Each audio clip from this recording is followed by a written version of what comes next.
Good morning, ladies and gentlemen. May I have your kind attention, please? As we are about to begin, we are requesting everyone to get ready because our program will start in 5 minutes. For participants joining through Zoom, kindly identify yourselves properly by indicating your agency or company name and your full name. For example, agency-full name. Thank you.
Hey, good morning once again. On behalf of Picard, it is with great pleasure to welcome you to this virtual event, the third DOST Picard Technology Pitch Days. I am Arma Bertuso and I will be your NC for today. This two-day event culminates the 4 months, 5-module technology commercialization mentorship series, which capacitated 60 technology transfer officers and researchers on the different pre-commercialization and commercialization strategies to push our local technologies toward commercial success.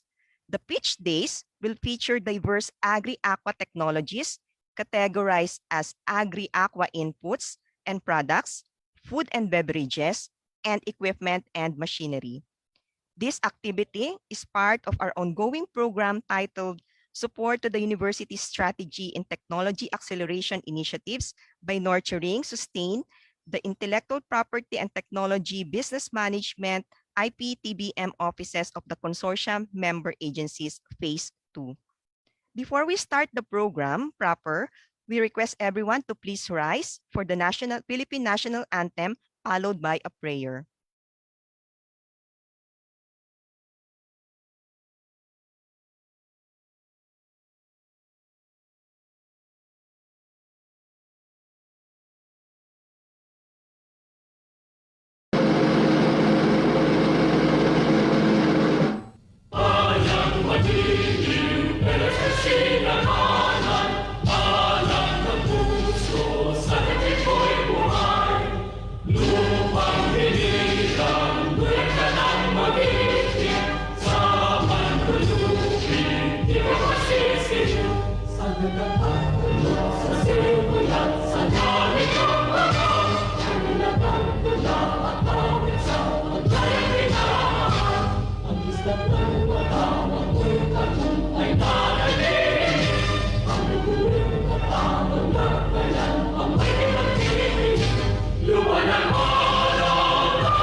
Dear God, thank you for the opportunity to meet together. Please help us to come together to make this institution reflect your kingdom. Breathe life into our ideas and decisions. Help us build a team that has love and respect at its heart. Give us the strength to continue working for your kingdom in this time of pandemic.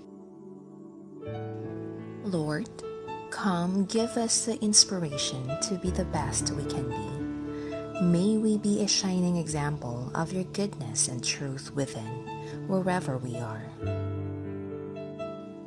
Inspire our thoughts, discussions, and ideas, and continue to remind us that all that we do here today, all that we accomplish, is for the pursuit of truth for the greater glory of you. We ask these things in your name. Amen.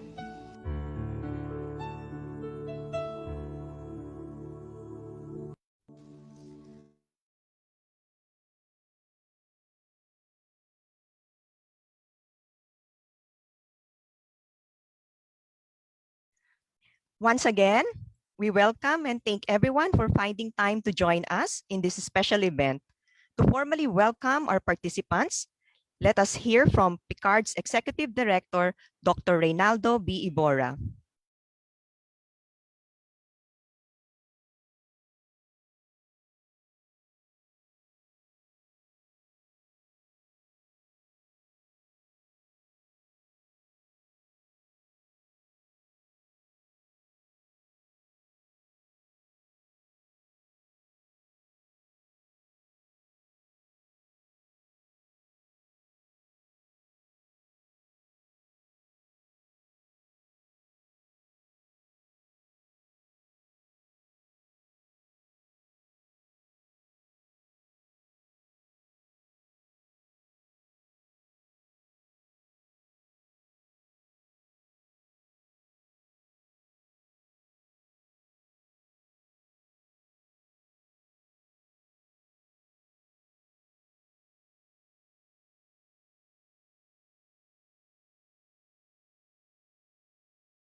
Okay, let's wait a while for Dr. Reynaldo Evora's welcome message. Okay, thank you. Magandang umaga po sa ating lahat. I am delighted to welcome everyone to this third DOST-PCAARRD Technology Pitch Day. I would like to acknowledge the presence of our very own DOST Secretary Fortunato T. de la Peña, all the key officials, consortium directors, inventors, and technology transfer officers of the 30 participating state universities and colleges of the Sustained Intellectual Property and Technology Business Management or IPTBM program with Cavite State University as the lead program coordinator. Let me also acknowledge the officials and staff of the DOST regional offices, Region 1, 5, 6, 11, and Calabarzon. The officers and members of the Association of PACI Professionals Incorporated, or APP, and all the potential investors, collaborators, and partners from the industry. Thank you also to our Day 1 evaluators, Attorney Bayani Loste, President-elect of the Licensing Executive Society Philippines and Treasurer of APP, and Professor Matthew Escobedo, Chair of the Subcommittee for Technology Innovations of the Management Association of the Philippines and Professor of the ASEAN Institute of Management. Thank you also to the training coordinators, organizers, and staff of the different PCAARRD divisions who pitch in their time and services. This event would not be possible without everyone's help and support. In this two-day event, dubbed as the SNT Creations for the People, you will hear stories of technologies generated from the different research laboratories across the country. Behind these creations are also stories of hard work and creativity of our very own inventors.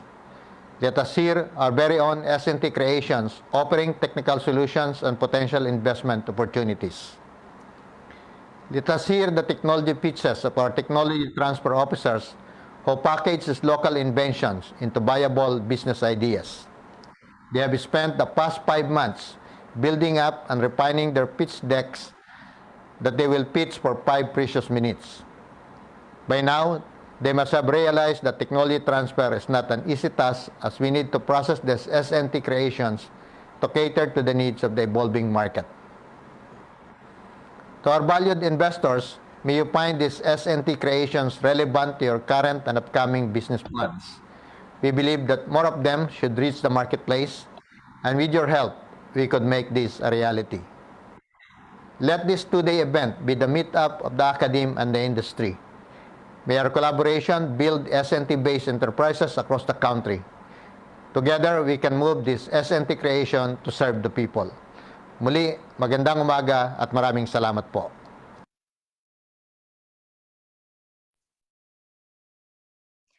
Maraming salamat din po, Dr. Ray Evora, for that warm welcome. Yeah, indeed, we really need a lot of our creation of SNTIC technologies, and this event is really for the meetup of the academic industry. Okay, salamat po again, Dr. Evora. At this point, we will have another inspirational message to be delivered by our very ever supportive DOST Secretary, Secretary Fortunato T. de la Peña.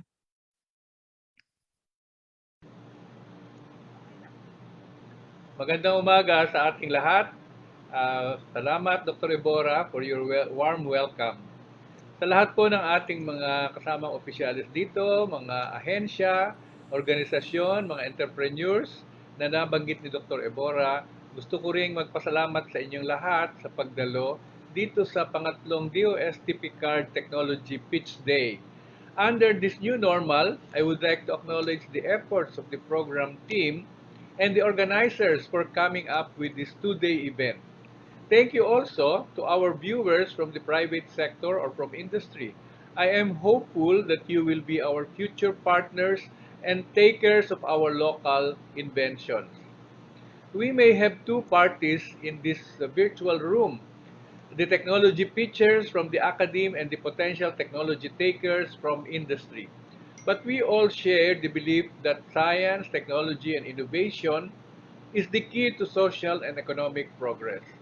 For the technology pitchers, your goal is to get the audience or technology takers excited about the value of the business idea within 5 minutes and eventually open business opportunities for the commercialization of the technology. In making your audience excited about your product, you need to influence their opinion in the most positive way. I remember an American diplomat, Daniel Patrick Moynihan, saying that everyone is entitled to his own opinion, but not to his own facts. This reminds me of your strength in pitching your technology-based business ideas. Let the facts about your technologies influence the opinion of your audience, which are the technology takers, in the most positive way. Be inspired pitchers that events like this launch the commercialization of some of the academe-based technologies like the Andali RT lamp test kit for porcine epidemic diarrhea in swine, the Alcagon aquatic feed, the Acticon biopesticide against Fusarium wilt, the Chevron Valley products, the pelletizing machine for goat feeds, the Nutrio biofertilizer, the BDOZ botanical dewormer for native chicken, among others. Let this event be an effective avenue to sell your science.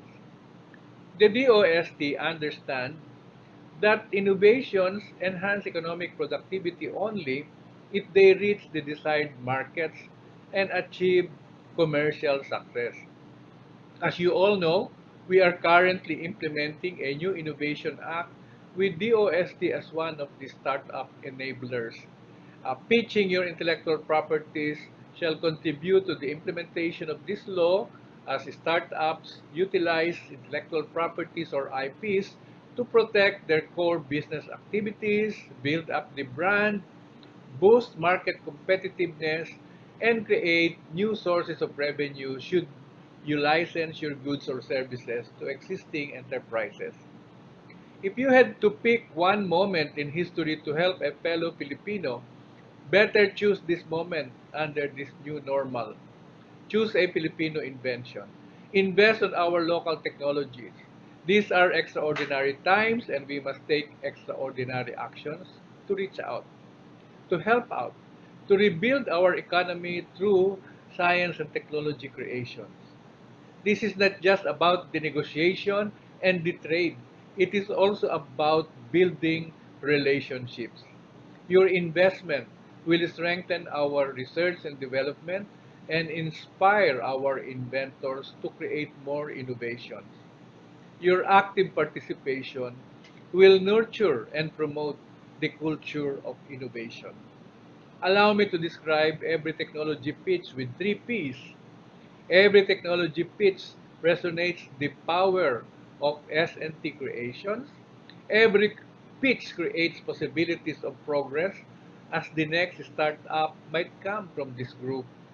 And every pitch calls for partnership for innovation as we aim to push our local inventions towards commercial success.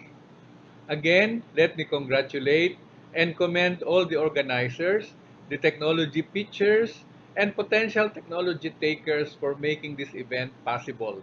Sama-sama tayong magtulungan upang ang agham ang maging sandigan ng kaunlaran ng ating bayan.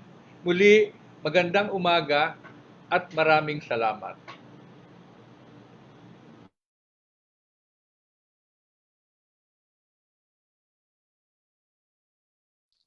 Thank you, Secretary Fortunato T. Peña, and that was a very encouraging message for all of us. May we achieve the 3 P's of technology pitching, power of S&T creations, possibilities of progress, and partnership for innovation as we aim to push our local inventions toward commercial success. As Secretary De La Peña said, invest in Filipinos. Okay, muli maraming salamat po sa ating DOST Secretary. Now, we would like to acknowledge the presence of our participants whom we would like to thank for their dedication and efforts in the past few months. Let me first acknowledge the officials and staff of the DOST regional offices from Region 1, 4A, 5, 6, and 11, the officers and members of the Association of PACE Professionals Incorporated, or APP, all the key officials, consortium directors, inventors, and technology transfer officers coming from the Ilocos Agriculture and Resources Research and Development Consortium, or ILARDEC, headed by the mentor agency, Mariano Marcos State University. Together, its mentee agencies, we have the Don Mariano Marcos Memorial State University. We also have Ilocos Sur Polytechnic State College, North Luzon Philippine State College, Pangasinan State University, and University of Northern Philippines. We also have the Southern Tagalog Agriculture, Aquatic and Resources Research, Development and Extension Consortium, or STARDEC, headed by Cavite State University, which also served as the lead coordinating agency, together with its mentee, the Southern Luzon State University. We also have University of Rizal System, Marinduque State College, Batangas State University, and Rizal Technological University. The next group comes from the Bicol Consortium of Agriculture, Aquatic and Natural Resources, Research and Development of BCAARRD, including Bicol University as the mentor agency of Camarines Norte State College, Camarines Sur Polytechnic College, Sorsogon State College, Catanduanes State College, and Central Bicol State University for Agriculture. The fourth group is from Western Visayas Agriculture, Aquatic and Natural Resources Research and Development Consortium, or WestVardec, with Capiz State University as the mentor agency of Aklan State University, University of Antique, Guimaras State College, Northern Iloilo Polytechnic State College, and Central Philippines State University. The fifth and last group is from the Southern Mindanao Agriculture, Aquatic and Natural Resources Research and Development Consortium, or SMARDEC, headed by the University of Southeastern Philippines as mentor agency of University of the Philippines, Mindanao, Davao del Norte State College, Davao Oriental State College of Science and Technology, Davao del Sur State College, and Compostela Valley State College. Let us all give the 30 state universities and colleges a big round of applause. Okay. Okay. Of course, we would also like to thank our potential investors and guests for taking the time to be with us today.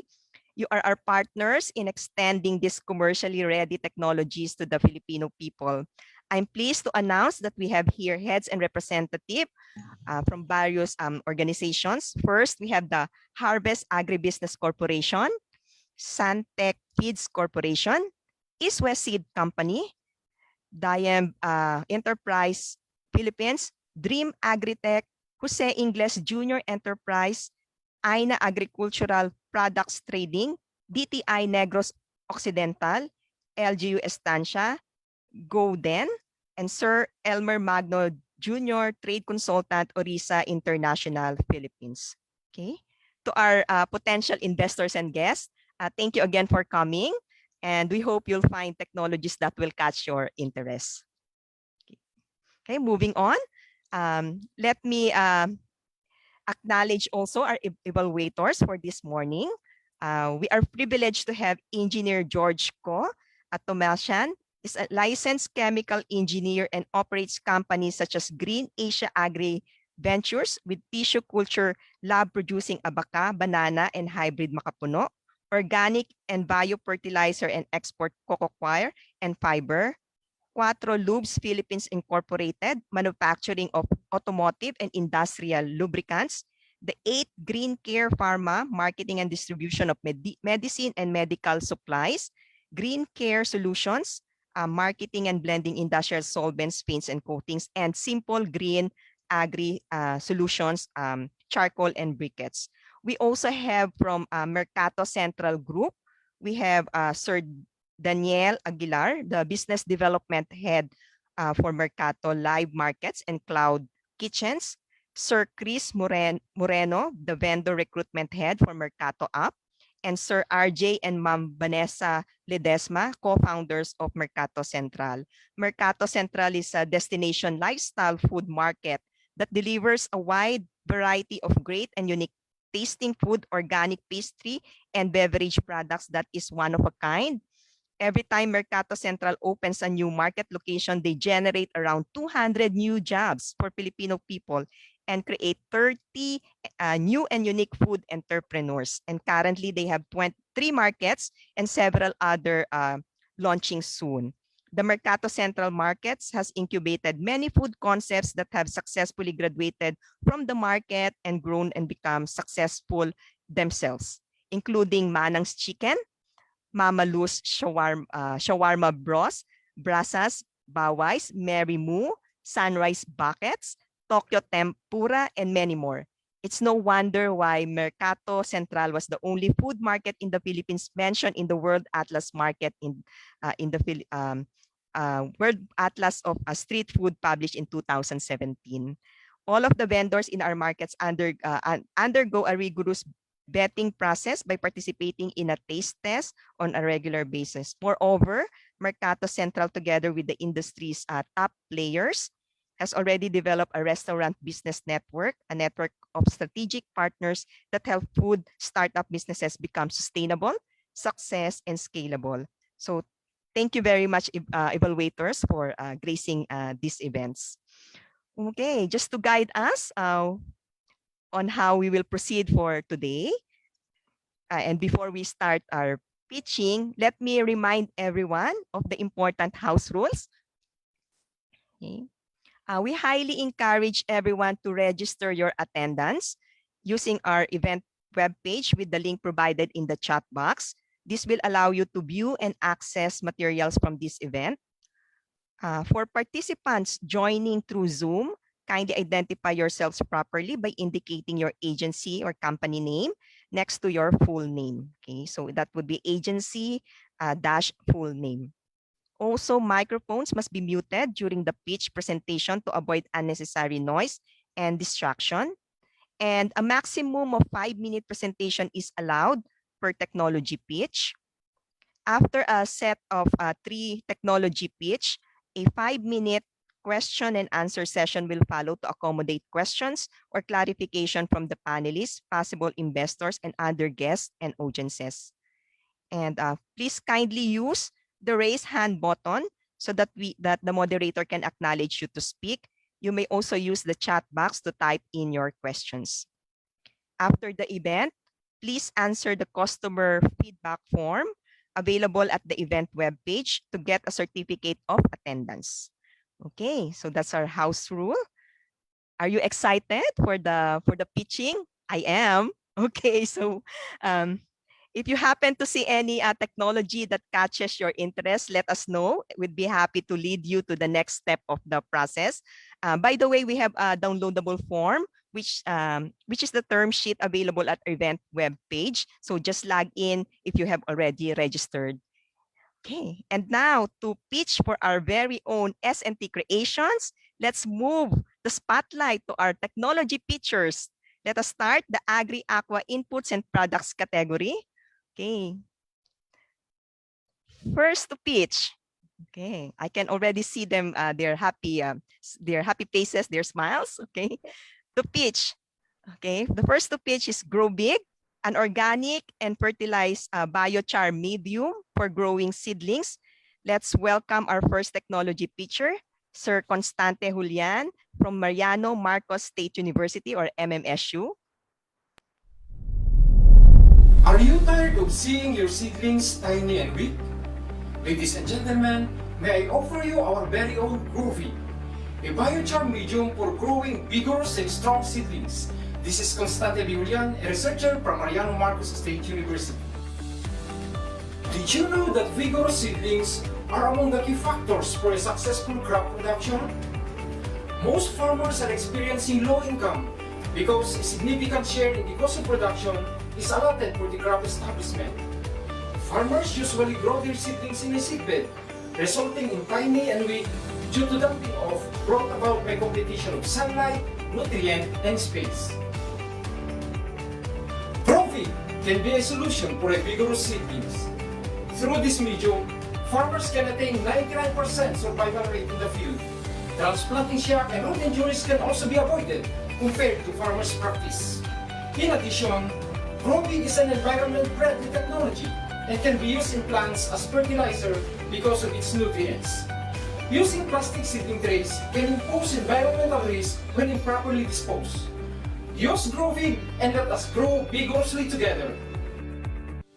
Now, may we offer this product to our partners in changing the landscape of seedling management practices. Our innovative vegetable farmers, business-minded nursery and garden owners, plantitos and plantitas, and organic-oriented farming practitioners. With you, our dear partners, we can create change. Grow-Big supports EO 481 and RA 168, or Organic Agriculture Act of 2010, promoting organic agriculture as a farming strategy to guarantee food and environment safety. More so, with the lower house approval of the House Bill 3412, otherwise known as Integrated Urban Agriculture Act, to address the serious food security problem in the country, which made greater by the COVID-19 pandemic. Local government units built up neighborhood associations and people's organizations for the conversion of idle lands and other open spaces in the urban areas into community gardening sites. Also, the approved House Bill 8728, or the Graduation Legacy for the Environment Act, requiring all graduating students in all levels to plant 10 trees before they can graduate. Around 17.5 million students graduated annually, can contribute around 175 million trees. If we assume to get at least 1% share in the target market, that is 1.75 million yearly and increasing. For vegetable farmers, according to PSA in 2019, Ilocos Norte alone has an area planted to solanaceous vegetable crops of around 2,612 hectares, which requires 98.9 million seedlings. Assuming a 1% share in this target market, this requires 988,000 pieces of Grow-Big per cropping. With this scenario, we want you to be our partners in producing vigorous and strong seedlings toward attaining higher income while safeguarding the environment. With an initial investment of 2 million pesos, we expect a projected income for the first 5 years with 3% increase in annual sales from 343,000 to 386,928. With a net present value of 1.3 million, this represents the amount that MMSU may ask to negotiate for licensing this technology at present. These numbers tell us that our product is not only efficient and environment friendly, but more so, it is very profitable. We are glad to inform you that your future partners in Grow-Big are composed of soil and water specialists, and economists, and electronics engineer. We welcome collaborations and convergence. Please feel free to reach us with these contact details. Be part of the team, and it's time to grow our dream. Thank you.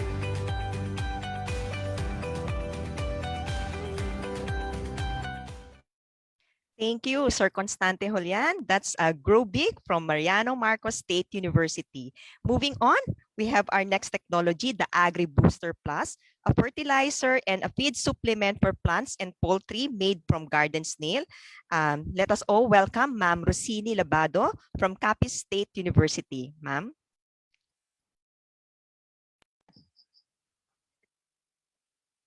Wanna eat healthy? Wanna minimize the threat posed by synthetic fertilizers and feeds on environment and human health? Introducing the Agri Booster Plus.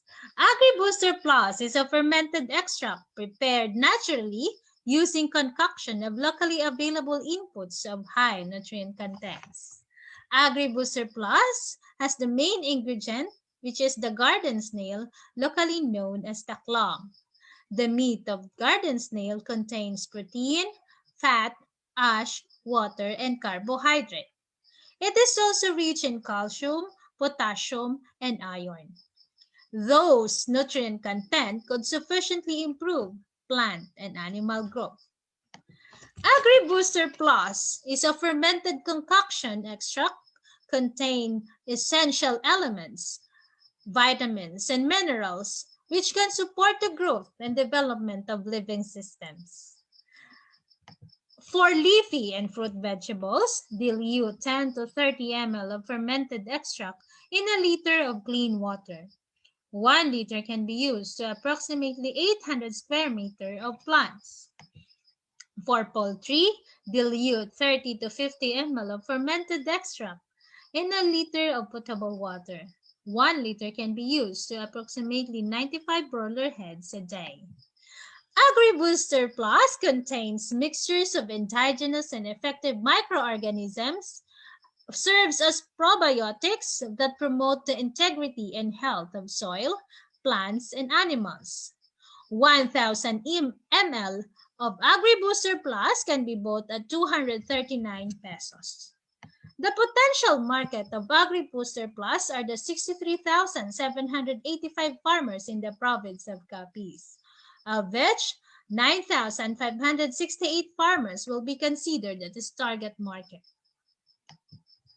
The initial investment for AgriBooster Plus will be 150,000 pesos and a payback period of 1 year and 6 months with net present value of 494,796 pesos and 54 centavos.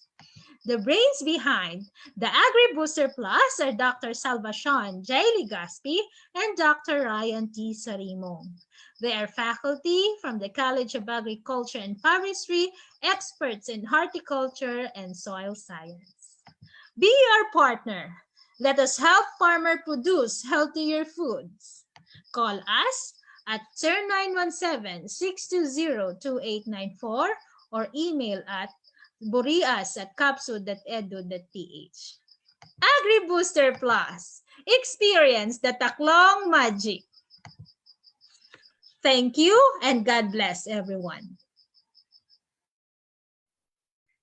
Thank you, Ma'am Rosini Labado from Capiz State University. That's our AgriBooster Plus. Okay.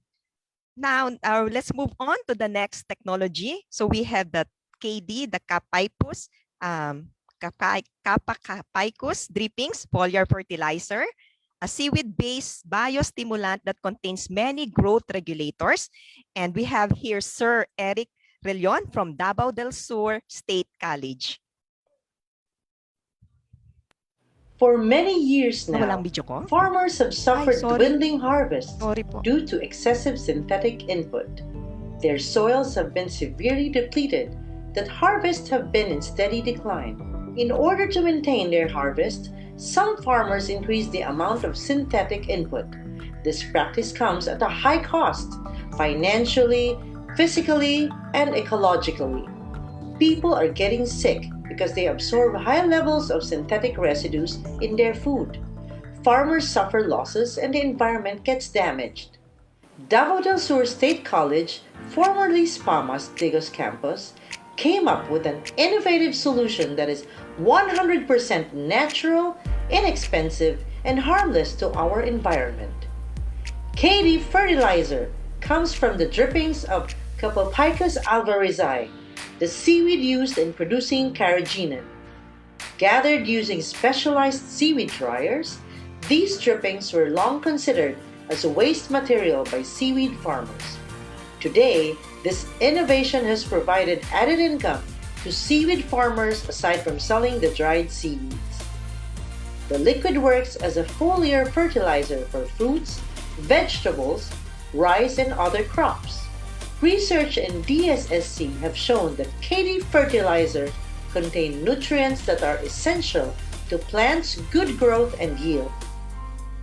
All of these benefits at a fraction of the cost of synthetic foliar fertilizers in the market. KD foliar fertilizer sells for 105 pesos per liter or 420 pesos per gallon. Depending on the brand, synthetic foliar fertilizers cost around 200 to 300 per liter or 800 to 1,200 pesos per gallon. At this price point, KD fertilizer is very affordable to its target market, the farmers of vegetables, fruits and crops, and even to the plantito and plantita crowd. Dako gyud og kalahian ikumpara nimo sa uban nga among ginagamit sa una nga mga foliar. So gawas nga nindot sa iyang pamunga, dugay po siya malugnas. Napa dyo'y nakita namo nga bugat ang iyahang timbang. Sa bunga niya, green jud siya. Maski sa uban nga mga variety nga gulay namo, sa batong namo, sa kanipod upo, palya maong yun ang nakita namo nga dako ang diferensya, kalainan. Sa wala pa makasulay sa kiidi, sulay namo kay naadiha ang dako nga epekto kalainan sa uban nga mga pulyar, nadiha ang maayong pangabot, magulay man siya o mahumay. KD Fertilizer. Natural, affordable, and effective. Sa KD Fertilizer, kita ay dadami.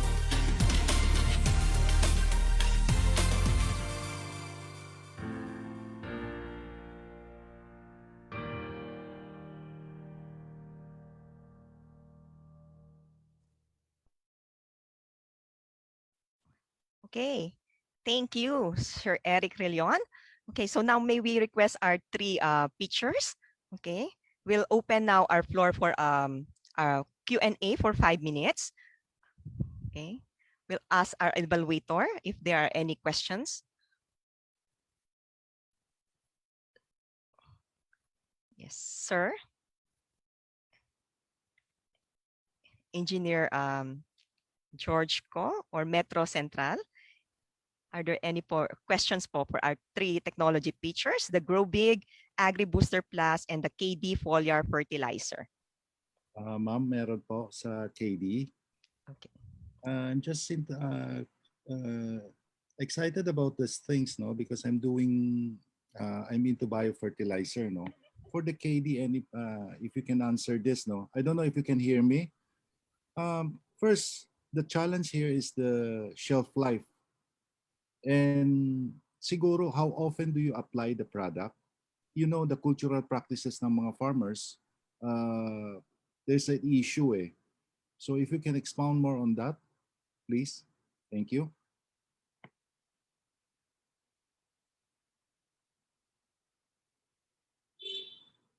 Engineer Goy is asking about the shelf life of the KD Foliar Fertilizer. Yes, Sir Eric. Thank you, sir. About the shelf life of the KD Foliar, it takes 2 years. The longer the years, the more effective is the fertilizer. How often do you apply it in terms of application? What is the application rate? In some crops, sir, we do it weekly, and others is twice a month. Okay, thank you. Okay. Okay. Thank you, sir. Any more questions po from our evaluators? Attorney Bay is also here. If you have questions, and Mercato Central. Hello, good morning. Good morning po, sir. May tanong ko sa three presenters. Why did you choose yung descriptive or generic brands or descriptors for your products? So that is addressed to our three pitchers. So why have you chosen that generic description po? So yun po yung tanong ni Attorney Bay. Who wants to answer first?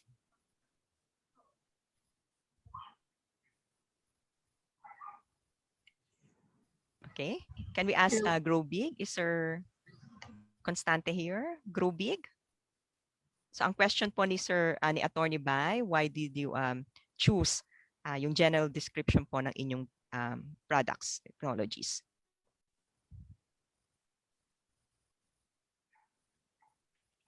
Any response from our pitchers? Hello, si ma'am. Sige, Ma'am Rosini. Yes, hello. Good morning, everyone.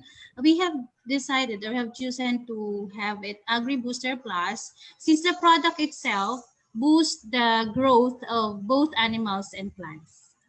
That's it. Thank you po. Okay. Sir Eric? Since it comes from the waste product. Yes, ma'am. We use KD for the name of the product because it comes from the waste of the Capaficus drippings. That's why it's called KD. Capaficus alvarezii. Okay. And Sir Constante? So, Sir, nakamute po kayo, sir. Okay. Okay, so our product Grow Big actually is made up of carbonized rice hull. So it is an organic. So, and this is binded by other binding materials and organic fertilizer so as to use for seedling as a seedling medium for more vigorous and strong seedlings. Okay. Did they answer po, sir, your question? Attorney Bahay? Sir, nakamute po kayo, attorney. Sige. If you have an opportunity to change your brand to something that is fancy or arbitrary, that is not associated to your product or how your product works, what would it be? Bali, top of your head right now. Sir, medyo choppy po yung last na words po ninyo. Can you repeat your question po? What would you your fanciful term or fanciful word that would replace your generic or descriptive term for your product? Can you think about it right now? Okay. I'll just repeat po yung question is, sir, if you have a chance to change the brand to something fancy, not associated with your product, what would it be? Okay, that's also addressed to our 3 pictures. Okay. Who wants to? Ma'am Rosini, go ahead. Hello po. So if right now I would change the brand, that would be Taklong Magic, since the product is mainly made from garden snail, locally known as Taklong. Taklong Magic. Okay. Taklong Magic. Okay. Sino po? Si Sir Eric or si Sir Constante? Sir Eric, nakamute po kayo. Okay. Sorry. If we could have the chance to change the name from KD to others, we will choose Sea Drip because it comes from the sea and the drip is a waste. And then yes, it is probably will help the crop as improve its growth yield. Parang ganon. Okay. So we have Sea Drip, Taklong Magic, Sea Drip. Okay. Sir Constante. If we have the chance to change it into a fancy name, I think we can associate our product into Growy, a growth booster for infants or for people. Okay, so that's Sir Taklong Magic, Sea Drip, and Growy. Parang yung Growy, Sir, vitamins ata. Thank you very much. Thank you. Okay, thank you, Attorney Bahay. Any more questions from our evaluators? Do we have here Mercato Central? Any questions? Okay. So I think we still have time, no, for more questions. We have some questions here, no, on Agri Booster. So ito po, ma'am, how long does the NPV is obtained? How many pieces do you assume to sell per month? Ma'am, nakamute po, Ma'am Rosini. The fermentation process po is 45 days. And ano po yung question? Net present value. Yung net present value po. Pakiulit po. Sorry po. Sorry po, ma'am. How long does the NPV is obtained? And how many pieces do you assume to sell per month?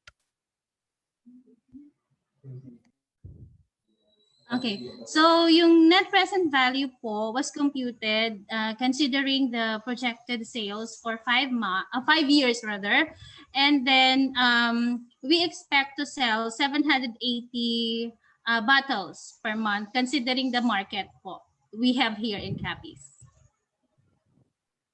Okay, thank you po.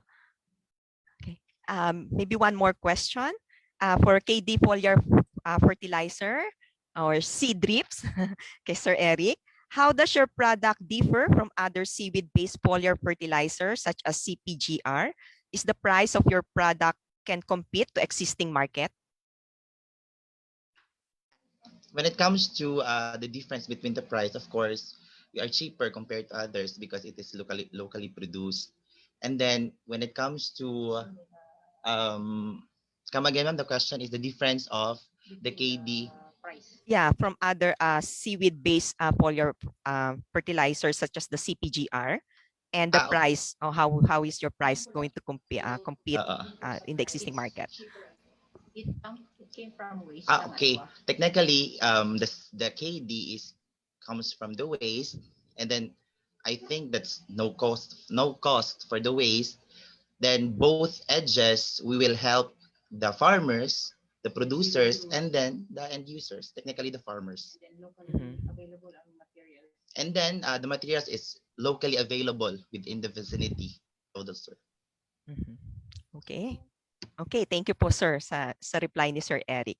Okay, so that's our first batch of our pictures. So marami pong salamat Attorney Bai and Sir George, Engineer George for the questions, and maraming salamat po sa ating first batch of pictures. Medyo makakahinga na po kayo ng maluwag.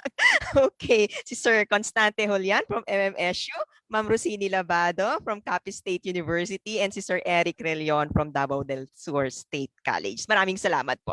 Okay, moving forward. Okay, let's go to our second batch of the Agri-Aqua inputs and products.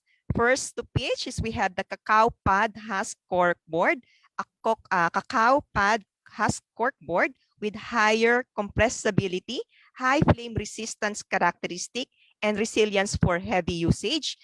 This will be presented by Ma'am Rona Apolinario of Compostela Valley State College.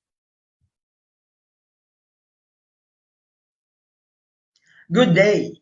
There's a lot of qualities to be considered in choosing a good corkboard.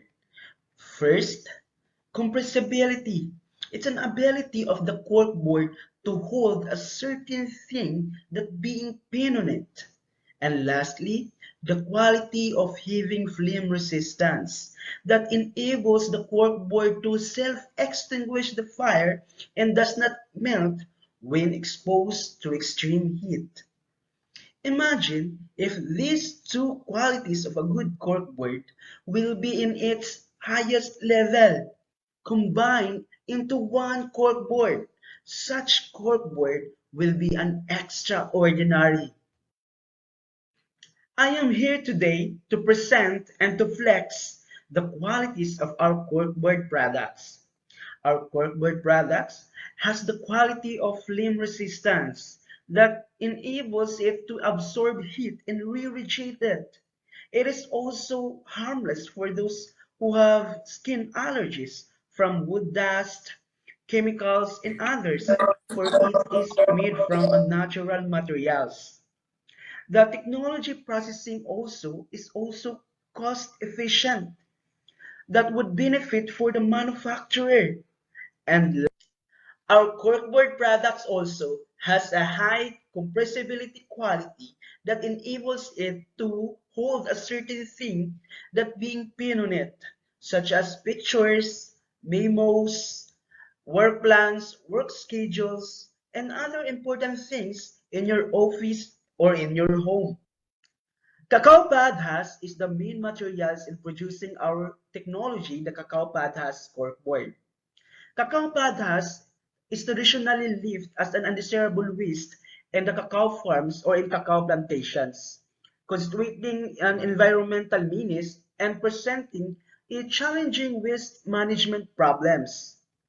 The recovery of cacao beans from the cacao fruit generates a large amount of cacao pod shells or cacao pod husks as a waste, no? Estimated up to 52 to 76% of the cacao fruit.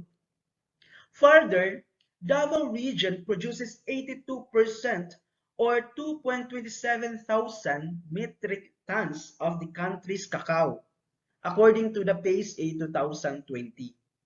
This manifests that there's a big supply of cacao pod husks as the main materials in producing the introduced technology, the cacao pod husk corkboard. The technology not only aims to introduce a good quality corkboard products to the end users for them to enjoy, and not only for us and for our soon-to-be business partner to enjoy a profit, but also to help the cacao farmers associations or cooperatives by forging partnership with them in the process. In terms to a target buyers of the product, everyone needs a corkboard. In our workplace and even at our home, it is used to organize things to be done, like planning a work schedule for the employees, memos, contact directories, and even an expenses billings in our home. It is also used as a wall decor in our offices and in our home. According to a research study, the corkboard market size of the year 2021 shows an impressive growth by the year 2025. And this owing to the rise in demand from the corporate and educational institutes. According also to the Board of Investment, the number of businesses in Davao City continued to rise from 2017 to 2018. This manifests an increasing rate of the target end users of the product. Our soon-to-be business partner or the soon-to-be manufacturer of our technology product will enjoy up to 40% profit as shown in the presentations. Please be our partner, invest in us, and enjoy the exclusive license of the product technology. So please contact us through our official Facebook Messenger or through our official email address. Or you can directly contact the inventor, Mr. Domi M. Ontalan, through his contact number and email address as shown in the presentations. We give great importance for your hard work and perseverance as we made these high quality corkboard products. Thank you.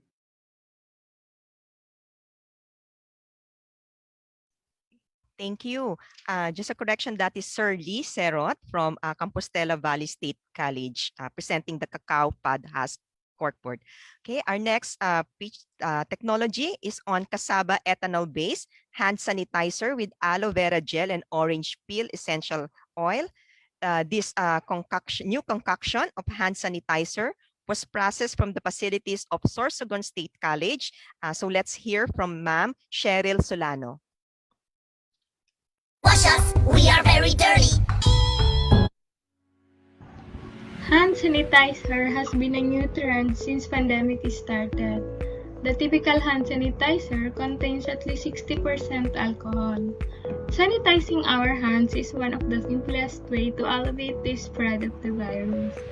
As a result, there will be a significant increase in demand in the next 5 years. The question is, do we have a sustainable raw materials to meet the demand in the next 5 years? Anyhow, sustainability is accompanied by creativity and innovations. Good day everyone, I'm from Sorsogon State University presenting our product, a hand sanitizer composition comprising of cassava ethanol, aloe vera gel, and orange peel essential oil, also called as the cassava vera hand sanitizer. Almost 70% of the world cassava production are in Asia, Africa, and South America. Likewise, here in the Philippines, cassava is among of the root crops that our country have in abundance. However, in the publication of PSA of the cost and returns of cassava productions in 2014, instability of prices and limited buyers were the foremost marketing problems of cassava farmers. Commercialization of the Casalabra hand sanitizer may actually address the problems of the farmers. Aloe vera as another ingredient of the product is the most widespread medicinal plant worldwide because it is a well-known plant good for skin. Over the past years, aloe vera is famously known for being a skincare ingredient for beauty products. When buying hand sanitizer, one of our considerations is its fragrance. Orange peel contains an abundance of fragrant substances. Also, orange production and consumption have grown over the years. The current annual worldwide orange production is estimated at 70 million tons. On that note, the raw materials for Casalabra hand sanitizer is abundantly available. The availability of this ingredient means lower cost of production, resulting to a lower price compared to the existing hand sanitizer in the market. The organic composition of our product is a guarantee that Casalabra hand sanitizer is safer to use.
Interested in our products?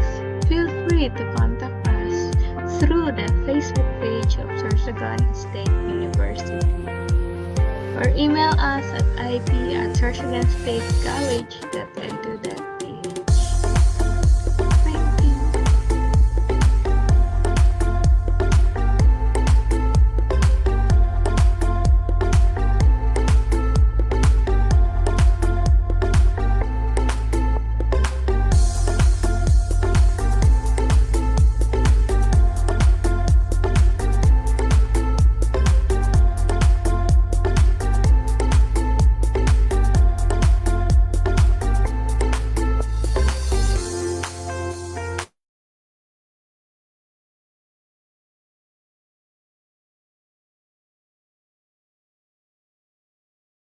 Okay, that's Casa Lobera from the Sorsogon State College, and that's Ma'am Cheryl Solano.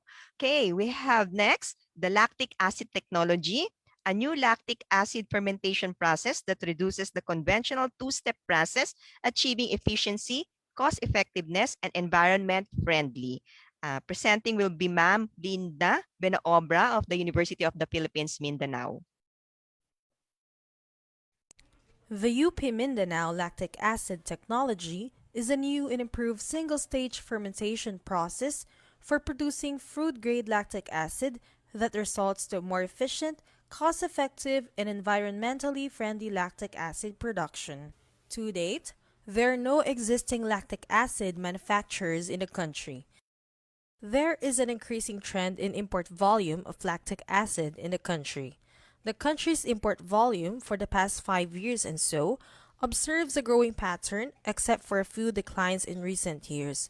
In 2019, the country imported around 1,793 metric tons of lactic acid, with high chances of observing more growth in the coming years, especially to respond to the growing popularity of bioplastics. Market growth in the Philippines and in the Asia Pacific as a whole is highly attributed to increasing demand in lactic acid's applicability in meat and food industry as a preservative, acidulant, pH regulator, and more. With this, the UP Mindanao lactic acid technology targets the market of large-scale Philippine food manufacturers that utilize lactic acid in their products, which may include noodle manufacturers, biscuit manufacturers, frozen meat exporters, fruit exporters, and other industrial customers needing lactic acid derivatives in their processes or products.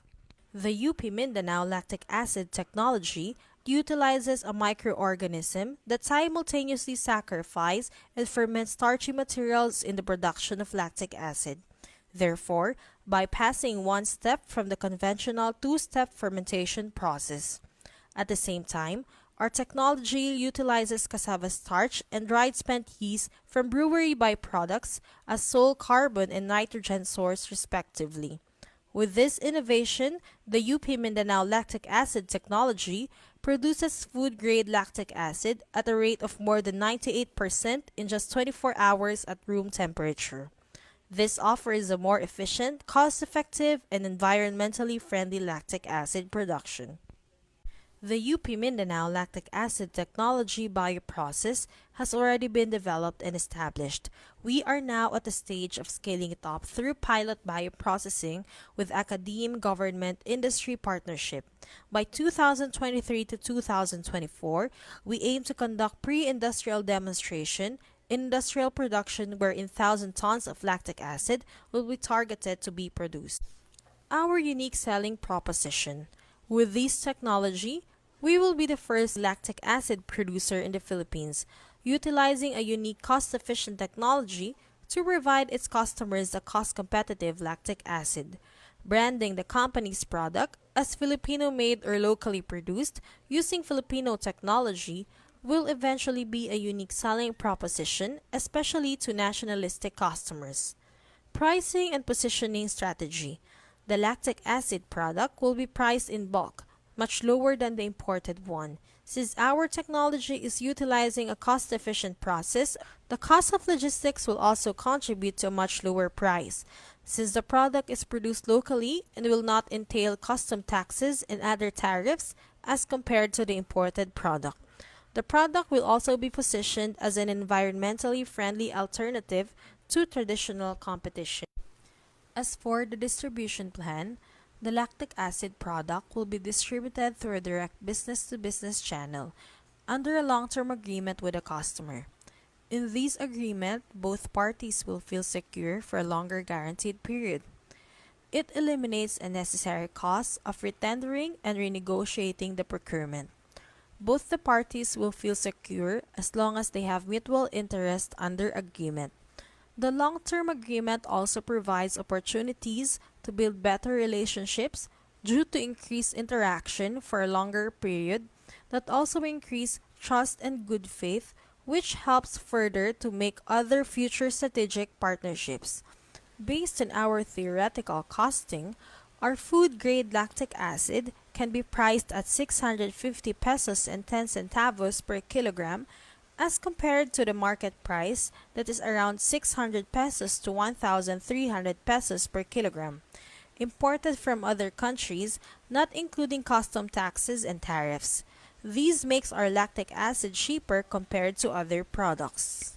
We can be the first lactic acid manufacturer in the country to offer competitive, affordable, and quality food-grade lactic acid. Thank you.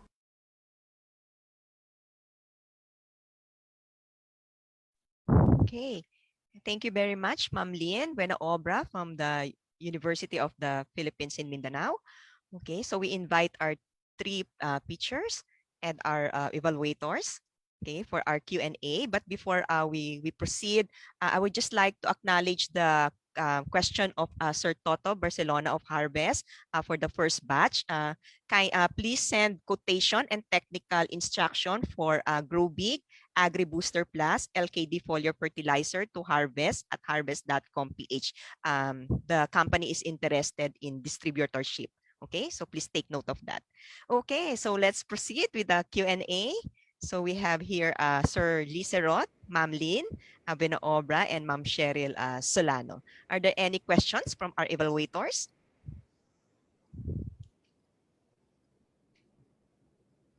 Yes, Sir George. Yes, may tanong lang ako kay Ma'am Linda regarding lactic acid. Yes po, sir. Good morning. Hello, ma'am. You mentioned about this is a food grade, no? I've been following this up since way back, no? It started with Ma'am Dulce. Yes, you know the late Dr. Flores pala po. I've known her, no? I think that was 10 years ago. And you use now the substrate from sago to cassava. I'm just wondering, no, how saan na po kayo ngayon? No? You're talking about producing it commercially. Since way back, I've been asking Ma'am Dulce nito regarding about this, no? How can we be competitive towards China? They're producing it commercially and then laki ng volume nila. I know there's a big demand, and I think the advantage of this is it's organic and yung process, no, you jump to way mas mura. But have you checked, are we still competitive against imported or against Japan in regards to this matter? Sir, actually, if you remember Dr. Flores, who is actually one of the original inventors of this technology, is the inventor of the microorganism that is used in producing this lactic acid. But we further developed it, and last year we had a grant from the OSC that we were able to achieve the 80% purity of the lactic acid, which resulted in a food grade. But going back to your question, as we have presented, our technology will be a one-phase technology, one-phase fermentation. It skips the two steps. So that's why the process of the one stage will give us an advantage in terms of the process.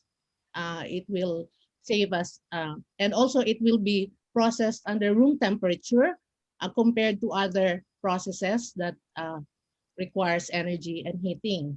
So it's actually the magic of our microorganism that will give us that advantage in the process.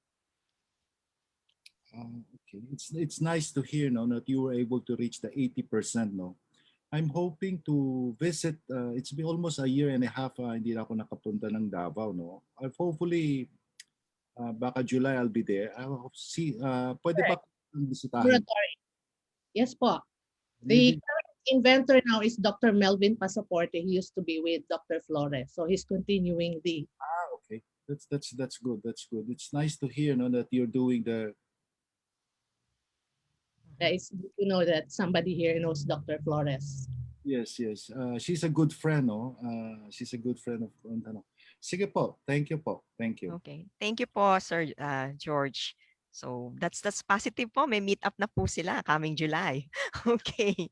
So Attorney Bay, meron po kayong questions? Yeah. Dun sa cork board, I noticed na wala pa kayong brand. So ano yung pinaka fanciful or arbitrary that you can think of right now? Same with dun sa Casa Lovera. So it's descriptive of your product. Can you think of an arbitrary or fanciful brand right now? Is it direct to market yung ano nyo, I think, compared to UP Mindanao's lactic acid B2B?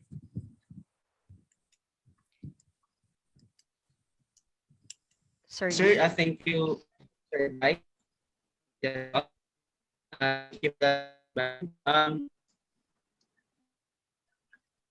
We have Sir D, medyo choppy po kayo, sir. Ma'am? Yeah, medyo choppy po, sir. Putol-putol po. Mahina po yung connection. um, for the product, the team, we have planned to introduce the cacao padas corkboard in the market with uh, as a world day and as well as uh, for the office in Davao region. And uh, product po will probably as the environmental friendly na product po as made or locally made product po, sir.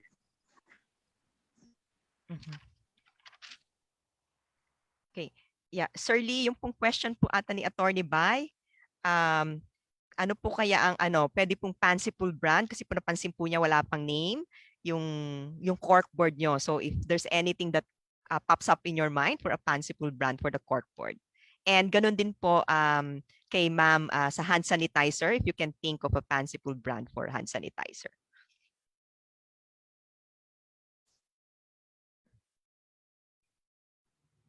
Ma'am, may tanong lang po ako. Okay, sige sir. Habang nag-iisip po sila ng kanilang fanciful brand. Corkboard po. Kasi you mentioned its compressibility and unflammable. Nakita ko kasi if you look at outside the box, sayang kasi the product. You have a good product na it's compressible. At the same time, it's lightweight. Looking at the product for corkboard, I do not know the market, how big it is, no, but compared to food industry, if you can convert that to industrial application, that would be good, especially sa insulating materials, or let's say as a sa mga takip ng mga food, and it's sourced locally. No, the one thing good about it is you look at it at the bright side sa mga basura. I've been to Mindanao. I've seen the banana peels, and ito is cacao. Ito naman cacao husk, no. But you look at it kasi you could do better, let's say, much cheaper if you just do it as an organic fertilizer. I do not know, no? But as a corkboard, the market, I do not know if how huge the market is, no? It's just my opinion. Thank you. Okay. Sir Lee, did you get po? Meron lang pong comment si Sir George in terms of the market, potential market of your product, cacao pad husk corkboard. Yes. Thank you, Sir George, for the comments. To that, for I'm our research, and as to marketability of the product, as we conducted our initial market research, I think that we do have the market for that. Thank you, Sir Go. Sir Lee, medyo po talaga nawala na po si Sir Lee. Sir George will just will just type in the chat box po yung question niyo for Sir Lee. Mukhang meron po talaga tayong problems with connections. Ganon din po Attorney Bai with Ma'am Cheryl Solano, nawala na po siya. Okay. Sorry po sa Any more question po sa ating evaluators? Meron pa po ba tayong last question?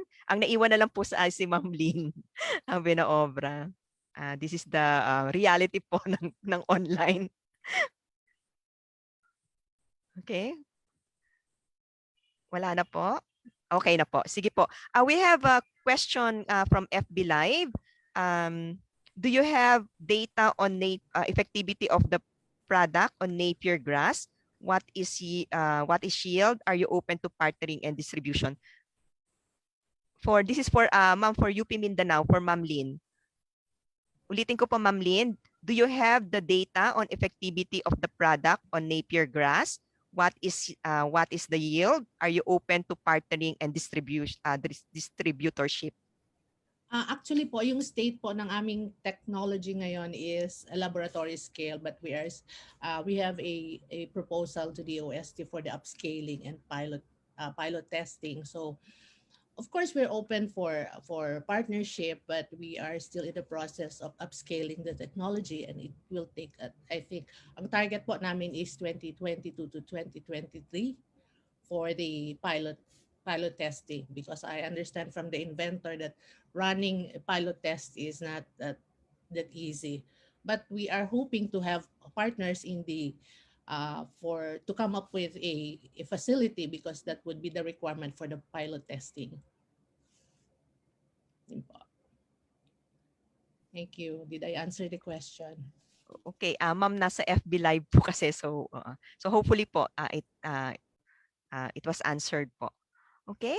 So I think we have to end our Q&A for now. Wala rin po si Ma'am Cheryl Solano. If just in case po Engineer George and Attorney Bay, may question po for Ma'am Solano, we can type po sa chat box and we'll just forward po. Hopefully makabalik po siya mamaya sa atin yung connection po niya. Okay, again, maraming pong salamat sa ating evaluators, kay Engineer George and kay Attorney Bay. And thank you po sa ating mga technology features, kay Ma'am Lynn Buena Obra ng UP Mindanao, kay Sir Lee Serot ng CBSC, at kay Ma'am Cheryl Solano okay, ng Sorsogon State College. Okay, maraming pong salamat.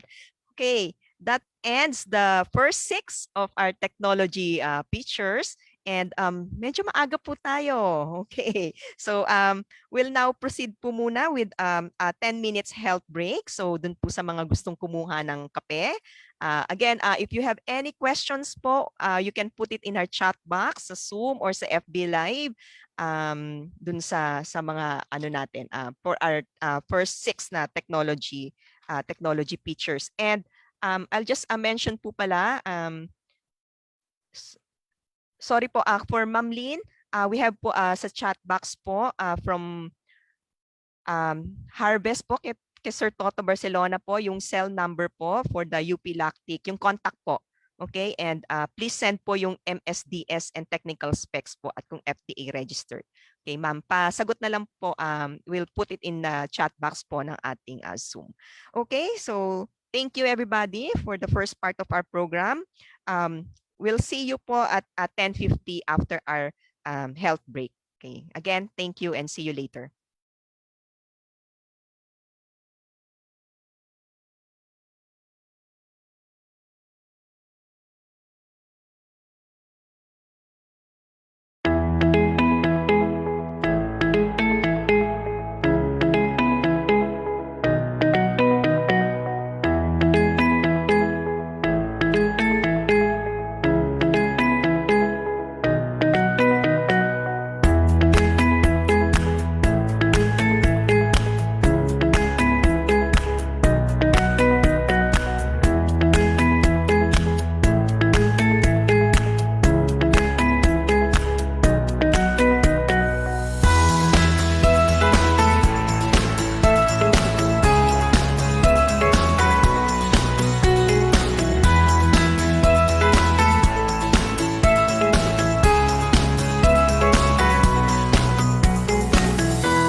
The Philippines' agriculture, aquatic, and natural resources sector are full of potential, but it faces big challenges, especially in bringing the technologies to their intended users.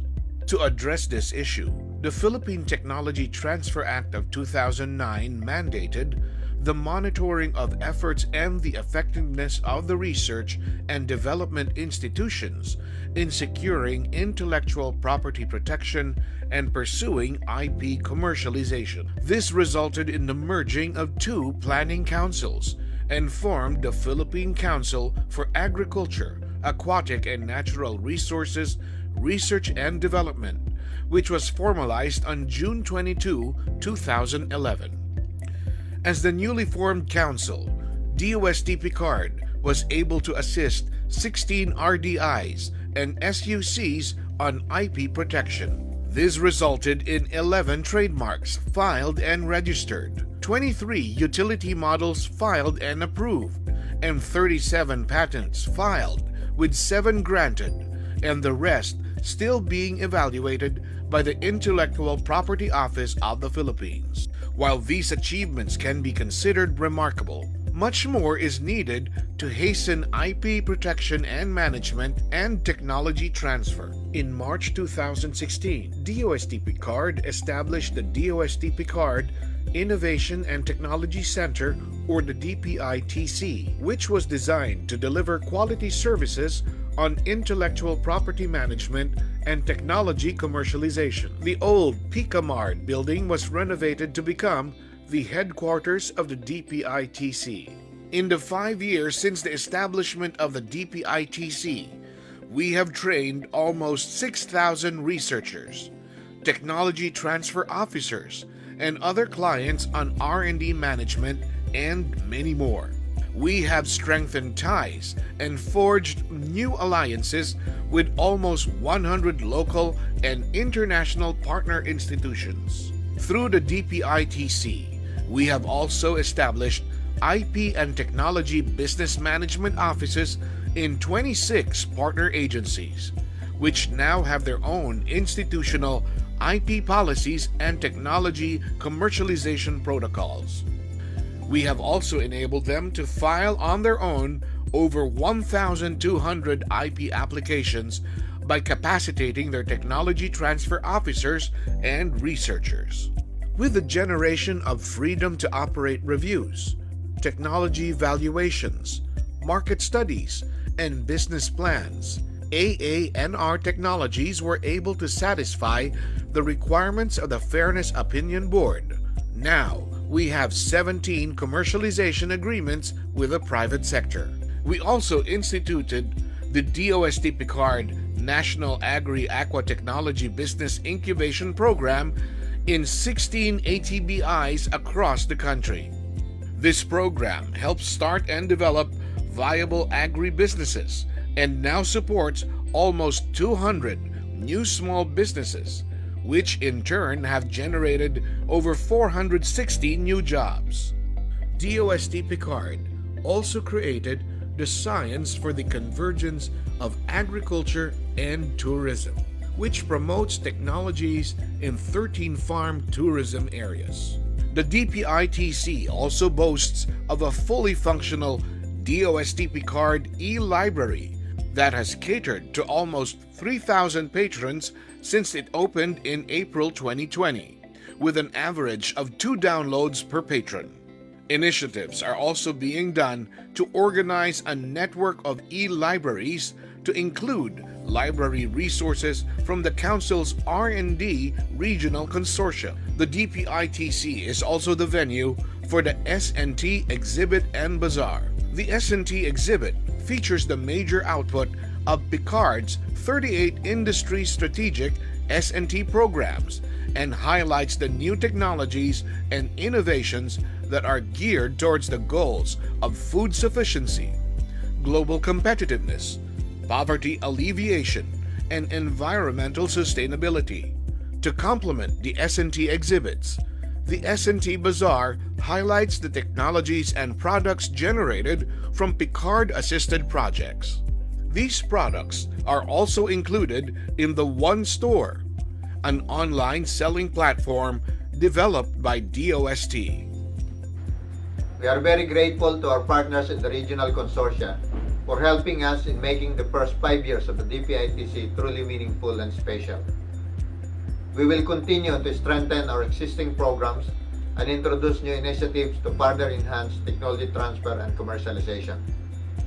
Among these, we are establishing a new unit at the DPITC, the Agri-Aqua Business Hub, in order to solidify our gains in recent years.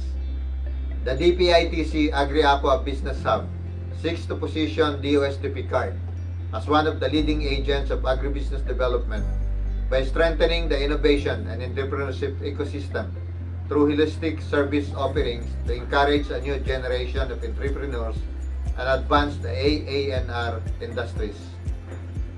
The hub will serve as a single point of contact to enable enterprise building through the convergence of DOST-PCAARRD's initiatives and hand-holding support. Let our DPITC be a glowing testament to the Council's commitment to provide science solutions for a vibrant agriculture, aquatic, and natural resources sector.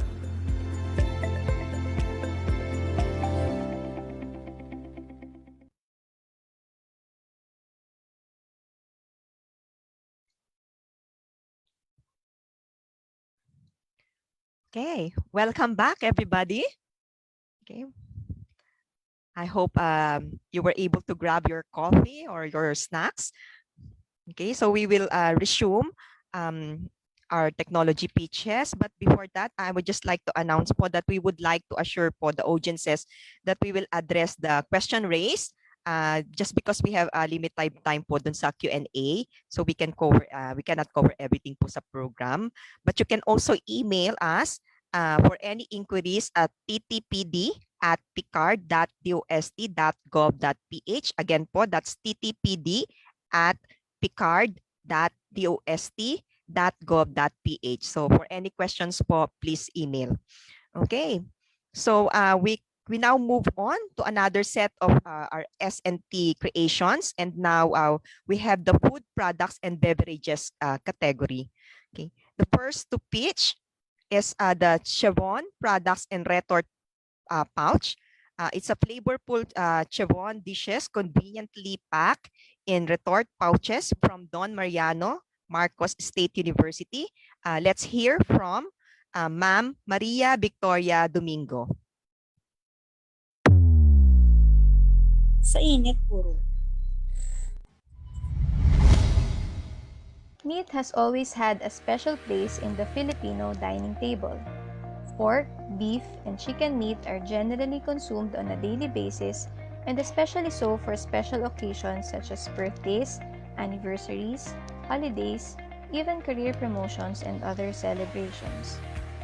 However, according to the World Health Organization and the Philippine Statistics Authority, the leading cause of death worldwide and in the Philippines is coronary heart disease, which is primarily linked to high levels of glucose, fat, and cholesterol in the blood. This can be attributed to high meat consumption, especially in the Philippines where a great majority of Filipinos love to eat meat, especially pork. Our solution? Introducing the Don Mariano Chevron or goat meat products. Affordable, convenient, safe, and quality meat dishes made from a healthier red meat option. Currently available in 4 variants: the Chevron Pinapaitan, Chevron Sinampalukan, Chevron Sisig, and Chevron Bulgogi. Did you know that Chevron or goat meat has up to 215% less fat and up to 19% less cholesterol than beef, chicken, and pork? The Don Mariano Chevron dishes also passed microbiological testing and were proven to be safe for consumption. They can last from 5 months to 14 months when stored appropriately. Furthermore, since the Chevron dishes are packaged in retortable pouches, the product is easy to open and ready to eat. These are perfect for people on the go or those who would like to eat delectable Chevron dishes without the tedious and sometimes complex process of preparing and cooking goat meat. The products are also affordable at only 200 pesos per 200-gram pouch. As to local demand, the total number of goats slaughtered for meat production in the Philippines has been steady for the past 5 years at an average of 3.2 million heads every year. So who can benefit from our product? Potentially everyone who loves to eat meat. However, with the current production capacity, the primary target market are goat meat consumers in the Ilocos region and Central Luzon. The product also addresses the needs of people who want to practice a healthier lifestyle and those who want to experience a unique but very distinct approach to their favorite meat dishes. Moving forward, export opportunities are also present for Chevron products. In the Asia-Pacific region, potential markets include China, India, Pakistan, Nepal, and Myanmar, and among the Western countries, USA, France, UK, and Germany. As to marketing and sales, the Chevron products can be promoted through various and easily accessible avenues: social media, print media, exhibits and trade fairs, even word-of-mouth advertising. The products may also be sold to diners, restaurants, supermarkets, groceries, and even online. The expected production input costs, operating and other expenses is about 11 million pesos for the first year, while gross sales is forecasted at 16.5 million for the first year and will reach 24.2 million by year 5, assuming a 10% yearly increase in number of packs sold. With a net profit margin of 35%, the net income is forecasted to range from 5.7 million during the first year to 8.4 million by year 5. This translates to an estimated return on investment of 30% with an initial investment of 4.4 million. The research project on the development of Chevron products started in 2014, and since the project completion in 2016, a total of 6 utility models on the Chevron products have been registered with IPOPHIL, which cover Chevron products processing and Chevron dishes composition. In the coming years, the university intends to formally establish the DIMSU Agri-Aqua Technology Business Incubation and apply for halal certification of the Chevron processing. The project is led by 2 of our most dynamic faculty members, Professor Anabelia Valdez, creator and innovator, in partnership with Dr. Victoria Malaya, coordinator for the DIMSU ATBI. So what are you waiting for? Join us in our goal of promoting a healthier lifestyle with Chevron. For inquiries, you may contact these numbers. Invest in Chevron and live like a Don.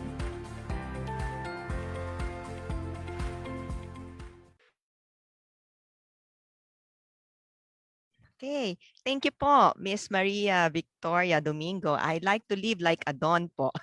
Thank you. So moving on, we have our next technology feature on Guimaras Green Mango Chips.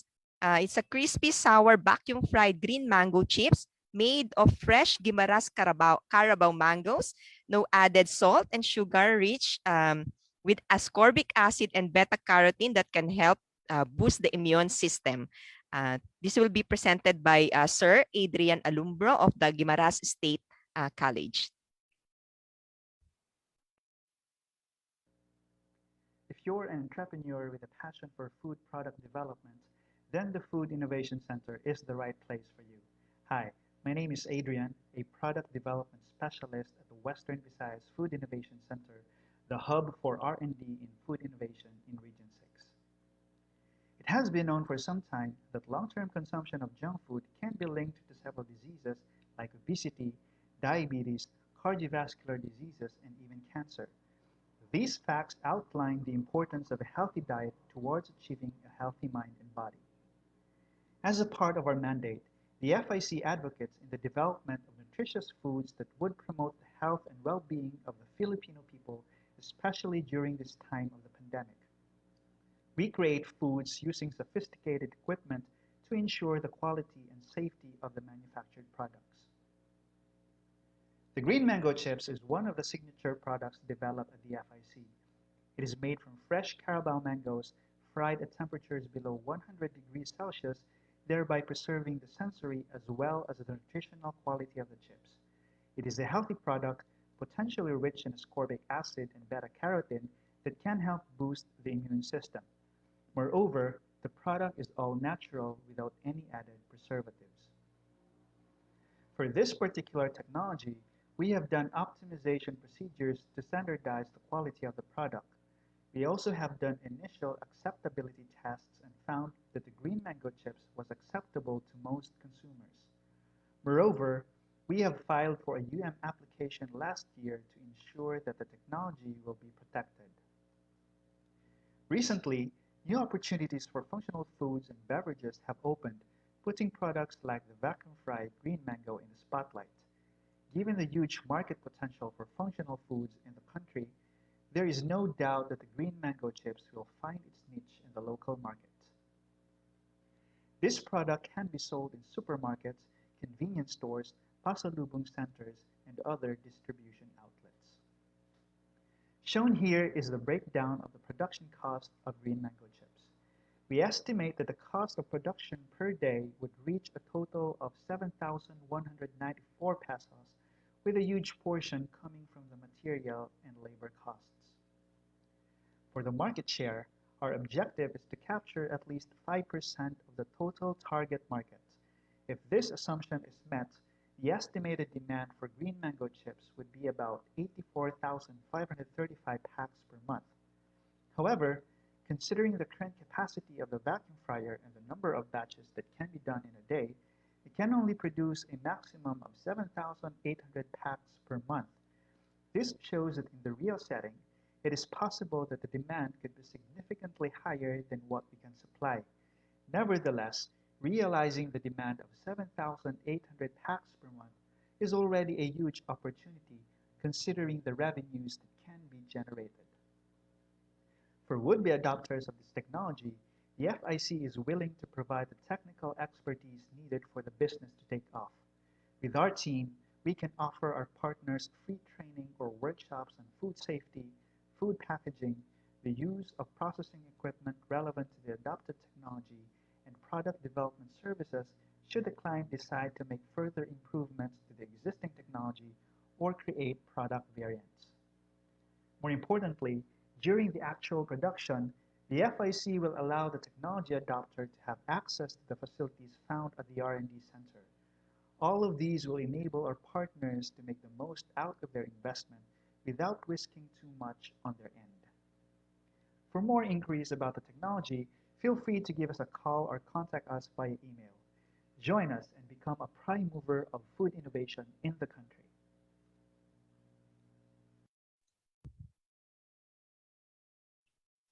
Okay, thank you, Sir Adrian Alumbro. That is the Guimaras Green Mango Chips. Okay, our next presenter is on Capo Swan Mussel Bagoong. Capo Bagoong is derived from the swan mussel, or locally known as capo, an abundant fresh water resource from Sigay, Ilocos Sur. This will be presented by Ma'am Imari Talosa of the North Luzon, Philippines State College. Have you ever tried other variety of bagoong other than fish paste? How do you want your condiments for your dishes? Do you want something without preservatives? Or do you want a new aroma? This time, we offer you a unique alternative to fish or shrimp paste. This is Capo Bagoong. How did everything start? Here's the background. In the municipality of Sigay, Ilocos Sur, a family of big clams, locally known as Capo, exists in the stagnant, non-concrete ponds of fish farmers. Capo refers to the Nodonta cygnea or swan mussel. Capo is an unexploited freshwater produced in the municipality. The locals have not much time of interest for swan mussel due to its texture and inconvenient processes if prepared as a dish. As a solution to this foregoing problem of this freshwater produce, our team came up with the idea of swan mussel bagoong. Filipinos love spices and condiments, and we, Ilocanos, love to use bagoong, which is usually made up of fish or shrimp. Our team prompted to address this need of the market while maximizing kapo or swan mussel to help the local fish farmers of Sigay. Kapo bagoong will be offered to the following. First, the product can be offered directly to the households. Second, the product will also be catered to food businesses like restaurants, food stalls, and the like. Third, kapo bagoong can also be sold to resellers like sari-sari stores and supermarkets in order to reach wider market. The idea of kapo bagoong has already been tried. A sample product has been made by our team. The team went to the municipality of Sigay to visit a pond and gather swan mussels to be used for the production. The team cleaned and deshelled the swan mussels. Fresh meat of the clams was put in a container with proper salt ratio for fermentation. On the first month of the fermentation stage, the following have been observed. On the first week, nothing has changed in terms of color, and the aroma remained to have a mud-like smell. On the second week, the color slightly turned brownish, and the aroma remained the same. And the third week, the color fully turned into brown like that of the ordinary bagoong. On the other hand, in terms of the fermented swan mussel, it achieved its salty-like aroma. It took 5 to 6 months to fully ferment the swan mussel and get the desired taste, texture, and color of bagoong. Campo bagoong is a unique product. The researchers interviewed one of the well-known bagoong makers in the city of Canton, and the following information were gathered about the commercial fish or shrimp bagoong. First, it has added preservatives and food coloring, and it has fish odor or tubig alat smell. On the other hand, Campo bagoong has the following unique features. It has fresh water raw ingredient. It has no additives and food coloring. And it has a mouth-watering aroma. On the volume of campo as the raw material, approximately 85% can be obtained from the 2 to 3 barangays of Sigay, Ilocos Sur.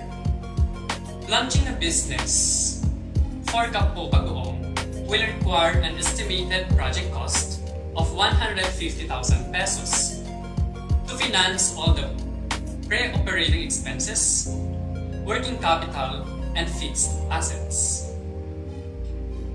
A 10% annual increase in all financial projections was used to project income for the first 5 years.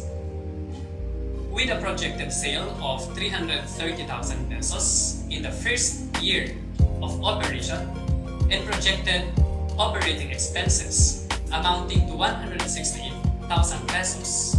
Projected income for the first year of operation is 162,000 pesos. On the second year of operation, projected income is 178,200 pesos. On the third year, income is 196,020 pesos. And on the fourth and fifth year of operation, the business is expected to gain an income of 215,622 pesos and 237,184 pesos and 20 centavos respectively. The computed selling price for each bottle of Campo bagoong is 15 pesos.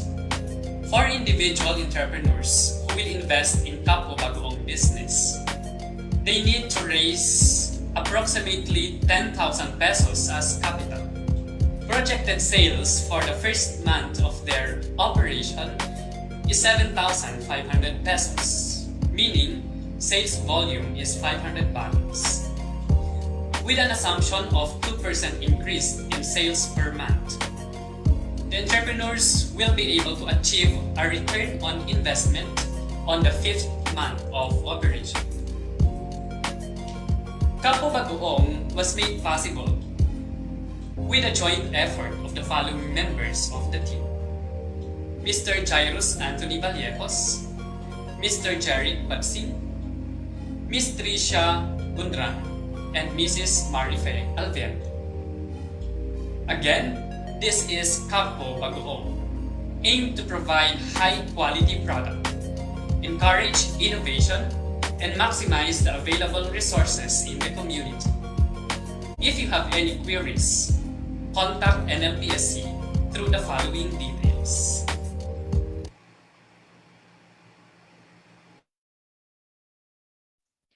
Okay. Thank you very much. That's Kapos Juan Masel Bagoong from the North Luzon, Philippines State College. Also, thank you to our other technology generators from the Don Mariano Marcos State University, Ma'am Maria Victoria Domingo, and from Guimaras State College, Sir Adrian Alombro. So now we'll be proceeding to the question and answer portion. Okay, may we request our technology generators to please turn on your video. Yeah. Okay, and we will be also joined by the Mercato Central group. Let's welcome Sir RJ Ledesma, the co-founder of Mercato Group, with Ma'am Vanessa Ledesma, also the co-founder, and Mr. Daniel Aguilar, business development head for Mercato Live Markets and Cloud Kitchens. Before we ask them to give for their questions, we'd like to request the group of Mercato Central to just give us a very brief background or introduction on who is Mercato Central, sir. Hi, magandang umaga po sa inyo lahat. My name is RJ Ledesma. I am the co-founder of Mercato Central together with my lovely wife, Vanessa Pastor. And I'm with my business development head, of course, si Dan Aguilar. Hi, Dan. Kumusta dyan? Bago lahat, gusto kong pasalamat kay Secretary Boy de la Peña and, of course, Attorney By DOST-STII for inviting us to be part of today's seminar. Now, usually what I do is I talk a lot for Go Negosyo. I'm one of the accredited Go Negosyo mentors, and I actually travel the country to be able to give talks on entrepreneurship. So just a couple of things that I like people to keep in mind also while I do the Q&A, no? So Mercato, we are the largest outdoor food market here in Metro Manila, and people usually flock to the market because they're able to get cuisines that they can't find anywhere else. Because the job of myself and Dan is to be able to curate and vet the market to find the most interesting, innovative food finds. So we've literally helped incubate hundreds of small food vendors throughout the 11-year history of Mercato Central. But what we really are at heart is what Dan and I call a small food business incubator. We're not just an outdoor food market. The outdoor food market is the result of being a small food business incubator where we get the best food concepts to come on board to the market. So right now, what we have in Manila is we are the largest outdoor alfresco food market. So we're safe and socially distanced right now. And if any of you have heard of Cloud Kitchen, which is the concept of having a shared kitchen facility for several food vendors that is optimized for delivery and takeout, we in Mercato are developing that one as well. And lastly, we are very proud to share with you that together with Dan and Vanessa, we are developing and he's a very proud, if anybody is from Cagayan, he's proudly from Cagayan, his name is David Almiron of Multisys. We developed a Mercato app.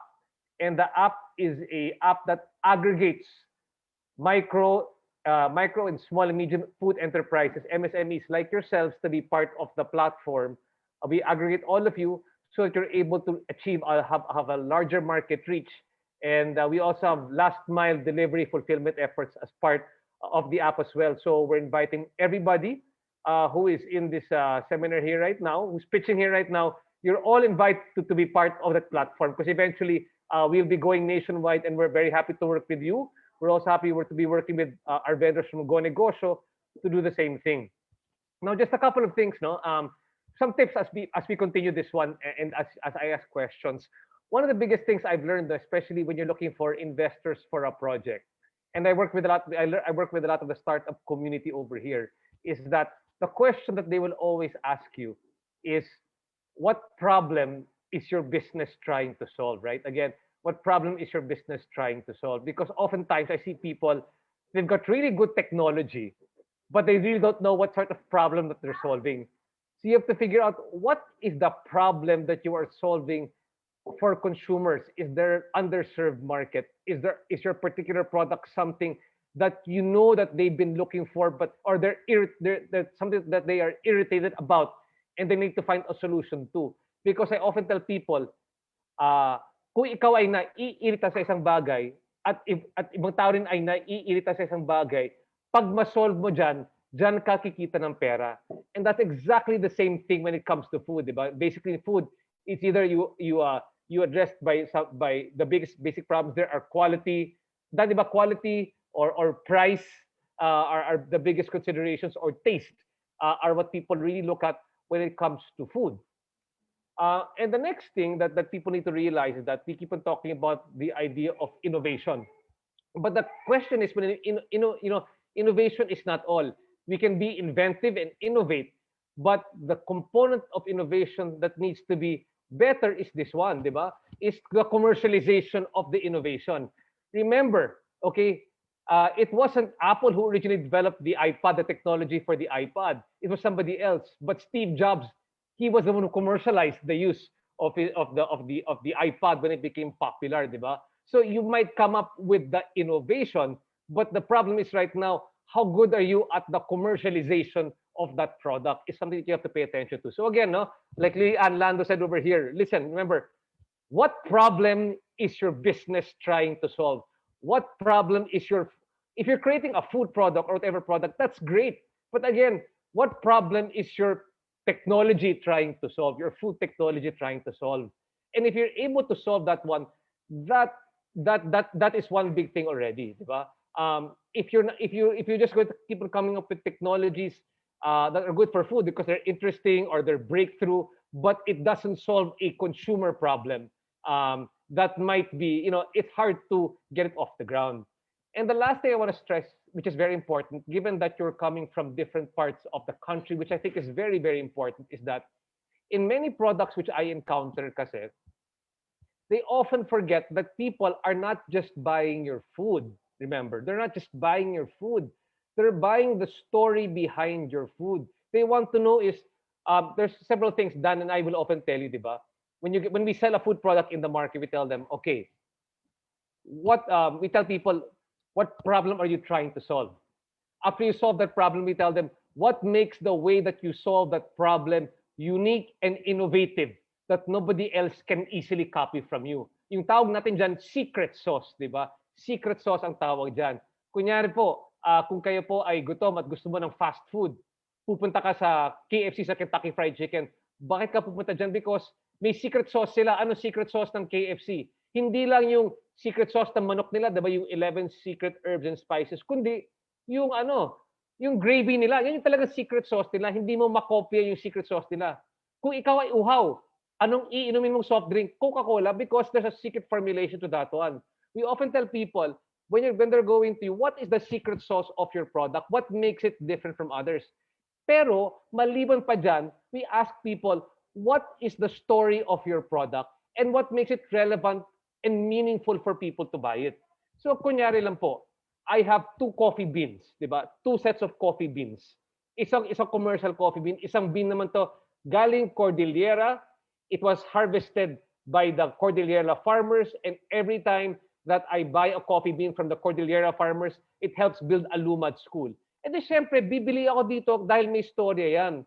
And as I was listening to all of you, what I realized is this one, you've got really great technologies, but what I felt could make it even better was that, what story is your product trying to create? What makes it meaningful and relevant? Nakita ko nga green mango chips. I loved it kasi galing Guimaras, di ba? So yes, galing Guimaras, but your product has to tell the story of why are Guimaras mangoes superior to the rest of the world? What is it about the soil, the climate, the people? The same thing when it comes to the bagoong, di ba? The mussels, really great story. But remember, part of the product is part of how are you telling the story of your product, which becomes very, very key in making it commercially viable. Because people just remember, people, they don't just buy your food, they buy the story behind your food. I just go, green mango chips, I can get it anywhere.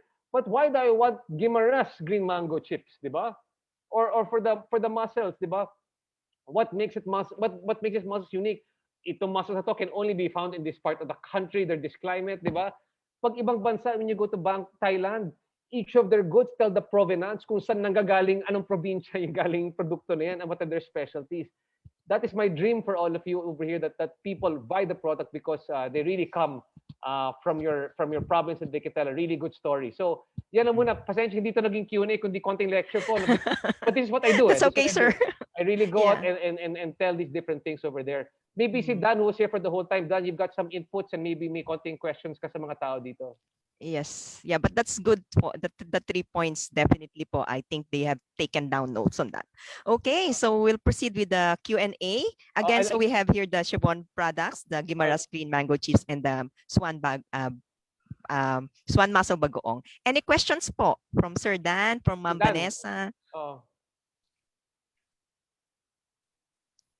Sir Yes, Dan, sir. ikaw muna. Oh. No, I just wanted to mention that we were looking forward to taste testing their products. Aside from your presentations today, we have arranged for the actual taste test of these products to add to the evaluation that you will be having. Attorney Bailoste from the IP, he's with IP lawyer, no? So he's going to send, and we have our own internal score sheet for the taste test to better help you even more in your preparation for the products. So Yes, we ma'am. look forward to that. Yes, Ma'am Vanessa, we will be arranging that so that the products can be sent to you po for taste test. And I'm sure our technology generators would welcome your feedback. Okay, Sir Daniel, is there any questions po sa ating 3 presenters? So far, ma'am, wala naman po. Okay. The input really for them is really, I think they're great, but they have to tell, kumbaga dapat may pride of place ng konti. I like that the technologies are specific to the products, which can be found in those specific specific areas. But really, I'm looking for them to tell that story through the product as well. Kasi that's my background. I'm a marketing guy. I'm really a marketing guy, and we want those products to grow a bit more. And like Lily said over here, diba? Go beyond the innovation into the commercialization. Pag walang commercialization yan, baliwala. Work a lot with DTI and the packaging. That's what I see is mostly the make or break, because our packaging is alam mo, pag Thailand, sobrang innovative yung kanilang provincially developed products when you see them. Tayo kailangan ng konting style, konting pagka, when people see the product, they're impressed by the look and feel of how the product. I think that's what's really key over here. And for me, I like the product. We just have to work a bit more on the marketing of the product. And just to let you know a bit more, I want Dan to share a bit more. Dan, can you share with them the costings for food lang, so they just know our 1/3, 1/3, 1/3, so that more or less when they start to formulate, they know what should be a good breakdown between utilities cost and labor's cost, food cost, and the margins. Yeah. Well, basically, sir, we're looking at for the food cost, we're looking at 30 to 32% of the total SRP of the product. If I may answer, like the bagoong or the condiment, maybe we can study also on how to apply on food or comfort food or common food that will attract people to taste to test the condiment or the bagoong, since it's different from the usual shrimp paste. So maybe we can create the dishes including or with the incorporation of that particular condiment, because that alone will sell the condiment. So if you will sell the condiment on a per bottle without like selling the food within, parang kasama yung paste na yon. So maybe we can create a common variant or Filipino food na kasama siya. Ano yung lasa niya? So parang somehow doon mo rin siya mako-commercialize na todo to widen further yung innovation ng muscles na yun. No? So parang iba yung lasa pag ito yung ginamit mo, unlike for the common shrimp paste. So doon din siya magkiklik, no? In terms of costing kasi, if you will sell it, if you will go big, so parang I like the innovation, I like the aside from the story, maybe yung actual taste of the product, actual dishes, pagkasama yung bagoong na yan. So parang kasi unlike the Guimaras mango chips, parang connotation yan agad. Pag binuksan mo yung pack o vacuum pack, so siyempre lasang mangga agad yan. The texture, doon na lang. You'll follow the texture, siyempre yung lasa. So basically that's it.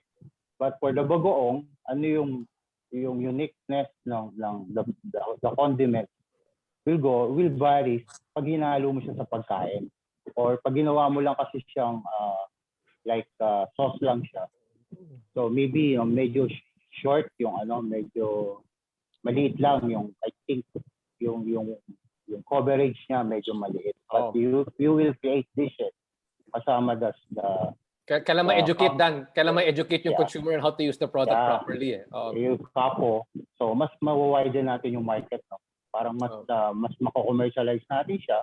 And we can sell it higher than 15 pesos kasi mas unique yung lasa pag ito yung hinalo mo. O even on a raw vegetables, hinalo mo siya, mas iba yung lasa. So doon din, sometimes doon yung create ng yung suggested retail price ng produkto, like the condiment. Doon mo rin siya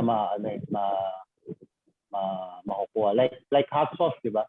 So different brands varies, pero impression nila mas mahal si Tabasco, di ba? So parang I'll tell you the story of Tabasco, no? Condiment lang siya.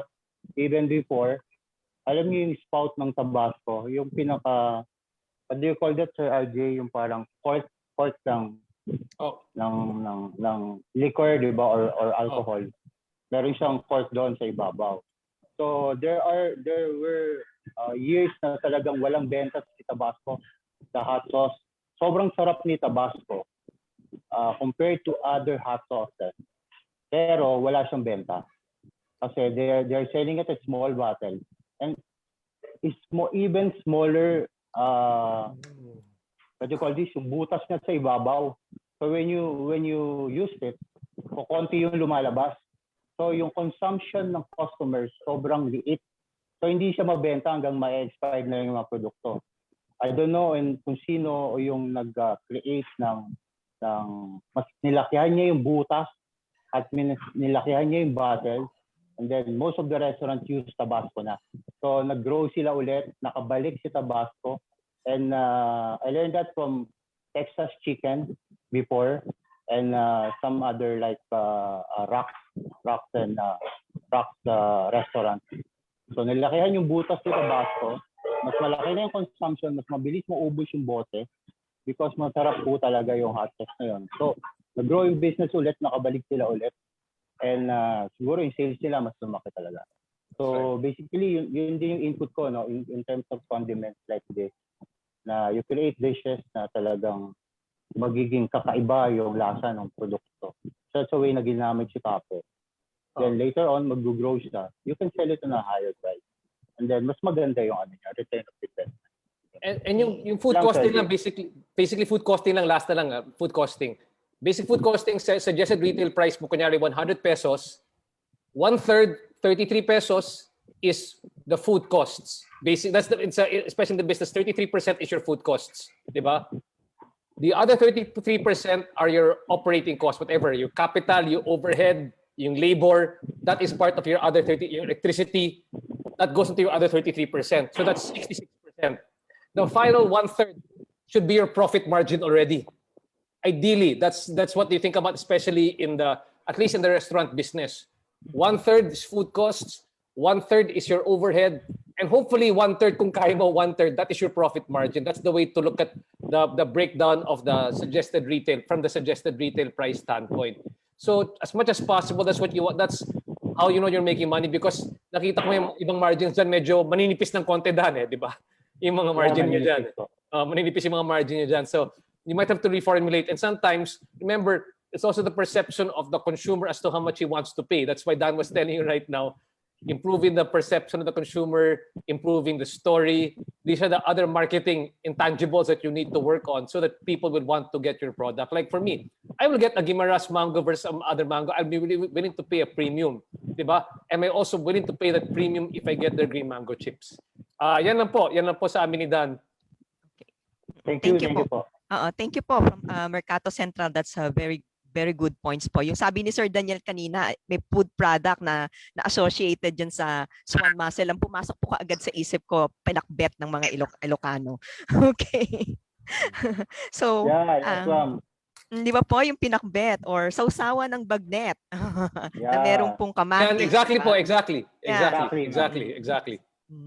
Okay, so thank you po. So we don't have any questions po sa ating 3 technology generators, but just let me wrap up po, no, kasi importante po yung yung mga points na binigay po ng Mercato Central and it will be very useful po. Yung una, ano po yung problem na sinosolve, no? So dapat clear yan sa atin. Second po, ano po yung consumer problem, no? Ang second po yung ano po yung story na tinasabi nung produkto natin. Ano yung unique? Ang sabi nga ni Sir RJ, ano yung secret sauce?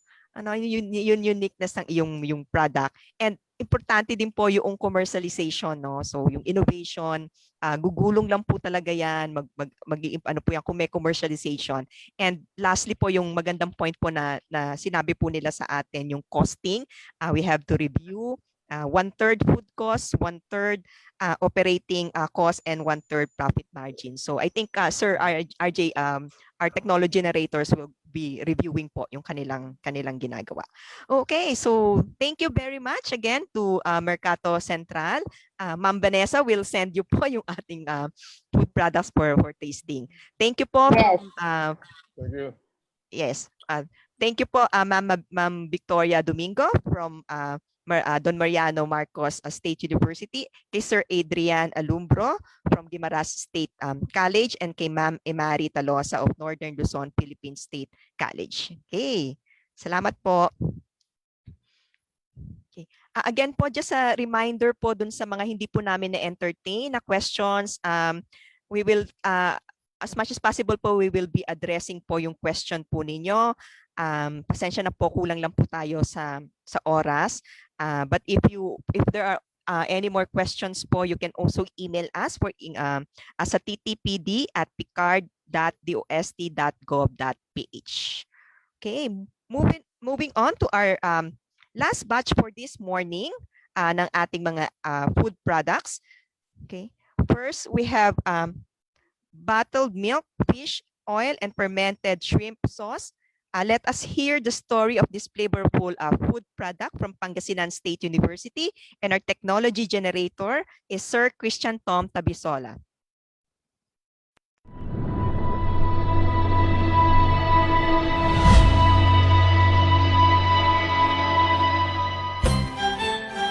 Are you looking for a primary protein source that is healthy, delectable, and affordable? Then may we share and offer you one innovative product from Pangasinan State University. Introducing BB Oil. Binagoongang bangus in oil. Good morning everyone! This is Christian Tom Tabisola, one of the team members behind the BB Oil product and technology. Consumers have become increasingly health conscious, shifting away from red and white meat and actively choosing fish as their main protein source. Because of consumers' health consciousness, we are less likely to eat unhealthy processed foods. People is saturated in seeing a lot of the same types of fish in canned foods. A product that is healthy, affordable, and quality.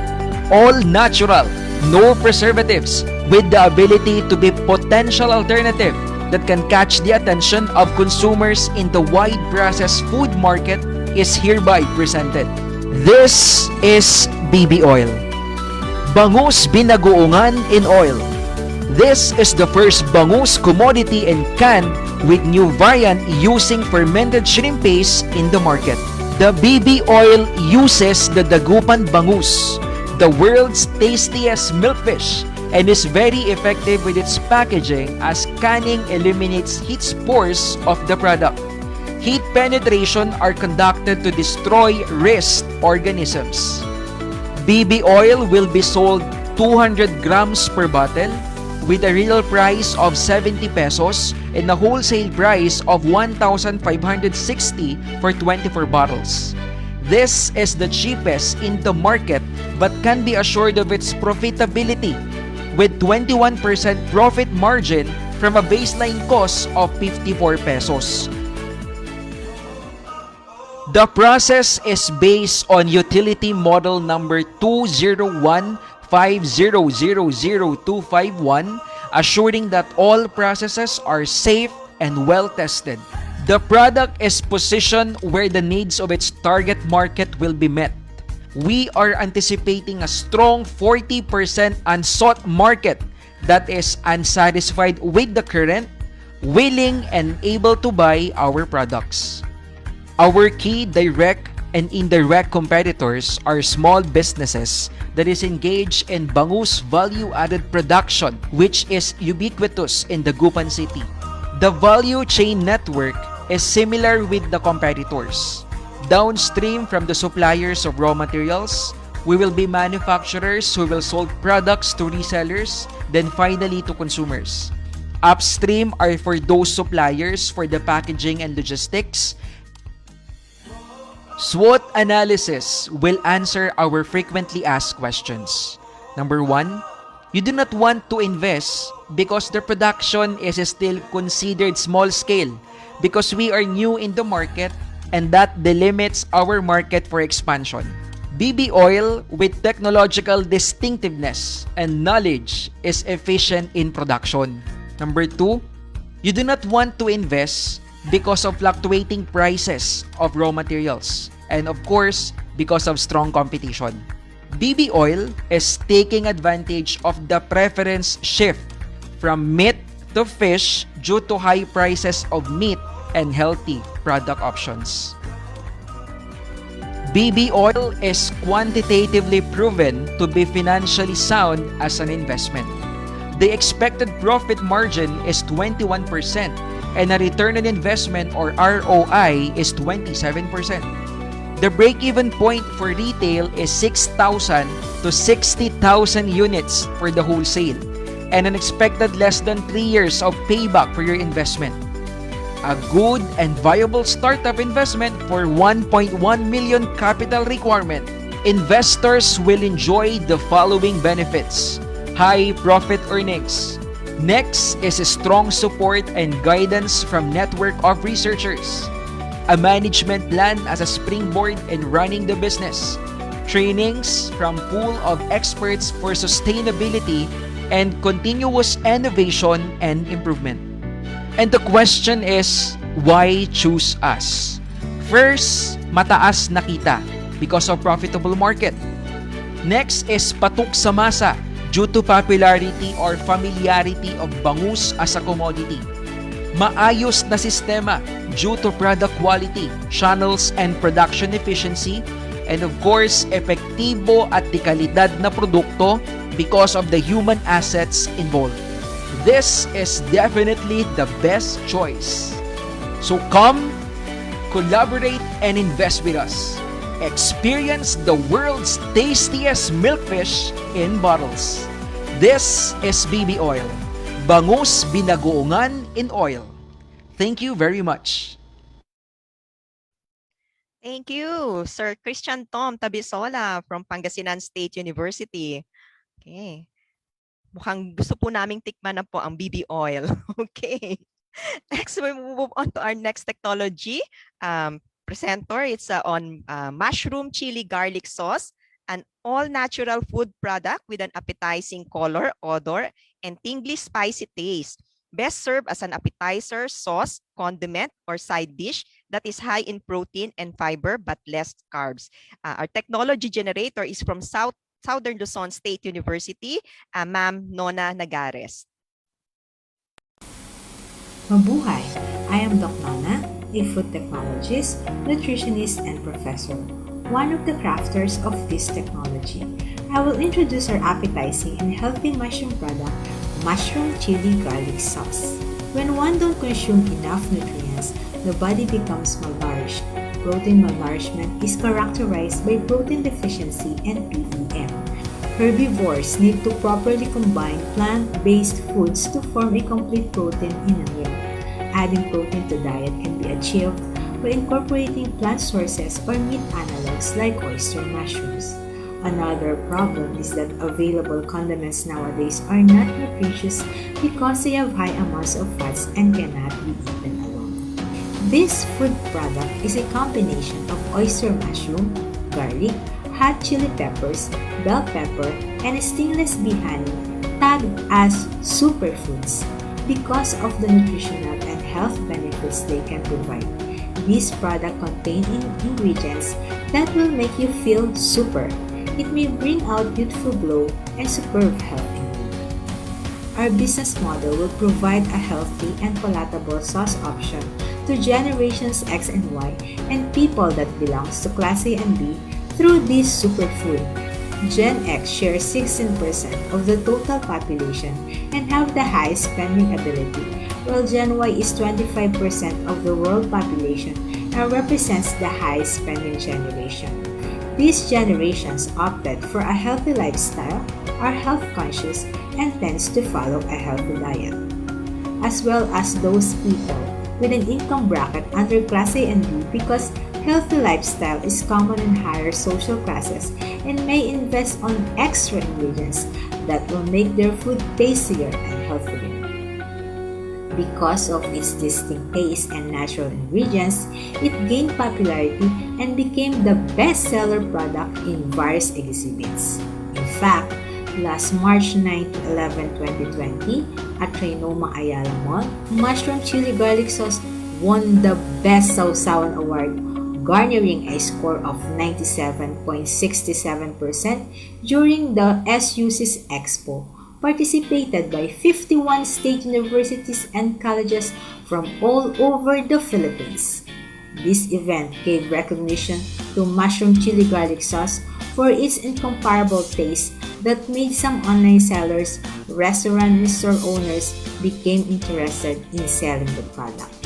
The process and the product have an IP application filed at IPO Phil, and its brand name has a trademark application too. So we're open for a possibility of licensing our product or a spin-off company. With the above achievements and increasing demand for mushroom chili garlic sauce, it shows that the product has market potential and may penetrate the global market.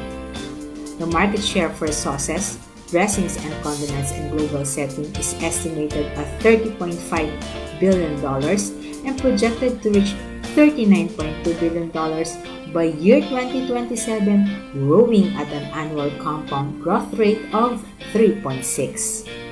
We will partner with hotels, restaurants, specialty shops, and online sellers to boost our sales. We will reach our consumers through advertisement, social media, and online selling platforms, and participate in product exhibits. The crafters of this superfood believe that for optimal health, protein-rich foods in every meal are still a must, notwithstanding the financial reward this may give. For financial viability, there is a net profit margin of 25.3% on a 5-year sales projection, while the return of investment is estimated at 32.27% with a payback period of 2.3 years. Price range of chili sauce or mushroom chili paste costs 175 pesos to 320 pesos, while a 100-gram bottle of this sauce, which is packed with healthy benefits, costs 120 pesos only. It is best partnered with rice, steamed vegetables, fried or grilled chicken and fish, kare-kare, and mangoes, and can be served as pasta sauce or salad dressing. 1 million pesos is needed for a 1-year operation of producing this healthy sauce, mainly for research and innovation, government registrations and recognitions, and market study. Be part in offering this healthy and affordable mushroom chili garlic sauce. Reach us through the following contact details.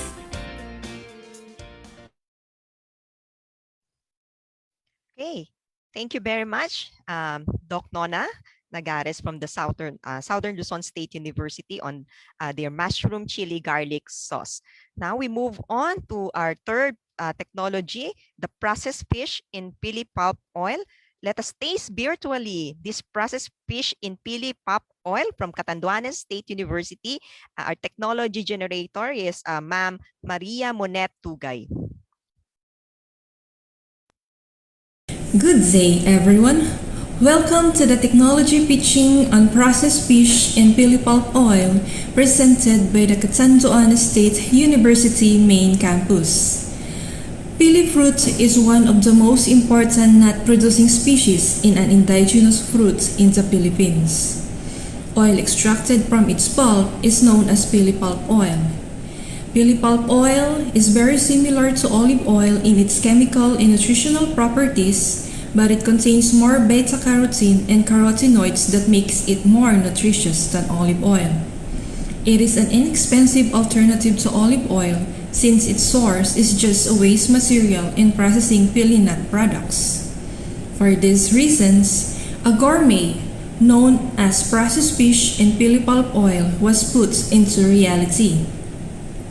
Processed fish and pili pulp oil, a more nutritious and more affordable bottled product made from oil which is locally extracted from indigenous source, characterized with more appetizing flavor and aroma that utilizes a locally sourced fish species such as Indian sardines and tuna.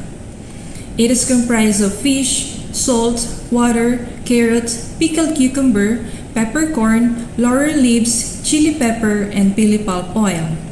Approximate analysis results conducted by DOST Regional Office Number 5 shows that processed fish in pili pulp oil contains 71.38% moisture, 3.71% ash, 1.56% total fat, 20.80% protein, 2.55% carbohydrates, 0.002% iron, 0.382% calcium, and 0.839% sodium.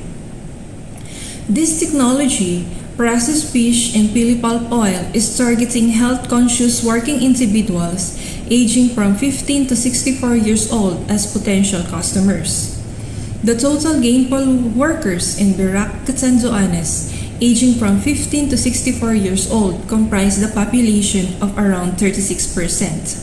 With this percentage, about 26,693 consumers are expected to buy the product.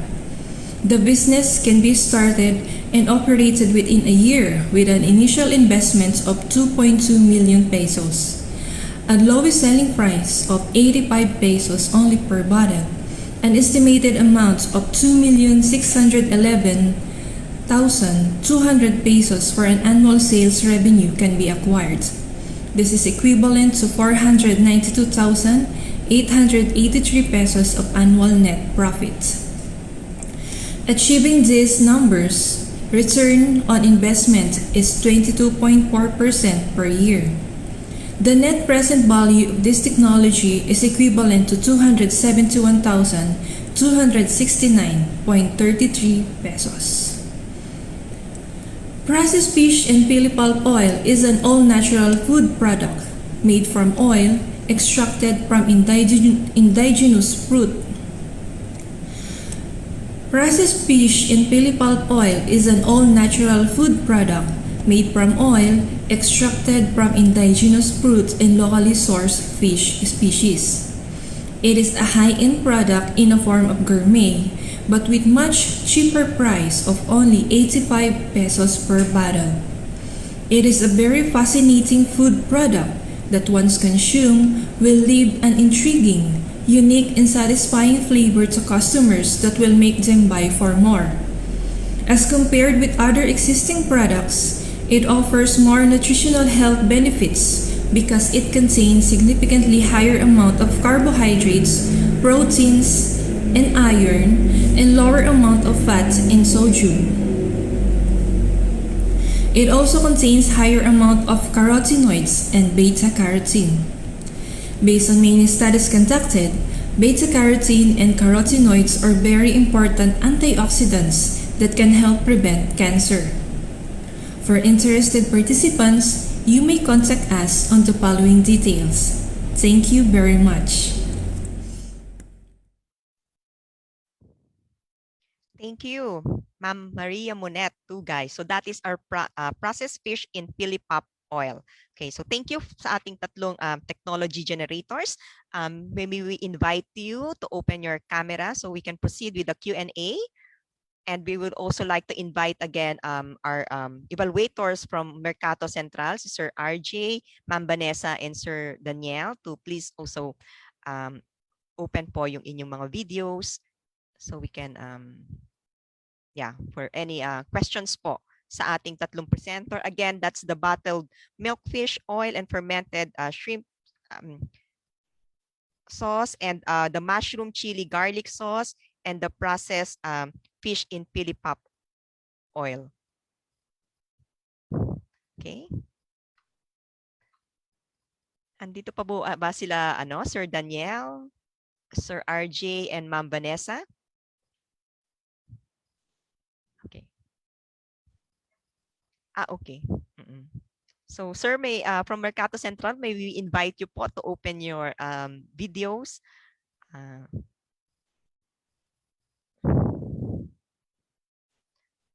Okay, while waiting po siguro from Mercato Central to turn on their video, we'll just entertain po some questions from FB Live. Okay, so first question po para kay Sir Tom. How much will be the investment capital in BB Oil Bangus? From Ryan Lirios, Katiwalaan. Hello po, magandang umaga po Sir Ryan. For our investment cost for BB Oil, Bangus Binogoonganin Oil, kailangan po natin ng 1.1 million. Yung 1.1 million po will cover all of the raw materials for the operation, kasama na po ang machineries and equipment plus the technology po. So yun po sir, 1.1 million po. Maraming pong salamat sir. Okay. So 1.1 million ang investment. Okay. Any question po from our evaluators?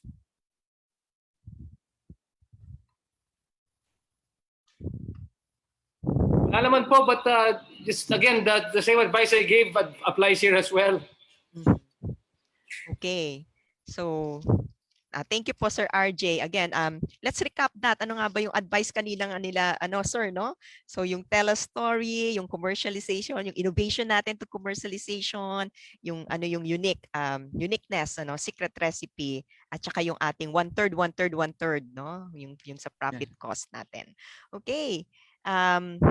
We have one more question here for processed fish in Philipop oil. How can a person buy this technology to generate revenue and make a profit? Ma'am, naka-mute pa-unmute, ma'am, ang mic. Okay, thank you po. Ay, ma'am, pwede kong paulit ng question. Okay, how can a person buy this technology to generate revenue and make a profit?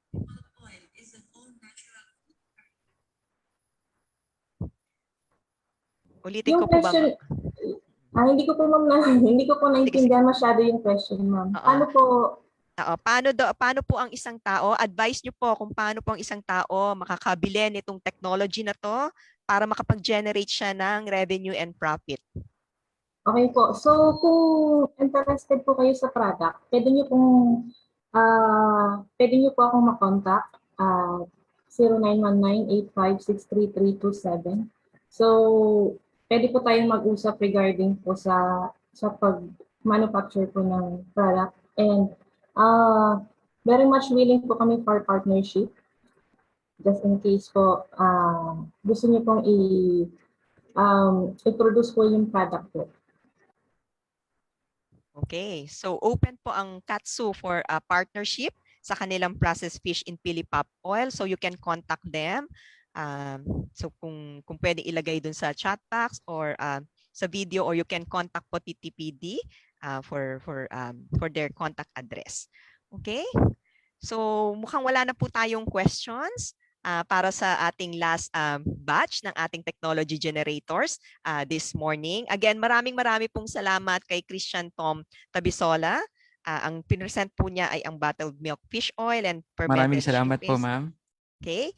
And then si Ma'am Nona Nagares from Southern Luzon State University, mushroom chili garlic sauce.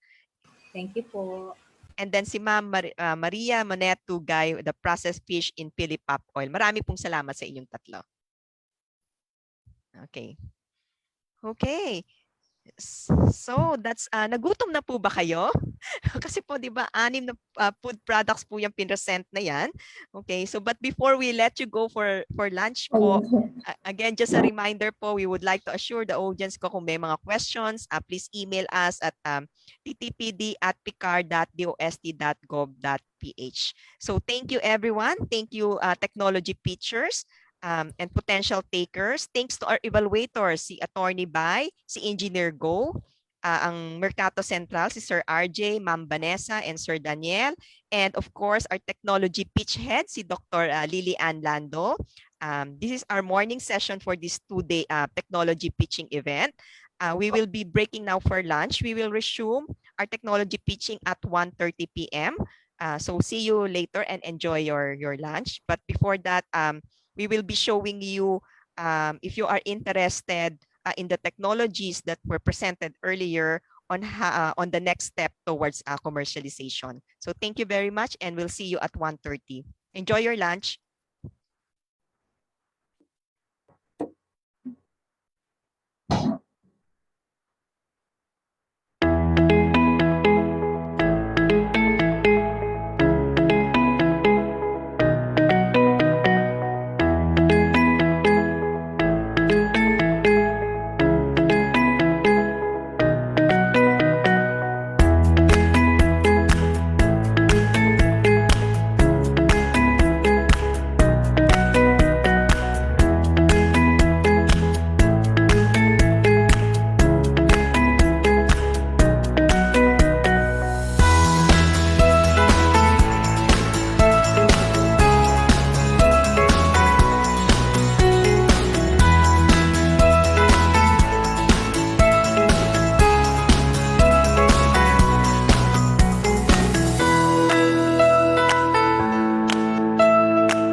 You know how it goes. Man eats chicken, and chicken eats worm. But what happens when worm eats chicken? Internal parasites are a major problem in the production of native chickens, causing severe diarrhea and high mortality in poultry, as well as high economic losses for farmers. Commercial dewormers are too expensive for native chicken producers and can make parasites resistant to drugs, rendering it ineffective. As a solution, Capiz State University, in collaboration with DOST-PCAARRD, developed the botanical dewormer for native chickens.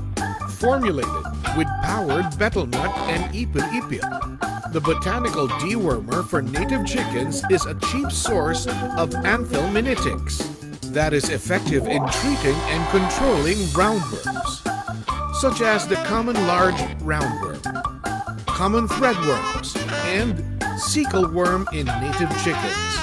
The botanical dewormer for native chickens complements commercially available dewormers, helping build a stable supply of native chickens for the country.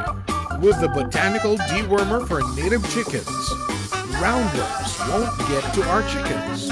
Brought to you by Capiz State University with DOST-PCAARRD and DOST-TAPI.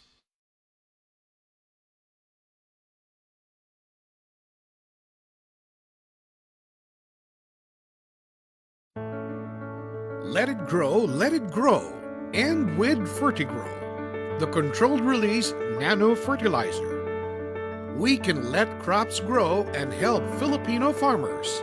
Developed by the University of the Philippines, Los Baños.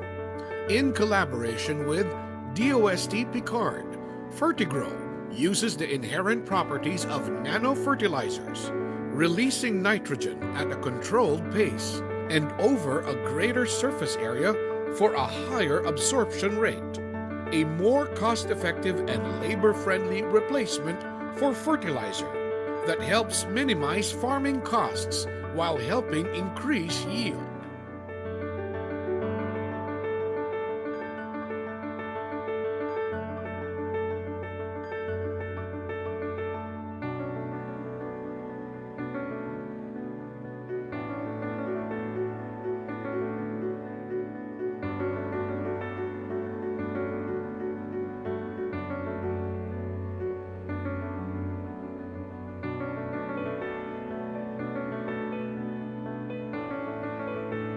Fertigrow can be used on various crops such as rice, corn, vegetables, sugarcane, coffee, cacao, and banana. The process of applying Fertigrow to crops is the same as conventional fertilizers and is available in 3 variants: nano potassium, nano phosphorus, and nano nitrogen. Let crops grow with Fertigrow, the controlled release nano fertilizer. Brought to you by the University of the Philippines, Los Baños. With DOST-PCAARRD and DOST-TAPI.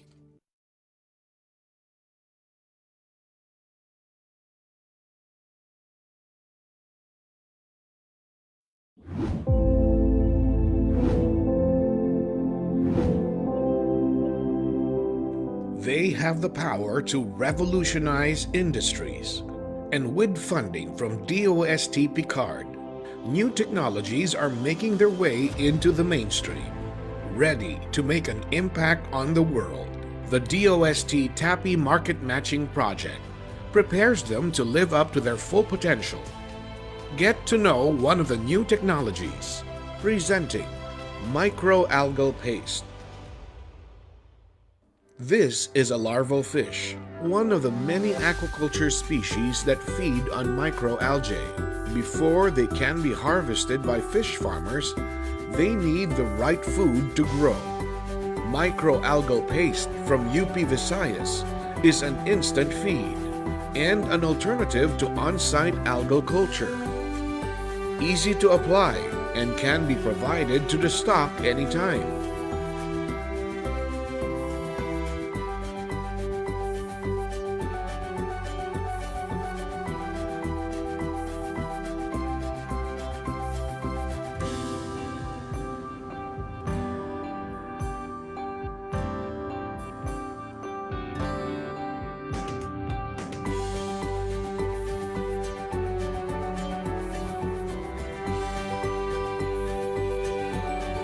Microalgal paste is the solution when rations of live algae are insufficient. Now, larval fish and other aquaculture organisms have the food they need to grow and thrive. Thanks to microalgal paste.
The Philippines' agriculture, aquatic, and natural resources sector are full of potential, but it faces big challenges, especially in bringing the technologies to their intended users.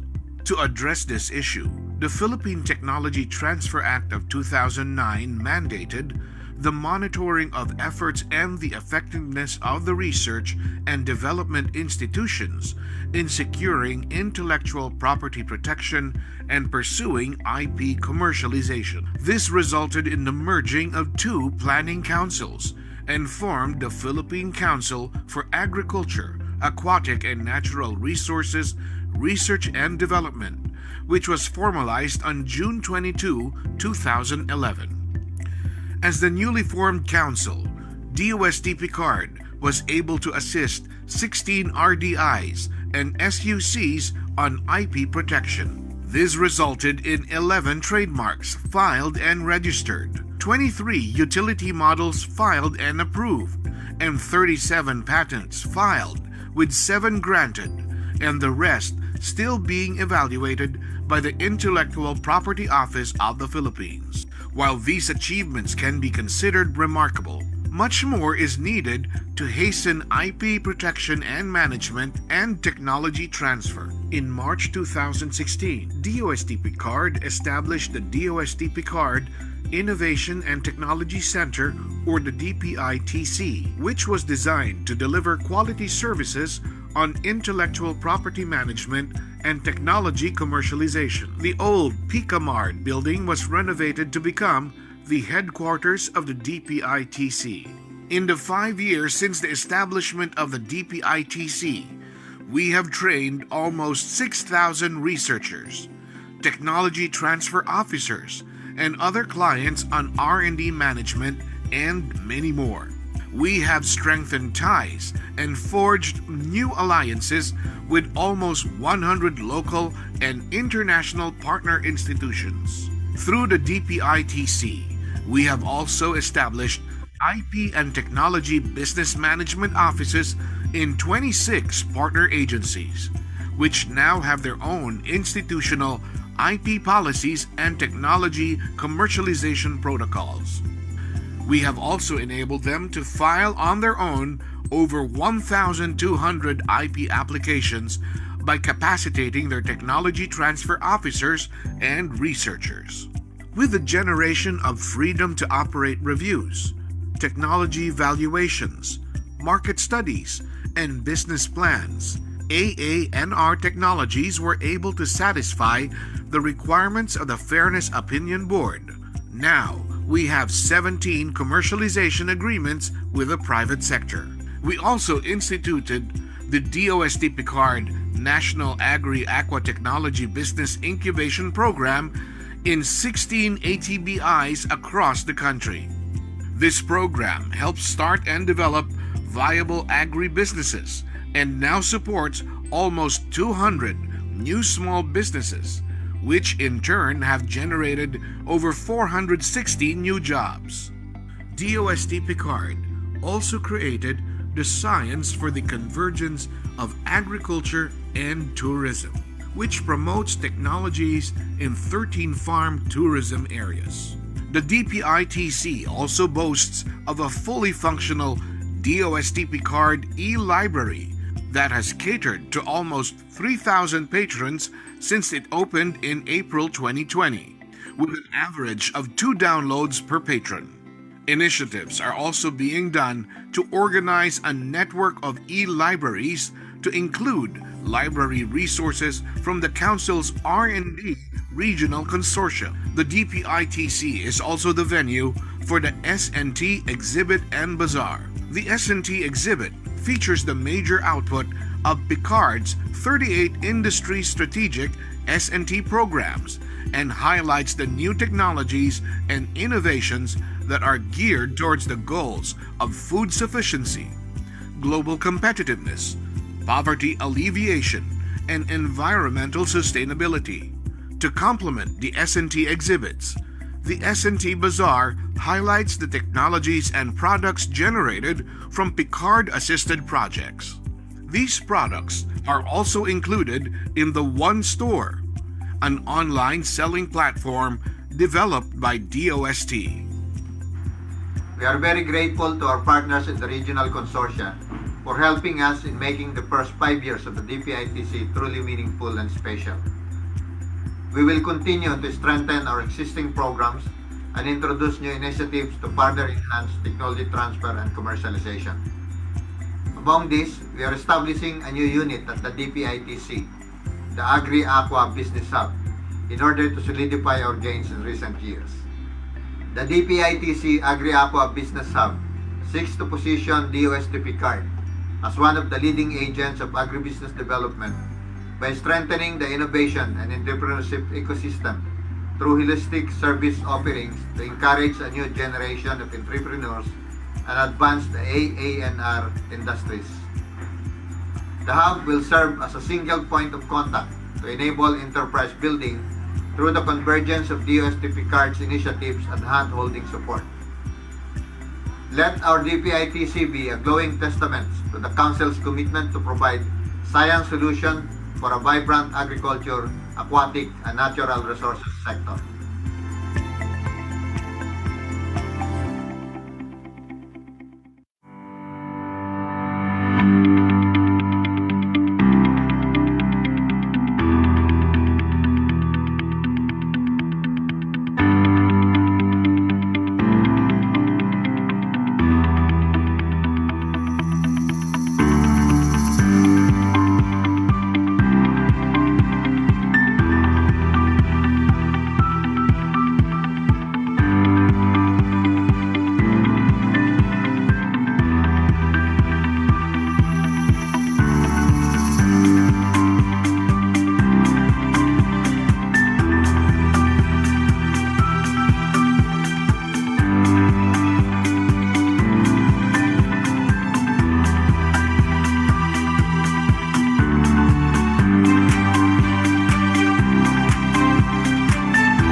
how it goes.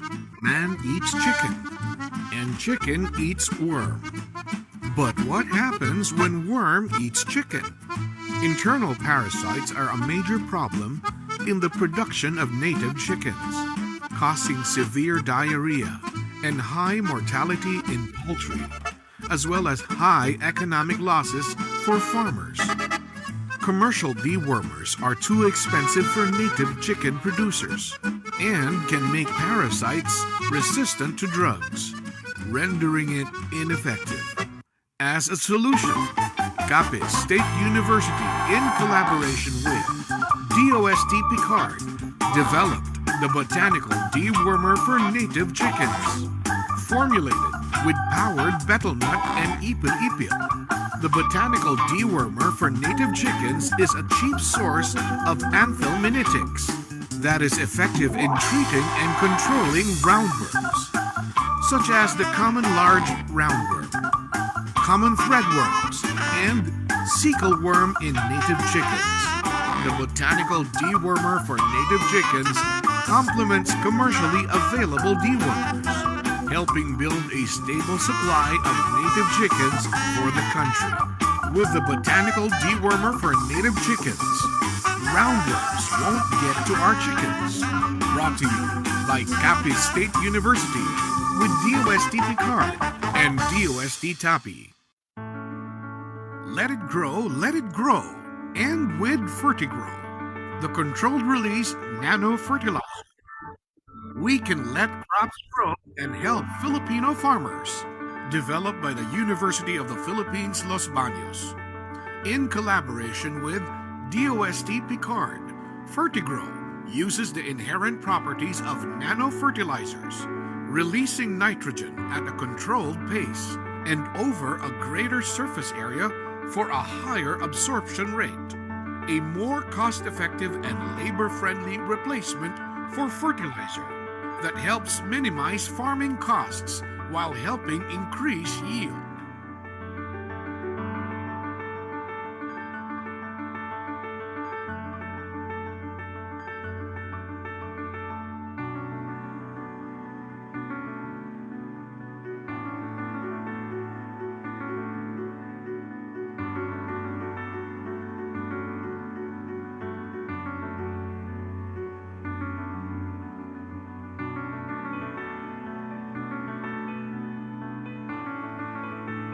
Fertigrow can be used on various crops such as rice, corn, vegetables, sugarcane, coffee, cacao, and banana. The process of applying Fertigrow to crops is the same as conventional fertilizers and is available in 3 variants: nano-potassium, nano-phosphorus, and nano-nitrogen.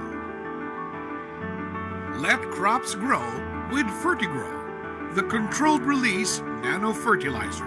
Brought to you by the University of the Philippines, Los Baños. With DOST-PCAARRD and DOST-TAPI.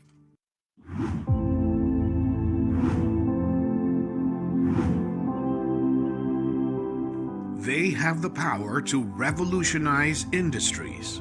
And with funding from DOST-PCAARRD, new technologies are making their way into the mainstream, ready to make an impact on the world.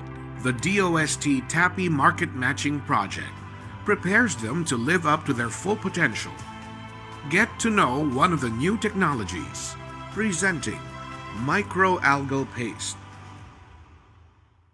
This is a larval fish, one of the many aquaculture species that feed on microalgae. Before they can be harvested by fish farmers, they need the right food to grow. Microalgal paste from UP Visayas is an instant feed and an alternative to on-site algal culture. Easy to apply and can be provided to the stock anytime.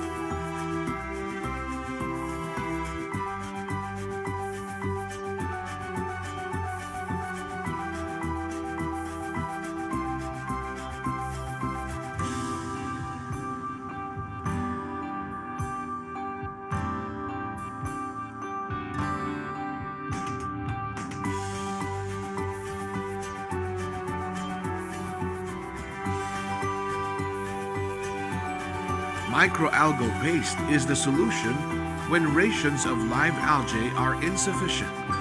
Now, larval fish and other aquaculture organisms have the food they need to grow and thrive.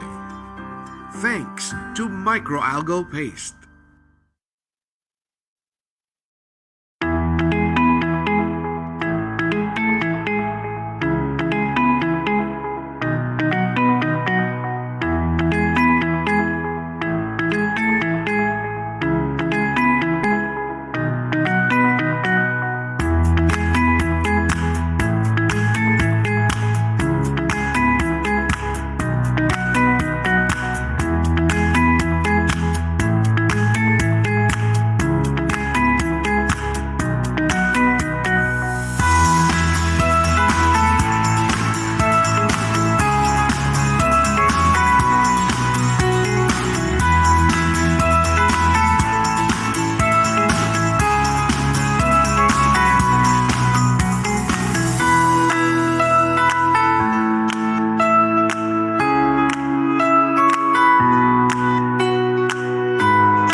The Philippines' agriculture, aquatic, and natural resources sector are full of potential, but it faces big challenges, especially in bringing the technologies to their intended users.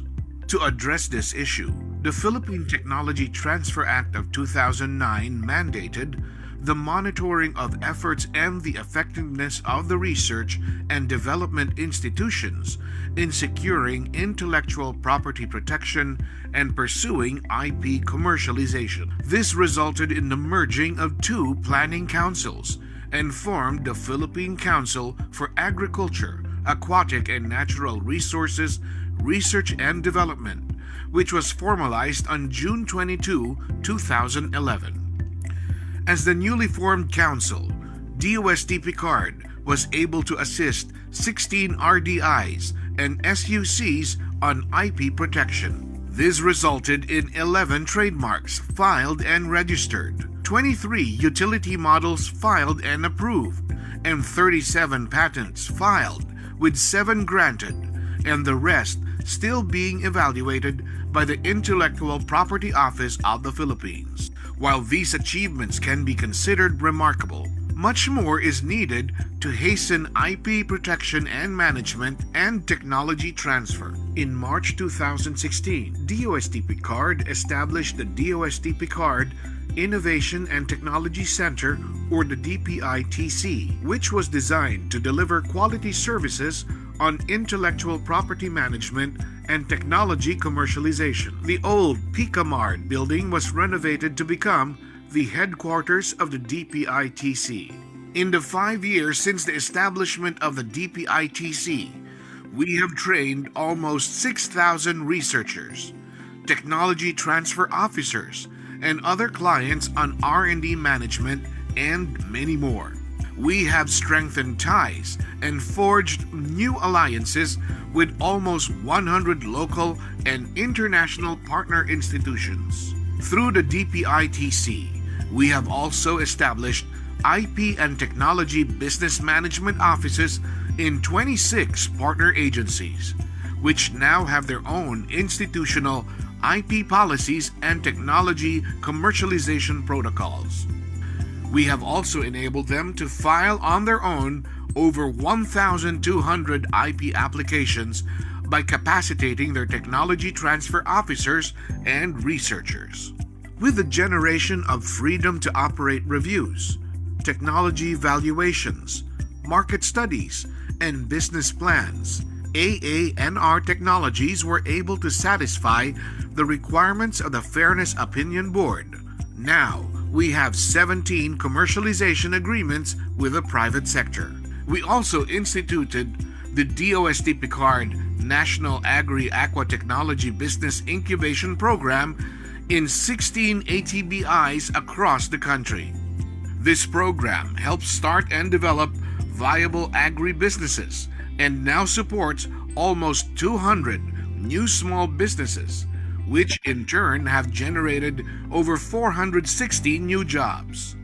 DOST-PCAARRD also created the Science for the Convergence of Agriculture and Tourism, which promotes technologies in 13 farm tourism areas.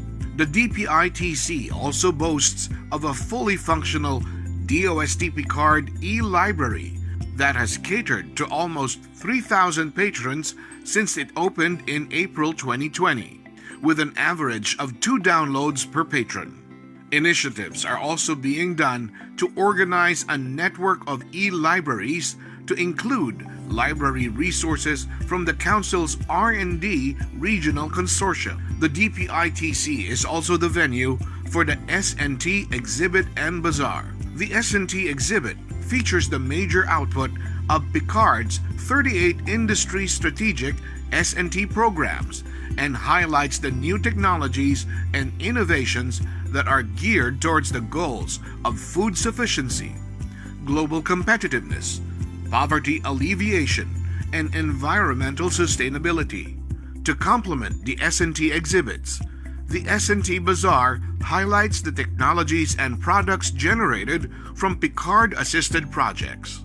These products are also included in the One Store, an online selling platform developed by DOST. We are very grateful to our partners in the regional consortia for helping us in making the first 5 years of the DPITC truly meaningful and special. We will continue to strengthen our existing programs and introduce new initiatives to further enhance technology transfer and commercialization. Among these, we are establishing a new unit at the DPITC, the Agri-Aqua Business Hub, in order to solidify our gains in recent years. The DPITC Agri-Aqua Business Hub seeks to position DOST-PCAARRD as one of the leading agents of agribusiness development by strengthening the innovation and entrepreneurship ecosystem through holistic service offerings to encourage a new generation of entrepreneurs and advance the AANR industries. The hub will serve as a single point of contact to enable enterprise building through the convergence of DOST-PCAARRD's initiatives and hand-holding support. Let our DPITC be a glowing testament to the Council's commitment to provide science solutions for a vibrant agriculture, aquatic, and natural resources sector.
how it goes. Man eats chicken, and chicken eats worm. But what happens when worm eats chicken? Internal parasites are a major problem in the production of native chickens, causing severe diarrhea and high mortality in poultry, as well as high economic losses for farmers. Commercial dewormers are too expensive for native chicken producers and can make parasites resistant to drugs, rendering it ineffective. As a solution, Capiz State University, in collaboration with DOST-PCAARRD, developed the botanical dewormer for native chickens. Formulated with powered betel nut and ipil-ipil, the botanical dewormer for native chickens is a cheap source of anthelminetics that is effective in treating and controlling roundworms, such as the common large roundworm, common threadworms, and cecal worm in native chickens. The botanical dewormer for native chickens complements commercially available dewormers, helping build a stable supply of native chickens for the country. With the botanical dewormer for native chickens, roundworms won't get to our chickens. Brought to you by Capiz State University with DOST-PCAARRD and DOST-TAPI. Let it grow, and with Fertigrow, the controlled release nano fertilizer.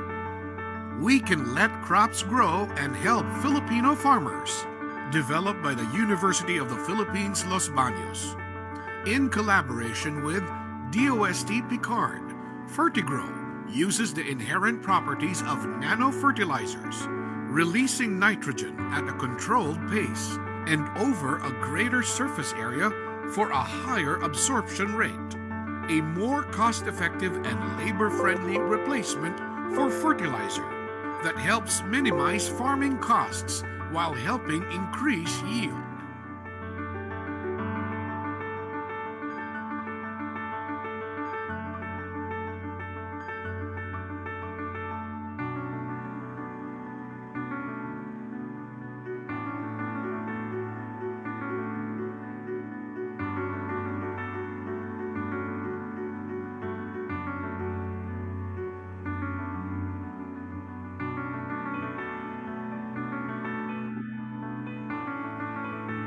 Fertigrow can be used on various crops such as rice, corn, vegetables, sugarcane, coffee, cacao, and banana. The process of applying Fertigrow to crops is the same as conventional fertilizers and is available in 3 variants: nano-potassium, nano-phosphorus, and nano-nitrogen. Let crops grow with Fertigrow, the controlled release nano-fertilizer. Brought to you by the University of the Philippines, Los Baños. With DOST-PCAARRD and DOST-TAPI.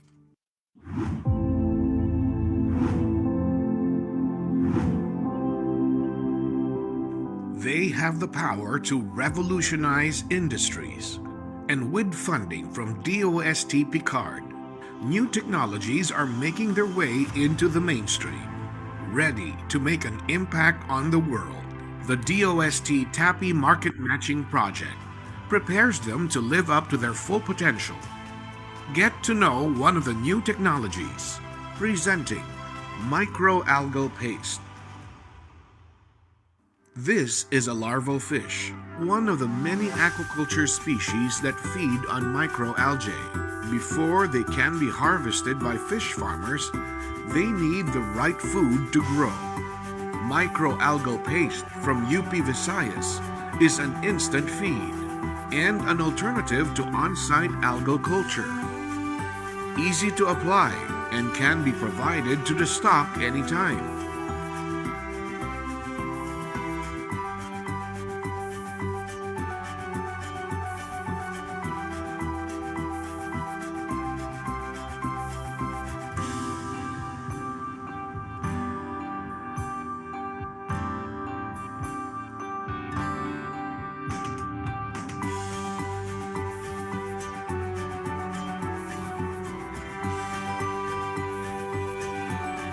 Microalgal paste is the solution when rations of live algae are insufficient. Now, larval fish and other aquaculture organisms have the food they need to grow and thrive. Thanks to microalgal paste.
The Philippines' agriculture, aquatic, and natural resources sector are full of potential, but it faces big challenges, especially in bringing the technologies to their intended users.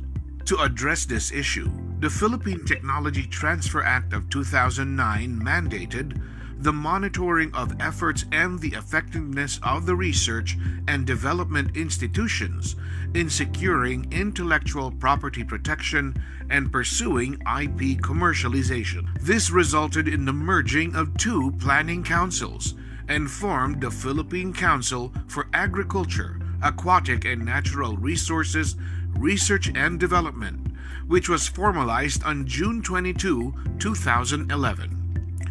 As the newly formed council, DOST-PCAARRD was able to assist 16 RDIs and SUCs on IP protection. This resulted in 11 trademarks filed and registered, 23 utility models filed and approved, and 37 patents filed, with 7 granted, and the rest still being evaluated by the Intellectual Property Office of the Philippines. While these achievements can be considered remarkable, much more is needed to hasten IP protection and management and technology transfer. In March 2016, DOST-PCAARRD established the DOST-PCAARRD Innovation and Technology Center, or the DPITC, which was designed to deliver quality services on intellectual property management and technology commercialization. The old PCAAARRD building was renovated to become the headquarters of the DPITC. In the 5 years since the establishment of the DPITC,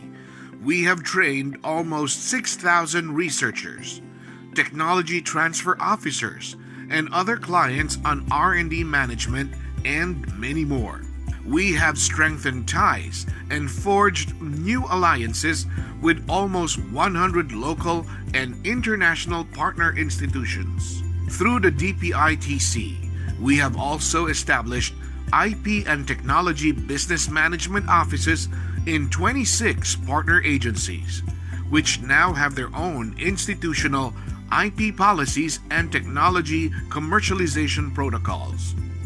We have also enabled them to file on their own over 1,200 IP applications by capacitating their technology transfer officers and researchers. With the generation of freedom to operate reviews, technology evaluations, market studies, and business plans, AA&R Technologies were able to satisfy the requirements of the Fairness Opinion Board. Now, we have 17 commercialization agreements with the private sector. We also instituted the DOST-PCAARRD National Agri-Aqua Technology Business Incubation Program in 16 ATBIs across the country. This program helps start and develop viable agri-businesses and now supports almost 200 new small businesses, which in turn have generated over 460 new jobs. DOST-PCAARRD also created the Science for the Convergence of Agriculture and Tourism, which promotes technologies in 13 farm tourism areas. The DPITC also boasts of a fully functional DOST-PCAARRD e-library that has catered to almost 3,000 patrons since it opened in April 2020, with an average of 2 downloads per patron. Initiatives are also being done to organize a network of e-libraries to include library resources from the Council's R&D Regional Consortium. The DPITC is also the venue for the S&T Exhibit and Bazaar. The S&T Exhibit features the major output of PCAARRD's 38 industry strategic S&T programs and highlights the new technologies and innovations that are geared towards the goals of food sufficiency, global competitiveness, poverty alleviation, and environmental sustainability. To complement the S&T exhibits, the S&T Bazaar highlights the technologies and products generated from PCAARRD-assisted projects. These products are also included in the One Store, an online selling platform developed by DOST. We are very grateful to our partners in the regional consortia for helping us in making the first 5 years of the DPITC truly meaningful and special. We will continue to strengthen our existing programs and introduce new initiatives to further enhance technology transfer and commercialization. Among these, we are establishing a new unit at the DPITC, the Agri-Aqua Business Hub, in order to solidify our gains in recent years. The DPITC Agri-Aqua Business Hub seeks to position DOST-PCAARRD as one of the leading agents of agribusiness development by strengthening the innovation and entrepreneurship ecosystem through holistic service offerings to encourage a new generation of entrepreneurs and advance the AANR industries. The hub will serve as a single point of contact to enable enterprise building through the convergence of DOST-PCAARRD's initiatives and hand-holding support. Let our DPITC be a glowing testament to the Council's commitment to provide science solutions for a vibrant agriculture, aquatic, and natural resources sector.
na!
how it goes. Man eats chicken, and chicken eats worm. But what happens when worm eats chicken? Internal parasites are a major problem in the production of native chickens, causing severe diarrhea and high mortality in poultry, as well as high economic losses for farmers. Commercial dewormers are too expensive for native chicken producers and can make parasites resistant to drugs, rendering it ineffective.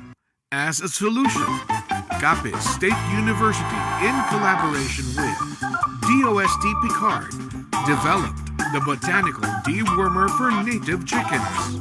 Formulated with powered betel nut and ipil-ipil, the botanical dewormer for native chickens is a cheap source of anthelminetics that is effective in treating and controlling roundworms, such as the common large roundworm, common threadworms, and cecal worm in native chickens.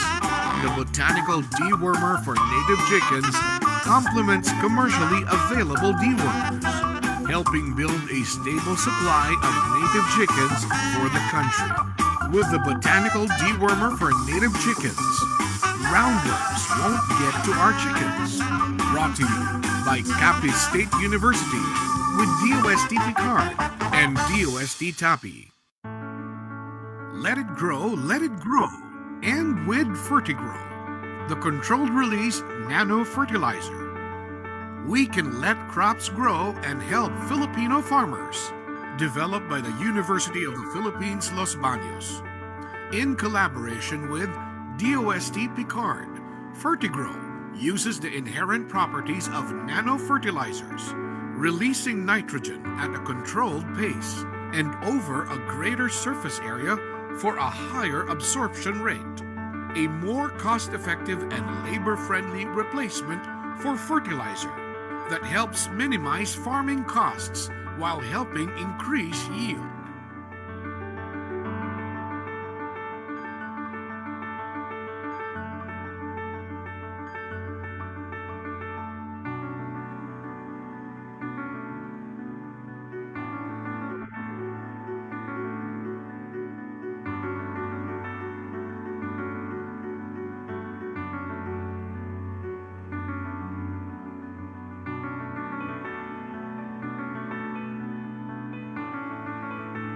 Fertigrow can be used on various crops such as rice, corn, vegetables, sugarcane, coffee, cacao, and banana. The process of applying Fertigrow to crops is the same as conventional fertilizers and is available in 3 variants: nano potassium, nano phosphorus, and nano nitrogen. Let crops grow with Fertigrow, the controlled release nano fertilizer. Brought to you by the University of the Philippines, Los Baños. With DOST-PCAARRD and DOST-TAPI.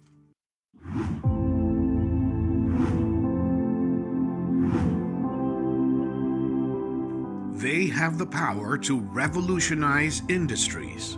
And with funding from DOST-PCAARRD, new technologies are making their way into the mainstream, ready to make an impact on the world. The DOST-TAPI Market Matching Project prepares them to live up to their full potential. Get to know one of the new technologies, presenting microalgal paste. This is a larval fish, one of the many aquaculture species that feed on microalgae. Before they can be harvested by fish farmers, they need the right food to grow. Microalgal paste from UP Visayas is an instant feed and an alternative to on-site algal culture. Easy to apply and can be provided to the stock anytime.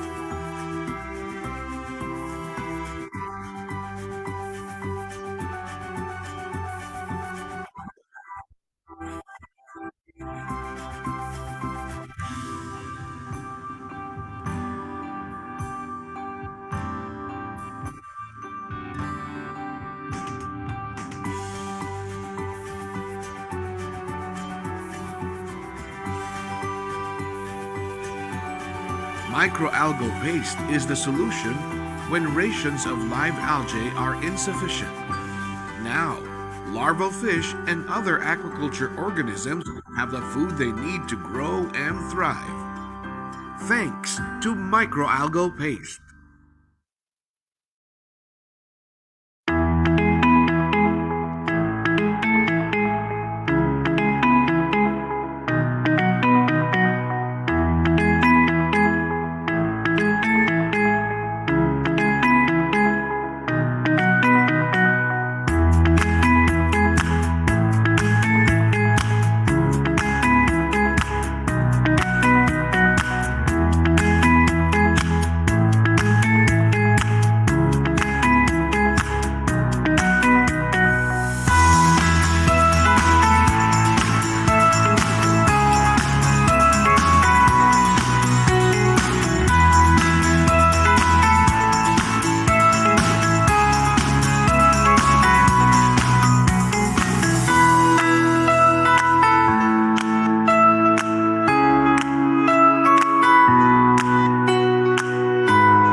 Good afternoon, everyone.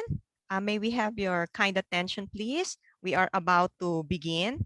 We are requesting everyone to get ready because we will be starting our program in 5 minutes. Thank you.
Once again, magandang hapon po. Good afternoon, everyone. We hope Good that you had afternoon, a ma'am. good afternoon po. We hope you had a great lunch. Okay. Again, we welcome you, uh, all the technology pitchers and our potential technology takers to the afternoon session of our technology pitch day. Okay. To start, let me acknowledge our evaluator for this afternoon. We have Professor Matthew Escobedo, who will evaluate the presentations from this afternoon session. He is the chair of the Subcommittee of Technology Innovations of the Management Association of the Philippines and an adjunct faculty of the Asian Institute of Management. He has an educational background on PhD in physics, a candidate from University of the Philippines, Master of Science, Mechanical Engineering. He is a Mambusho Scholar, Toyohashi University of Technology, Japan, Master of System Design and Management, a PAEF Scholar. I also have a Massachusetts Institute of Technology, USA, and Bachelor of Science in Physics. He was even awarded Best Undergraduate Thesis and a DOST Scholar from the University of the Philippines. Aside from Sir Matt, we also have, again, the group from Mercato Central. I think if we have still RJ and Vanessa Ledesma, Sir Daniel, and Ma'am Chris. Okay, Mercato Central is the destination lifestyle food market that delivers a wide variety of great and unique tasting food, organic pastries, and beverage food that is one of a kind. Okay, welcome po sa ating mga evaluators. Let us continue to hear our technology pitchers under the food, products, and beverages category. Okay. The first is the product is Okara Coco Nuggets. It's a delicious nuggets produced from scraped young coconut meat or Cocos nucifera and soybean glycine max pulp, or locally known as Okara. From Davao Oriental State College of Science and Technology, let's welcome Ma'am Cheryl Bautista. Innovation is the practical application of concepts that result in the launch of new products or services or a change in the way such goods or services are offered. A great innovative day to everyone. Presenting now is the IPTBM office of the Davao Oriental State University. Soy pulp, or okara, a byproduct of soybean, scientifically known as glycine max L, are utilized as feeds for domestic animals and as fertilizers.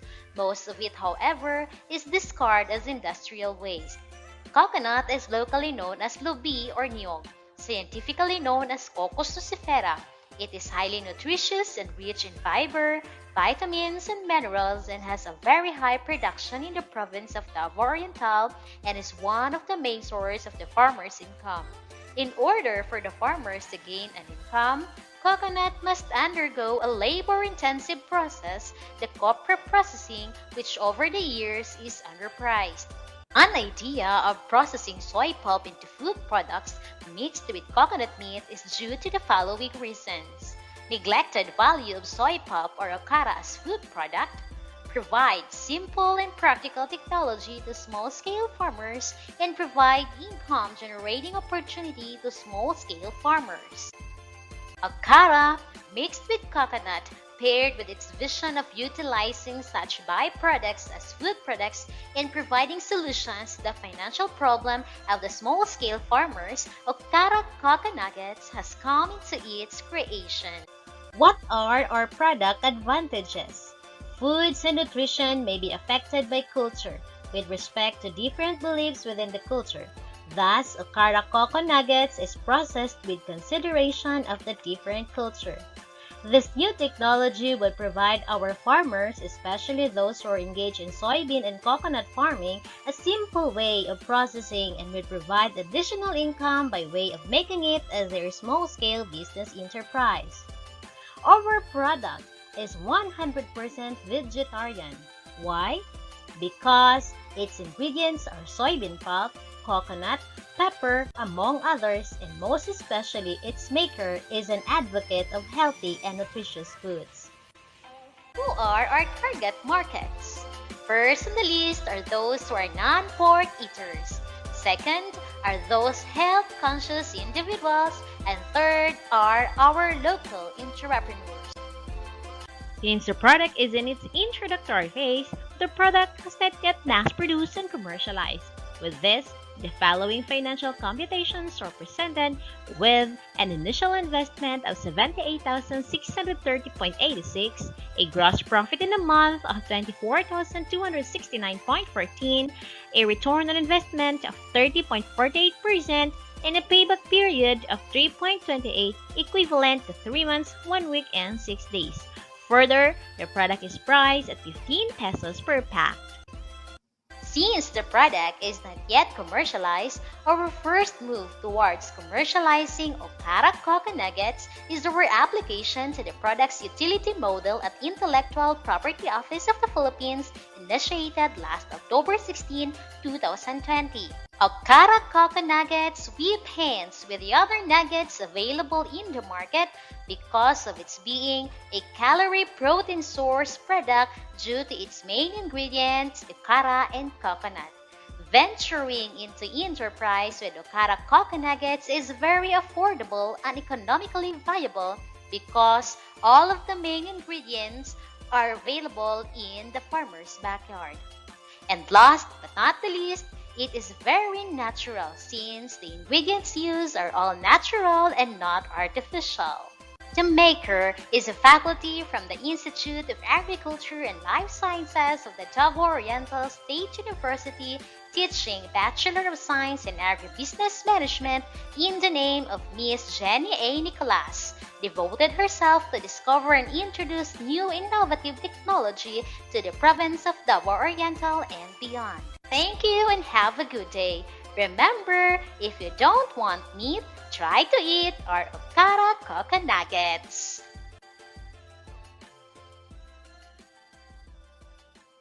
Okay. Thank you. So remember to eat Okara Coco Nuggets. Okay. Thank you po, Ma'am Cheryl from Davao Oriental State College of Science and Technology.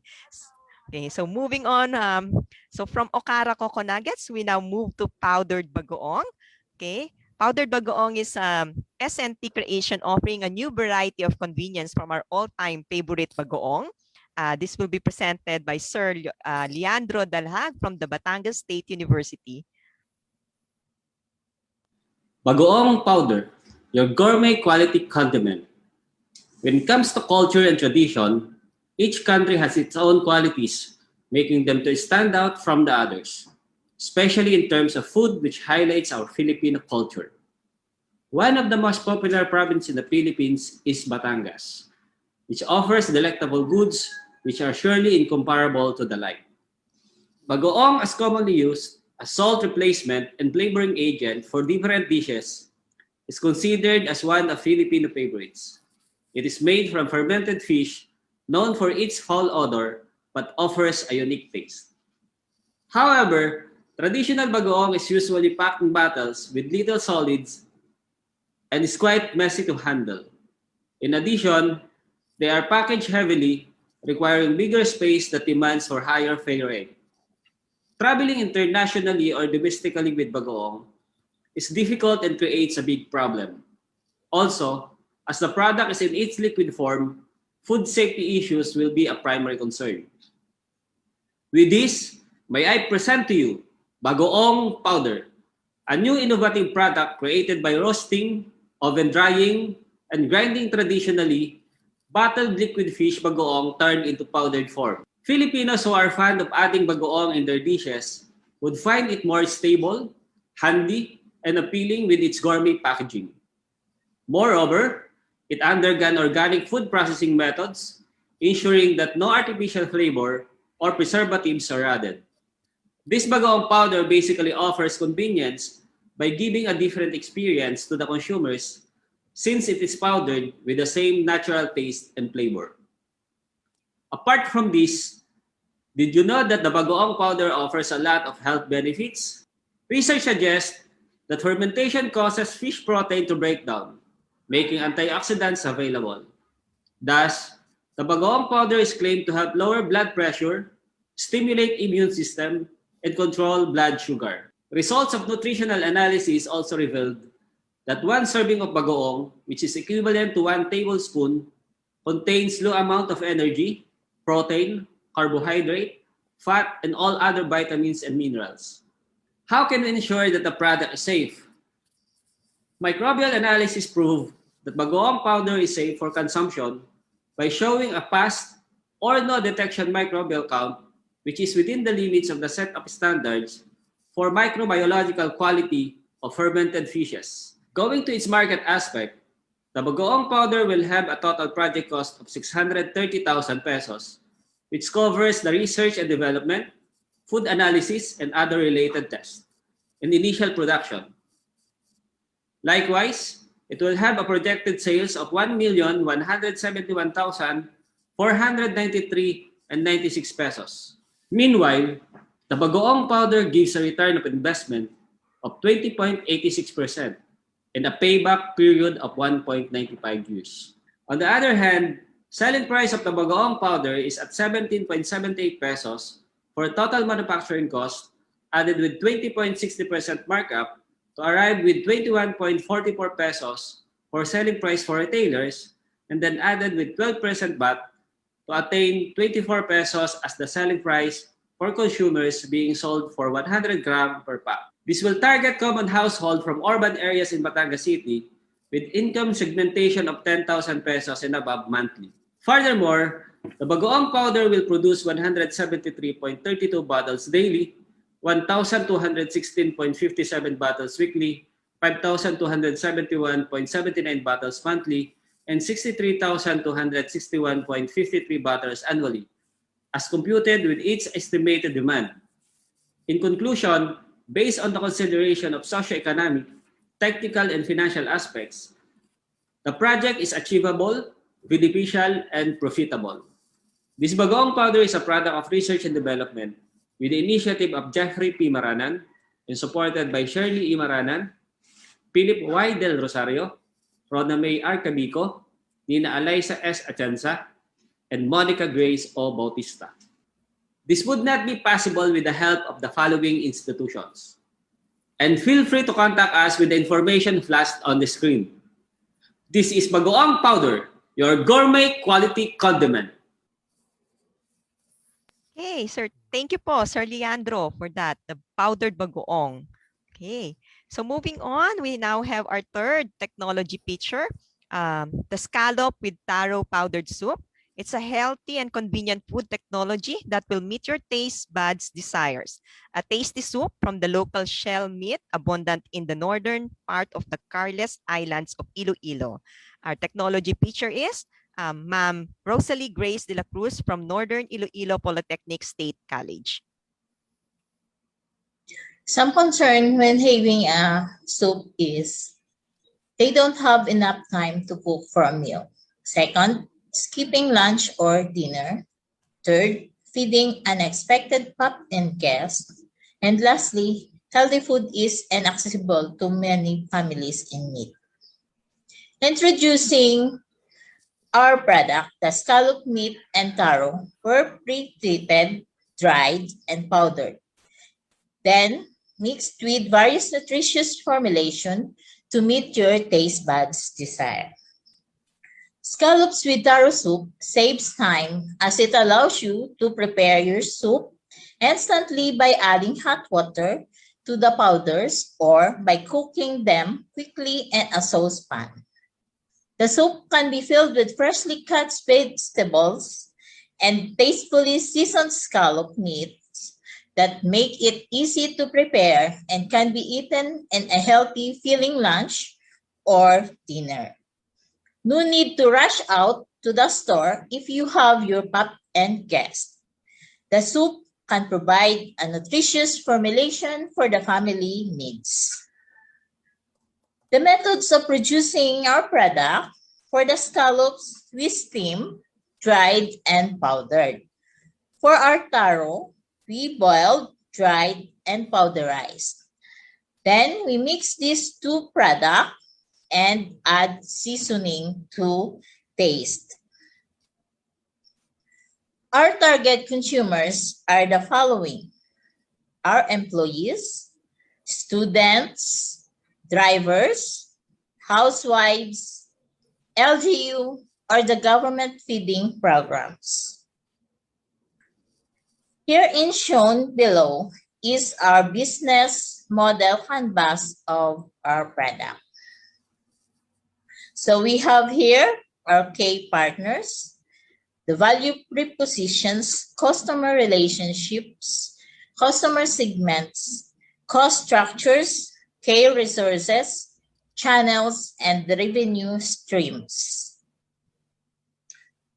When you purchase our product, the scallops taro soup, it has a net weight of 60 grams, which can be purchased for only 40 pesos, with a shelf life of 30 days in a cooking temperature, 6 months when refrigerated. And for our packaging, it is packaged into a recyclable, flexible packaging. Because of the abundance of scallops in the northern part of Iloilo, it can promote nutritious scallops production in a natural way, giving it a significant advantage over competitors. The people behind the product is me, myself, Engineer Rosalie Grace de la Cruz, Irene Bargo, Julieta Malunis, and Hermie Alegre. Scallops with taro soup, mapapawaw kayo sa sabaw. Wow, mapapawaw tayo sa sabaw. That's so nice. Thank you po, Ma'am Rosalie Grace de la Cruz, her presentation on the scallop with taro powder soup. She's from Iloilo Polytechnic State College. Okay, so that's our first 3 technology pictures this afternoon, the Okara Coco Nuggets, powdered bagoong, and the scallop with taro powdered soup. May we invite our teachers to please turn on their video, and we're going also to invite Prof. Matt and Metro Central Group, so we can proceed with the question and answer. Okay. Thank you for your presentations. So quick one on the scallop. I'm not familiar with the scallop with taro soup. Okay, in terms of recall, for instance, it would be the sinigang. Okay, so in terms of the market that you have, who do you have in mind for that?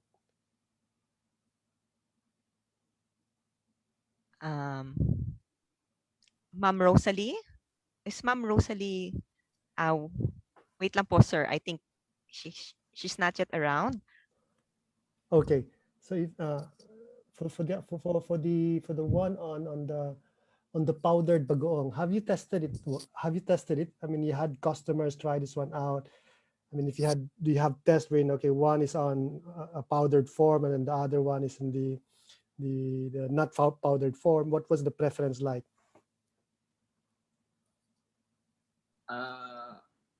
We test that already when the research is ongoing, and the preference of the consumer, particularly in Batangas City, is the powdered bagoong rather than the liquid one.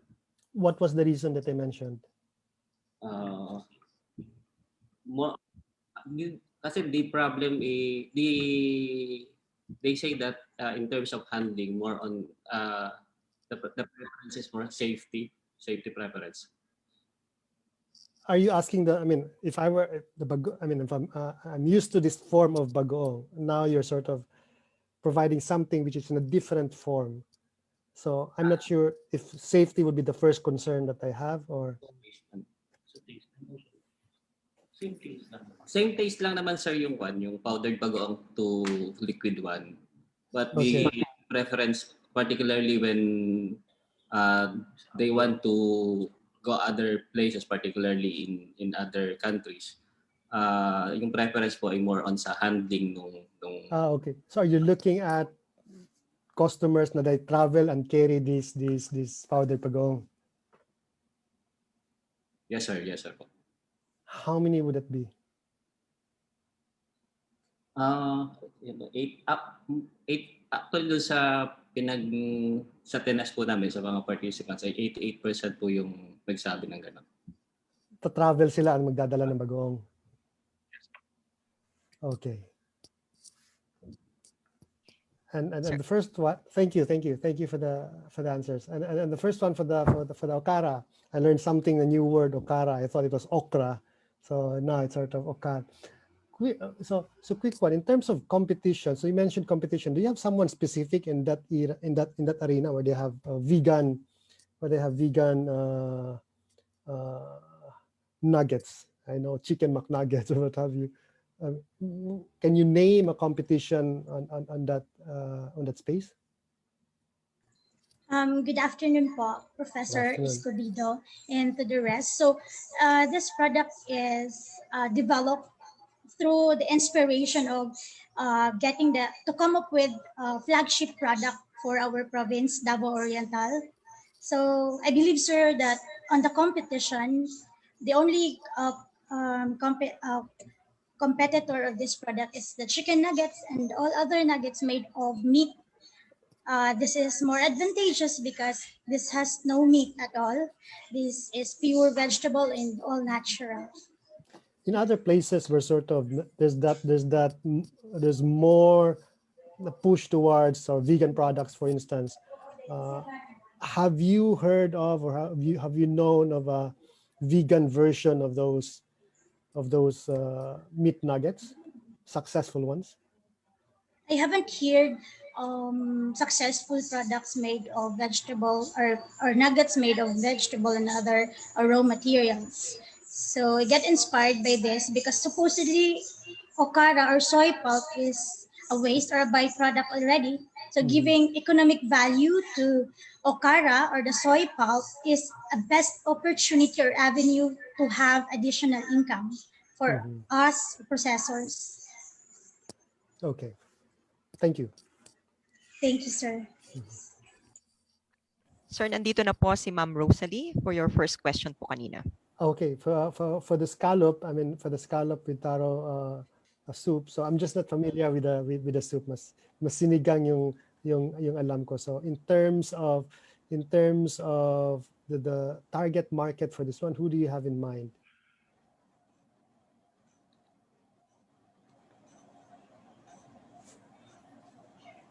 Ma'am, wala pong audio, Ma'am Rosalie.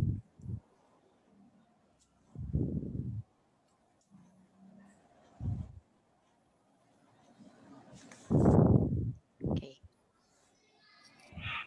Inaayos po ata ni Ma'am Rosalie po ang kanyang audio. Okay. Any other question po, Professor Matt?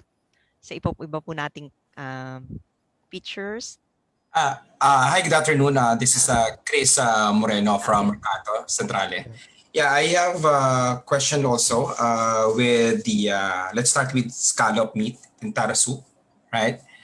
Yeah, I believe on that one. I just need to check lang with the team of scallop meat. It's just to, how do we ensure like if their food, kasi there's a scallop involved, diba, dun sa product, right?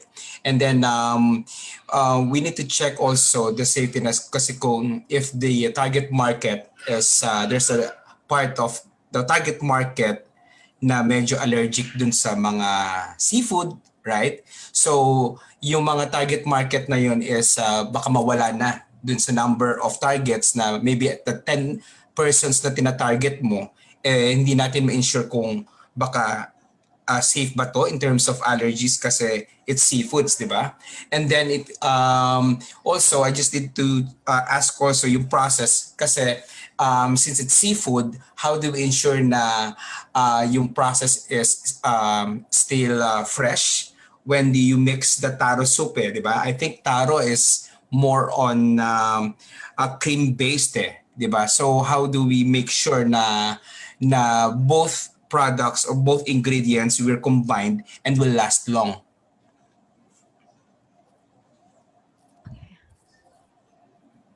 Ma'am, okay, Ma'am Rosalie, wala pa rin po kayong audio. Sige, baka may nagkaroon lang ng problema sa audio. Okay, no worries. Balikan na lang natin si Ma'am. I want to ask question also to powdered bagoong, right? for powder bagoong, me personally, I love bagoong, right? So I just would like to ask lang kasi what is the difference between the natural and the product that you have? So what could be the difference of the two, right? Yeah, we all know it's powdered, right? So in terms of the taste and in terms of the powdered, kasi it's you have to put some water pa to make it, di ba? Like a real bagoong. Compared with the ready-made bagoong na yung creaminess niya and yung freshness niya is better compared dun sa minimix na ng water. Can you enlighten me on that? Sir, the taste is almost the same. Yung sa powdered bagoong nga lang, sir, hindi naman sa nilalagyan ng, pwede mo lagyan, there is an optional, pwede ka maglagay ng tubig. But yung preference ng iba, parang yung asin, yung tinataktak lang ng kwan. I see. Okay. So it's more like a condiments that you're going to put on top of the food, right? Para lang siyang mga powder mix na parang if there's a food that you want to put the bagoong, itataktak mo lang siya and then that's ready to eat. Ganun ba yung product, right? Yes. Tama ba ako, right? Yes po. Okay. Yes po. Yes, sir. Yeah, kasi I thought you need to put something para maging ano siya katulad din ng natural na bagoong, right? That's sir, yung condiments talaga po siya. Yeah, kasi yung advantage kasi ng natural na bagoong is that it will last for long, di ba? Right? Yung you can store it in somewhere or like in the fridge. But this one is more on the handy thing. Tama ba ako? Actually, sir, although namin na test for shelf life, yung powdered bagoong, but yung first production niya, nung ginagawa pa yung powdered bagoong ng mga researchers, 2015, and until now, hindi pa siya nagkakaroon ng molds. Kaya nga lang, hindi pa siya nabubuksan dun sa kanyang share. I see. Right. For this product, may I know who is your target market again? Actually, sir, nung ginagawa namin yung product namin, ay the primary target is the OFWs, those who are traveled abroad or those who are traveled in other places because of the portability of that product. But in terms of market value, the target is the household of Batangas City for the meantime, or Okay. Batangas province. All right. I think yung strategy on providing it or helping it to the outside the country is a good idea kasi like all Filipinos when they yung mga OFW they're missing our type of food, di ba? So this one is another alternative. But may I know why only in Batangas yung target market niyo? Actually, sir, nasa initial stage pa siya, kaya hindi namin... Okay. Yeah. Kasi, so you are based in Batangas, right? Yes, sir. Okay, yeah. I'm based in Mindoro, so it's most likely we are in the same aspect, right? But I would suggest lang, no, sir, in terms of this one, I believe it's a good product din naman. And then don't stick with Batangas, right?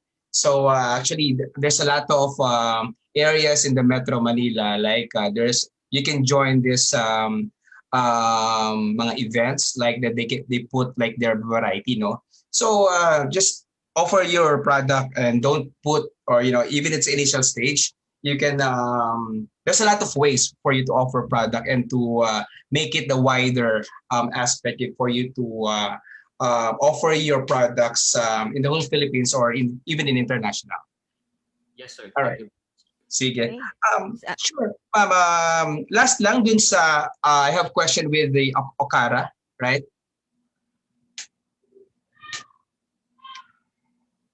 Hello. Yes, po. sir. Yes. Hi, good afternoon. Good afternoon po. This is something interesting to me about the Okara Papa Nuggets. Right? Actually,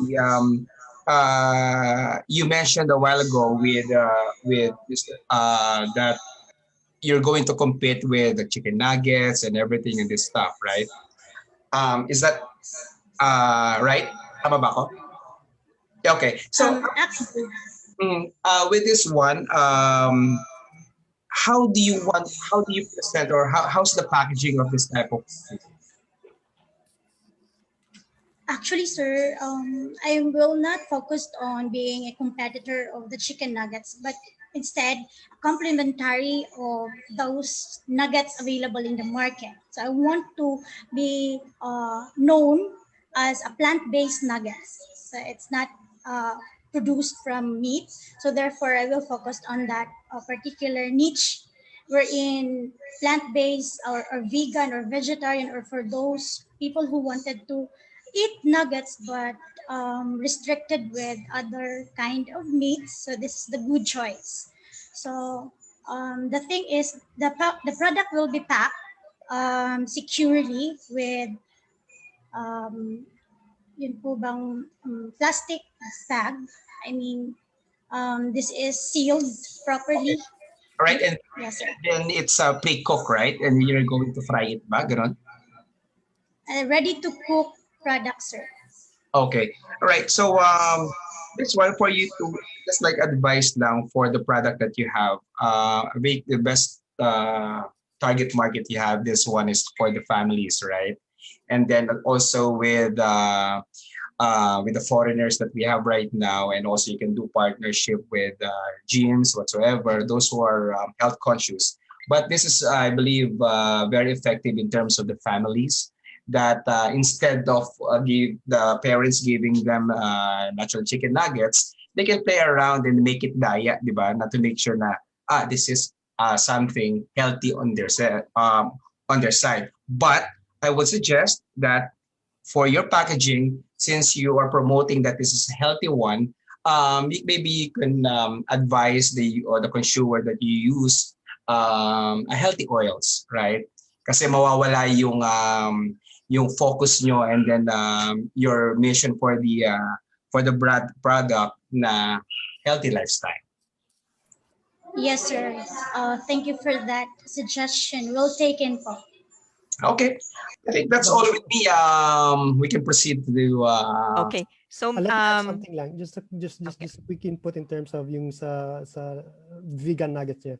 So now that has been around for quite a time, and now I mean next week we have Monde Nissen going on IPO, and they've bought corn and alternative meat. So I'm just quite curious, because when I ask you in terms of who has been successful using plant-based substitutes for meat, in terms of coming up with an answer, we haven't had one. So it might be, don't get fixated on having a plant version of a nugget. Okay, it might be, there will be other areas at which that soya pulp, okay, that soya pulp or niyog, okay, can be of use to something else. Because I think, I mean, mukhang natabunan na from plant-based, now we have corn is based on in fungi, okay. So there's something baka ibang area. The niche that you mentioned may not be the niche that's going to be, baka mas maliit pa talaga. So try to see if there are other areas you can bring this one to bear. Right. Yes, sir. Great idea from you, sir. Thank you so much. We'll take in po. Okay. So thank you po. We have now Ma'am Rosalie. So if she can address the questions po about scallops. Wala talaga.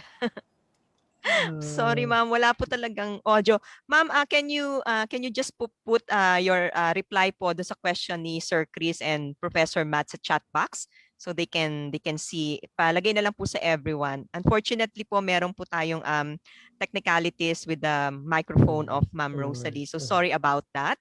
Okay, so ma'am, palagay na lang po sa chat box. Okay, just one last question. Meron po tayo from the FB Live. I think this is very important para po sa bagoong powder.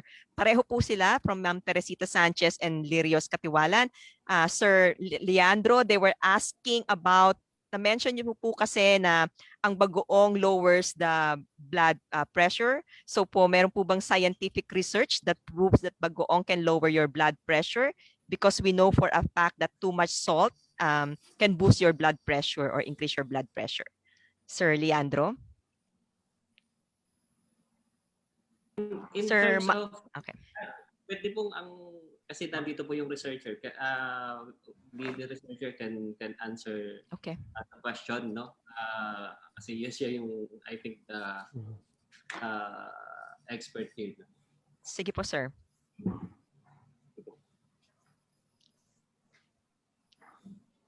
Hello po.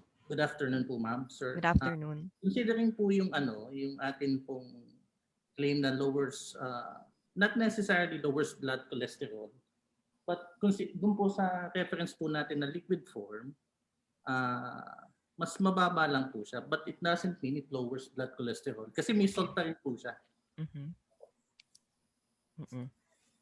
Okay, so yung comparison po with the liquid form. Okay po? Yes, so yun po yung, yun po. So wala pong claim talaga na naglo-lower siya ng blood pressure. Okay. Wala po mong ganun. Okay, sige po. Maganda pong na-clarify natin yon. Salamat po, sir. Okay, so I think that's round up our question and answer for our first 3 batch. Again, thank you po, Prof. Escobedo and Sir Chris. That's again our technology, the Okara Coco Nuggets from Davao Oriental State College of Science and Technology, the powdered bagoong from Batangas State University, and the scallop with taro powdered soup from Northern Iloilo Polytechnic State College. So maraming salamat po, Ma'am Cheryl, Sir Leandro, and Ma'am Rosalie. Okay, let's move on. Nagugutom na po ba kayo? Kasi meron pa uli po tayo mga food products. Okay, so we have here the rambutan chocolate powder. The chocolate comes from rambutan kernels, which can be used in various chocolate-based drinks and pastries. This is a product of Camarines Norte State College, and our technology teacher is Sir Leo Agustin P. Bella.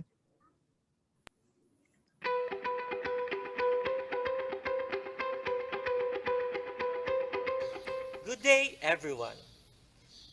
As we eat our favorite fruits, we chew its seeds away.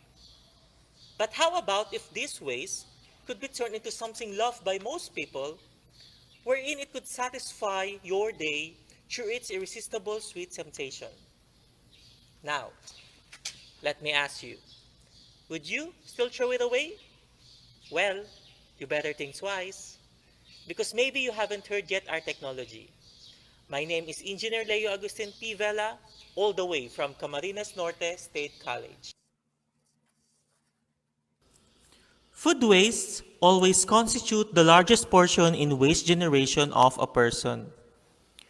Reports say that almost half of municipal solid waste in the Philippines includes food scraps, kitchen waste, and garden waste. This is mere the fact that fruits and vegetables are one of the most basic commodities in a person's daily life. In the world of agriculture, tropical fruits occupy a special role as they take place more than 90% of its production in developing countries like the Philippines.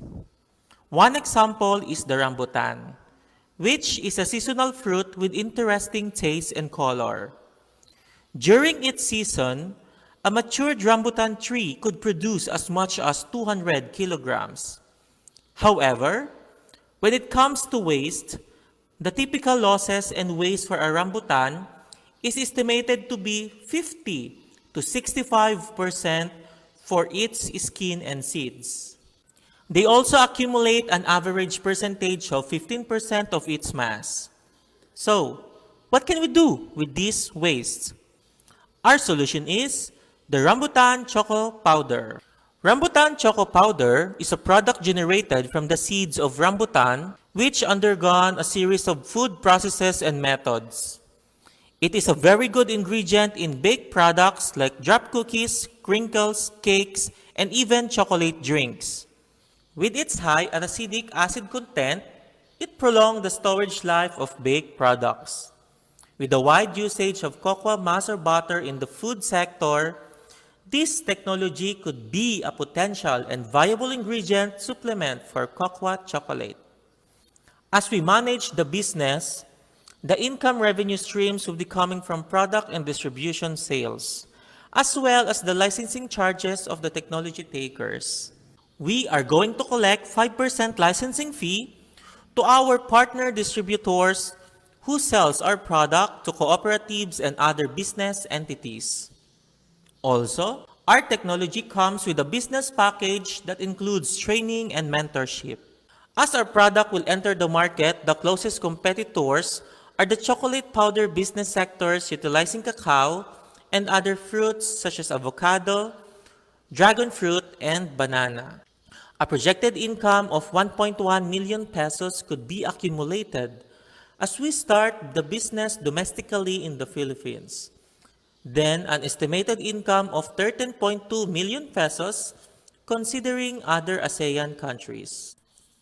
Our team is composed of Dr. Lilibet A. Rojas, the technology inventor, yours truly, Engineer Leo Agustin P. Vela, an electrical engineer, and Miss Maria Eileen S. De La Rosa, a business and financial analyst.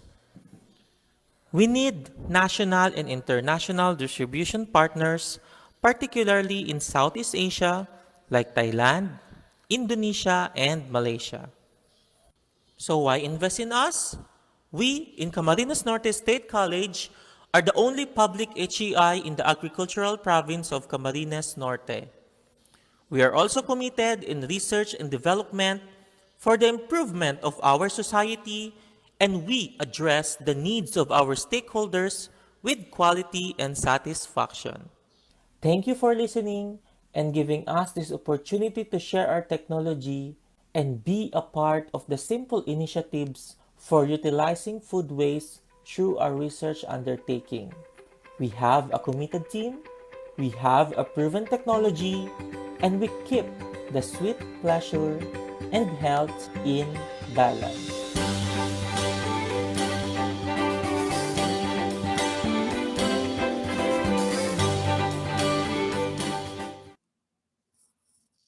Thank you, Sir Agustin P. Bella. That is our rambutan chocolate powder.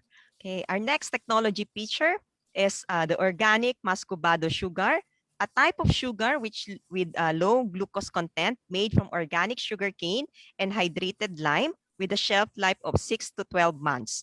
This technology is from the Central Philippine State University, and our technology feature is Ma'am Marie Dame Earl Waldato.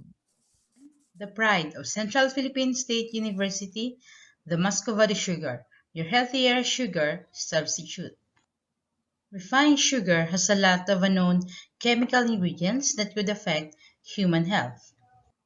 But CPSU's Muscovado is made with selected varieties of sugarcane and grown organically. It is sold for a cheap price of 100 pesos per 500 grams, packed with an environment-friendly resealable crafted paper bags. Target markets for the product, including those who are health conscious, has a projected demand of 158,900 packs, or estimated to be 80 tons of Muscovado per month. Since November 2019 to March 2021, 2,180 kilograms of Muscovado were produced and sold, and the university aims to be the #1 supplier of Muscovado in the whole island of Negros.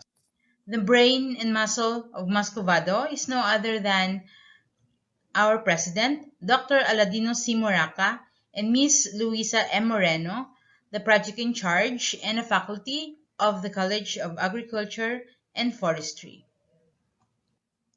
Muscovado was originally funded by the Commission on Higher Education, improving the facilities in the production and packaging area. CHED aims to develop a facility wherein agriculture, sugar technology, and engineering students can perform their academic laboratories and trainings. Sugar canes are bought from small-scale planters from the neighboring communities and from the products of the university's allocated land area for the plantation. As the area is improved, a utility model was filed and granted. Continuous production took place. Employees were trained and hired to produce quality Muscovado. Through the capacity of the design of the equipment, a maximum of 200 kilograms of muscovado can be produced per operation, which gains 11,682 pesos as a net income for the university. So in order to increase the muscovado production, larger equipment, and more sugarcane supply, which would result to a greater production and income. Promoting the pride of the university, our product is displayed in different markets in collaboration with different organizations and LGU. By CPSU Muscovado, made different, tastes different.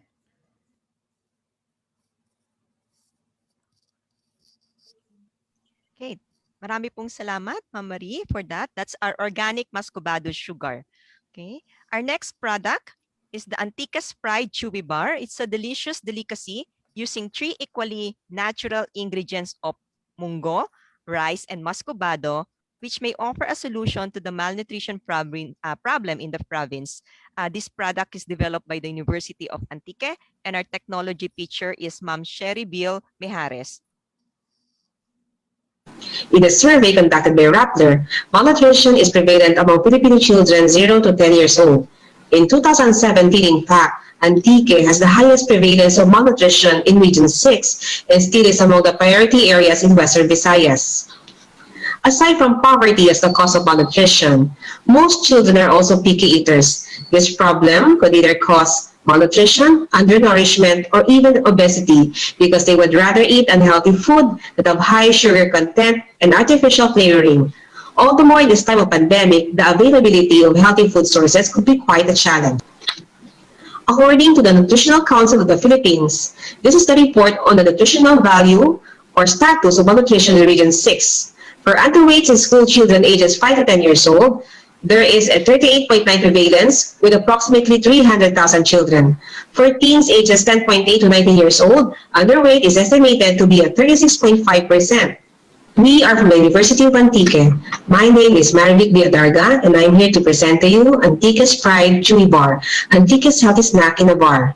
We will be initially targeting the malnourished and the undernourished children, as well as obese young adults in the different regions in Western Visayas. Eventually, we will be targeting health-conscious individuals looking for a healthy snack alternative. Finally, we will also be distributing this product as a pasalubong delicacy in various retail outlets and pasalubong centers.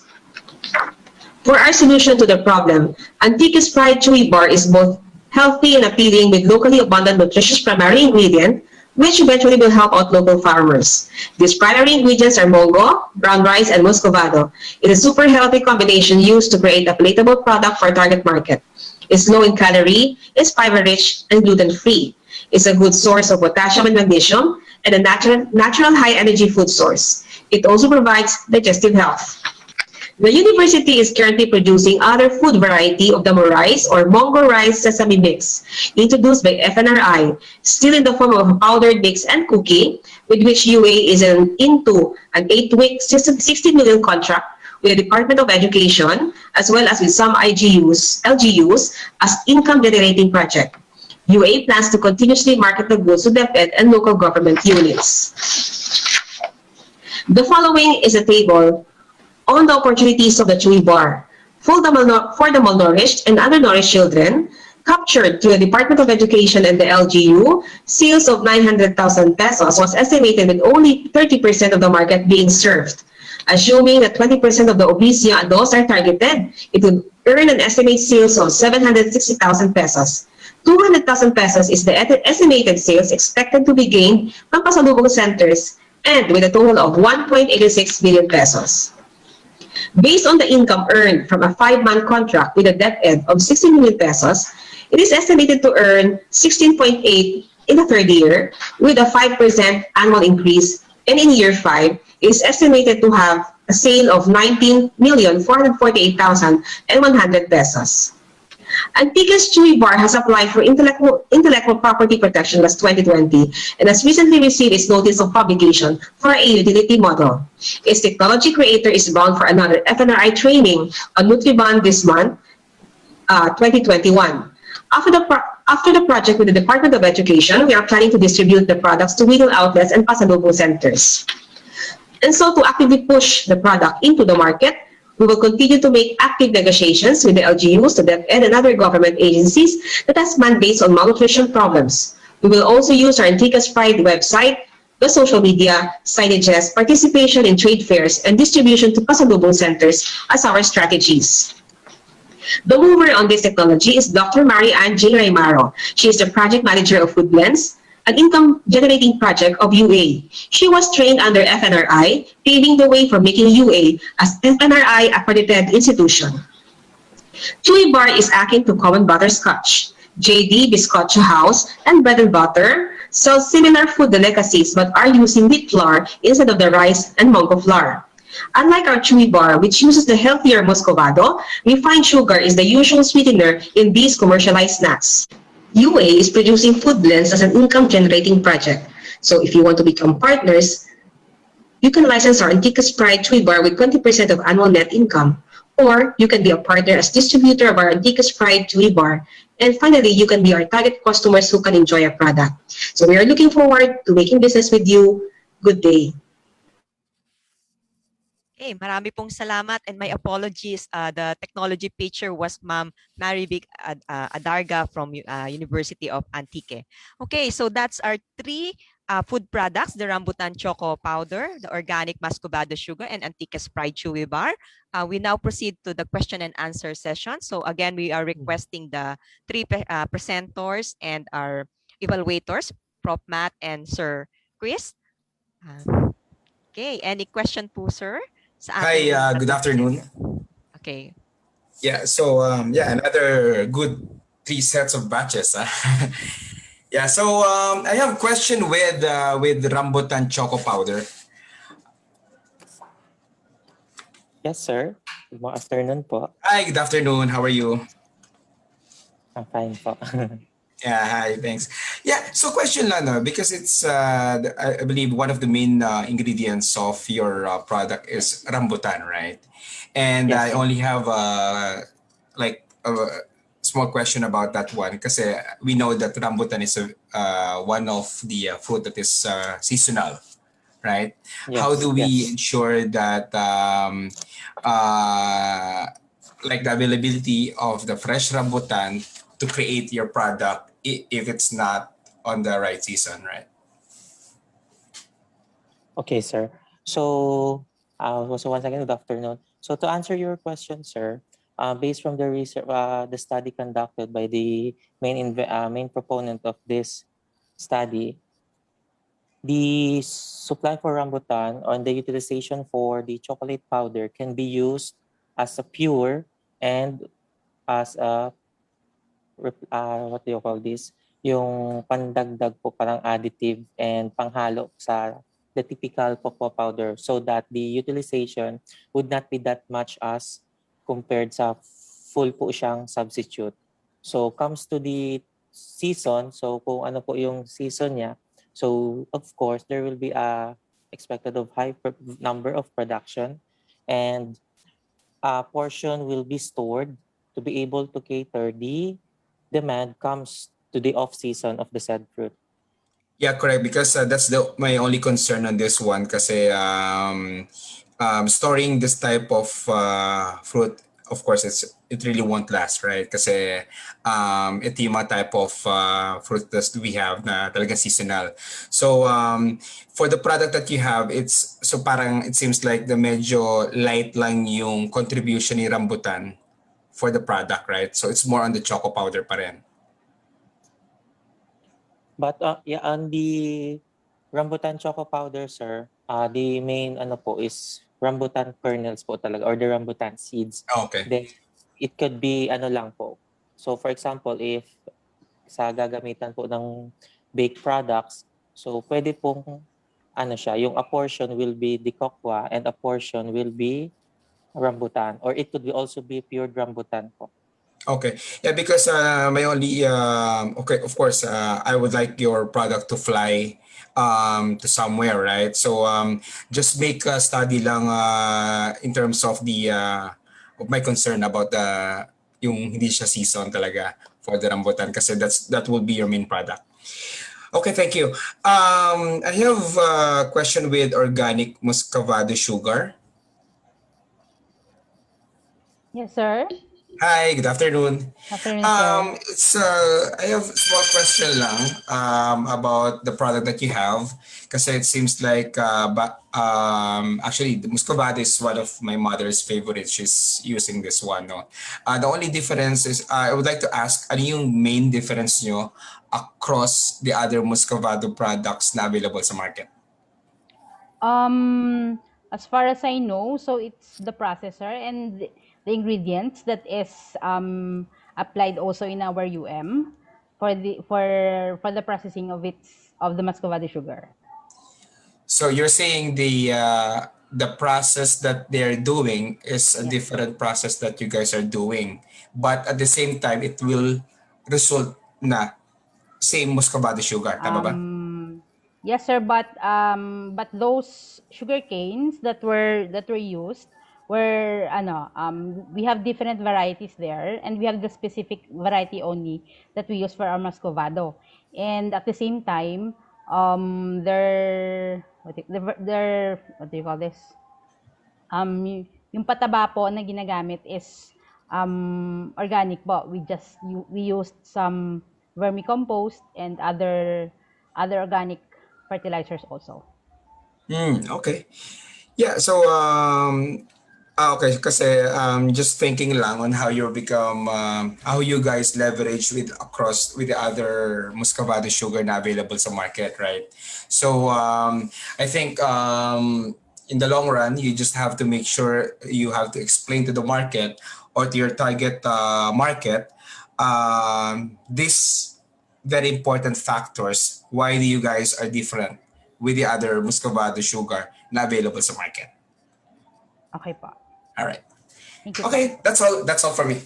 Okay, thank you po, Sir Chris. Prof. Matt? Quick one, CPSU. So you have... Good afternoon, sir. Okay, I'll put you both of you on spot. So Antique's Pride Chewy Bar is having muscovado also as ingredient of their product, isn't it? So we have Antique Chewy Bar. Yes, sir. So Good afternoon, sir. Antique Chewy Bar, what's stopping you from buying CPSUs? Is it the first time you've heard of organic muscovado sugar of CPSU? Actually, yes, sir. But in fact, in Antique, we have muscovado also, sir. And I think we are one of the highest in terms of production in the Philippines. So in terms of consideration of CPSU, not much. Sorry. Huh?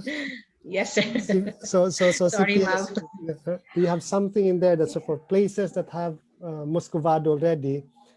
Meron ka pa bang value add? Value added for the chewy bar, sir. No, for CPSU. So sorry. For instances, places like Antique, where they have also sort of supply of muscovado, are those areas that you can target as well, or you are confined to where CPSU is? And by the way, the channels that you have only at the school, do you do online, for instance, during this pandemic? We do this. We have a display center here at front of our gate, wherein it is a highway, wherein motorists also pass, and also to visit our display center. And also we do promote our product by giving it away as a gift to our visitors from other provinces in yes, sir. The sad thing about this one is that they're going to come back, but expect it as a gift as well. Yes, okay. Let me sort of again connect now Antique's Pride Chewy Bar and then the Rambutan Choco Powder. Now, both of you have a product, but I'm not certain whether it was shared. Meron na ba kayong early adopters? Unlike sa muscovado, so kayo nagbebenta na kayo, gaining revenue na, di ba?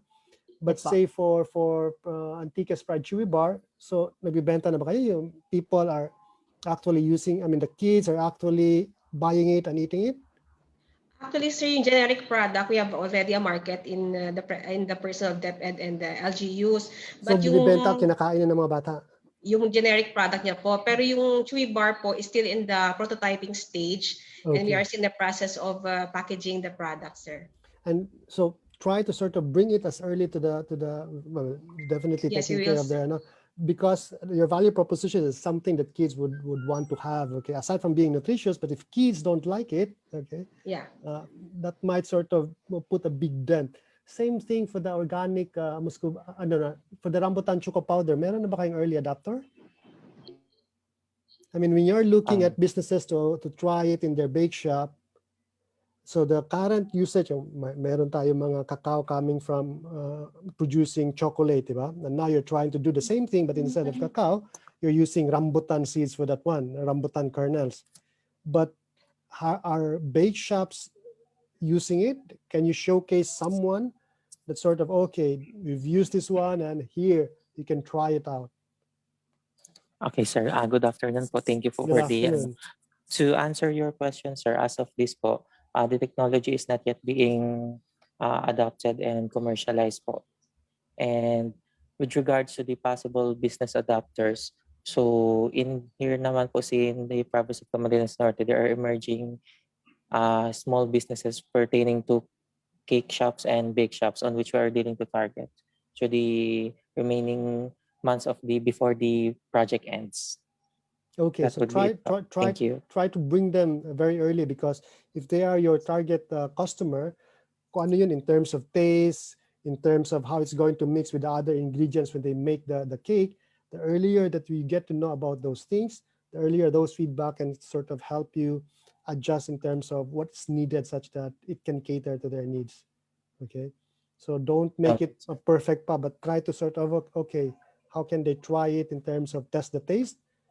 Second is, paano ba ito magmi-mix? At least know na yung mga sort of the functions, the reactions of a chocolate. Okay, they know. I mean, if the bakers, they know what's going to happen, but yours is a different. I'd suppose rambutan is in the family of cacao, but how it is going to sort of really fill the space of that chocolate using rambutan now, it's still a question mark because it hasn't been tried, isn't it? Sir, can I add something? Go ahead. Based from the research conducted, the evaluation used was the sensory evaluation for the respondents on which the treatments, for the three treatments, the first one is for the cacao, pure cacao, choco powder. The second is the mix between cacao and rambutan, and the third is the pure rambutan choco powder alone. And based from the results po, the one that got the highest general acceptability is the mix between cacao and rambutan. Both the pure cacao alone and pure rambutan alone obtained the same level of general acceptability po. Okay. So this is a testing that you've done with the mga bakers na yan, or? For a small community po, the first set of testing evaluation for the product po. But we're going to expand and to explore other communities as well as much, and most especially the commercial ones po. Because I mean, they might have a different, they might sort of spot taste we ordinary sort of eaters cannot. Okay, so in any case, good thing that you've done it already. Okay, thank you very much, sir. Thank you po. Okay, is that it, sir? Okay, we'll try to entertain some questions from the FB po. So from Rivera Badon Aliponga, rambutan kay Sir Leo. Rambutan seeds have a bitter taste due to the traces of alkaloid, tannin, saponin, and phenolic compounds such as ellagic acid, corylagine, and geranine. Are your product being analyzed to these alkaloids?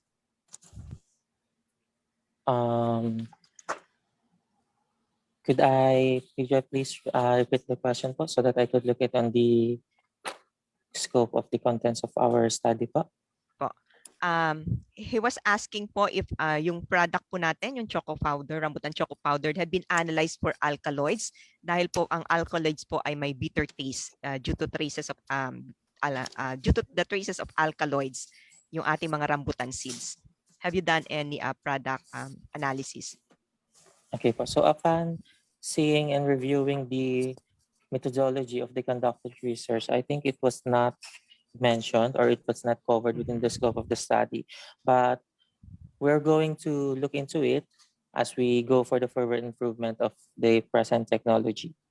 Okay. Because I Sige, do so, believe that a different method for was used comes to the microbiology and the processing standards and alike for the with regards to food process po.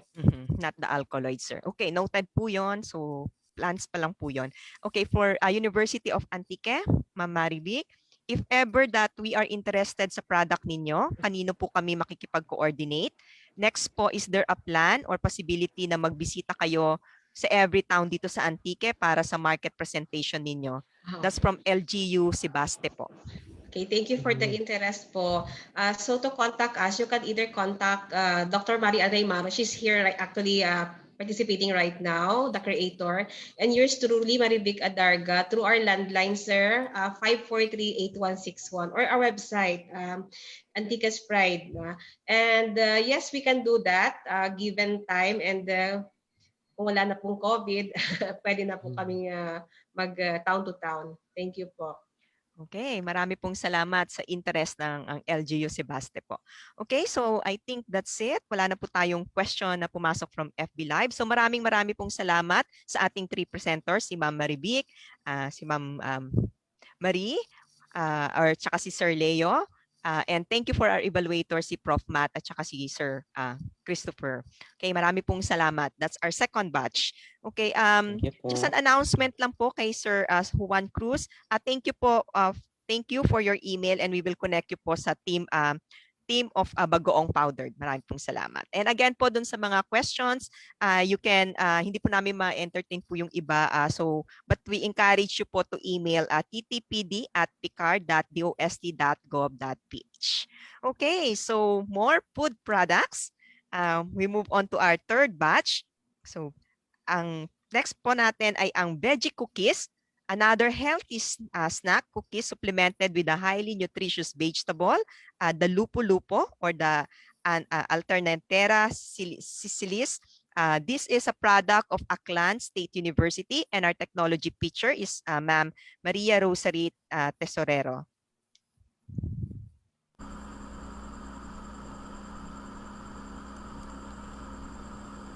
Are you looking for a healthy but yummy snacks not only for your kids but also for you? Or are you a diet conscious but craving for food that is so delicious and very healthy? But how? The problem is most of the snacks in the market are hyper-colored, too much sugar content, with artificial sweeteners loaded, and other additives and preservatives. Good afternoon, everyone. I'm Maria Fe Palacio Popes of Aklan State University, and I'm here to introduce to you the VG cookies. These VG cookies contain powdered lupo-lupo leaves. Lupo-lupo has a scientific name of Alternatera sessilis, which contains one of the highest chlorophyll and fiber to clean your digestive system and also help stop colon cancer. According to John Hopkins, lupo-lupo is an alternative way. Even in the site of medicinal plants, lupo-lupo or bunga-bunga was also posted. Last April 27, 2021, the ASU conducted the first technology pitching caravan, and they distributed brochures, leaflets, and infographics in the western side of Aklan. And it shows that at least 45% of parents are looking for a healthy snack for their kids, 20% of youths are trying to engage in a healthy diet, 25% of adults are health conscious, and at least 10% of the local tourists are looking for pasalubong. Since the product was innovated in response to the rising demand for healthy foods, the owner can earn profit if it will be available in the market. The VG cookie is best made for commercialization for healthy consumption of the customers, and this made the product different from other types of cookies available in the market. The prospective investor may consider market opportunities as the cookie can be sold to bakery outlets, food retail stores and pasalubong centers in Aklan and Boracay Island. Cost of production is at least 200,000 and estimated sales a day for 100 packs at 40 pesos per pack. Estimated profit is 40% annually. The use of funds will be for additional capital, increase in production, and extend more outlets.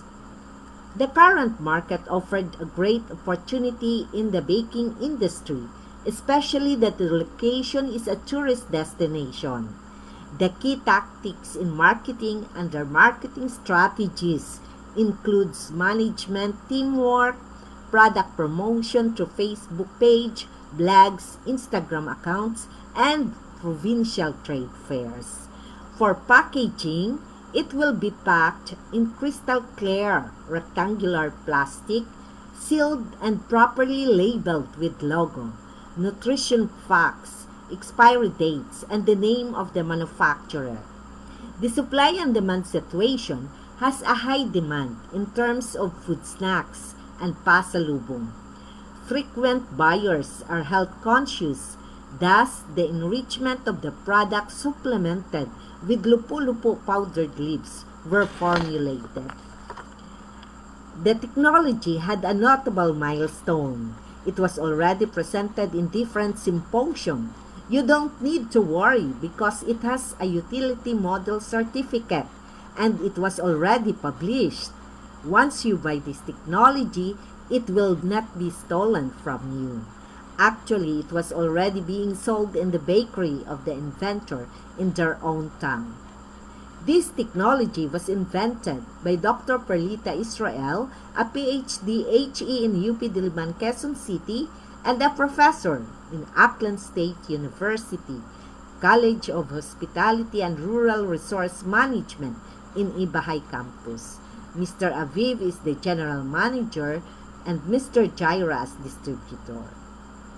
So, what are you waiting for?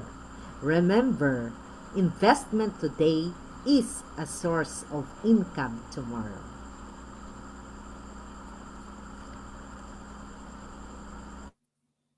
Okay, so what are you waiting for? Yan ang challenge ni Ma'am sa atin. Marami pong salamat.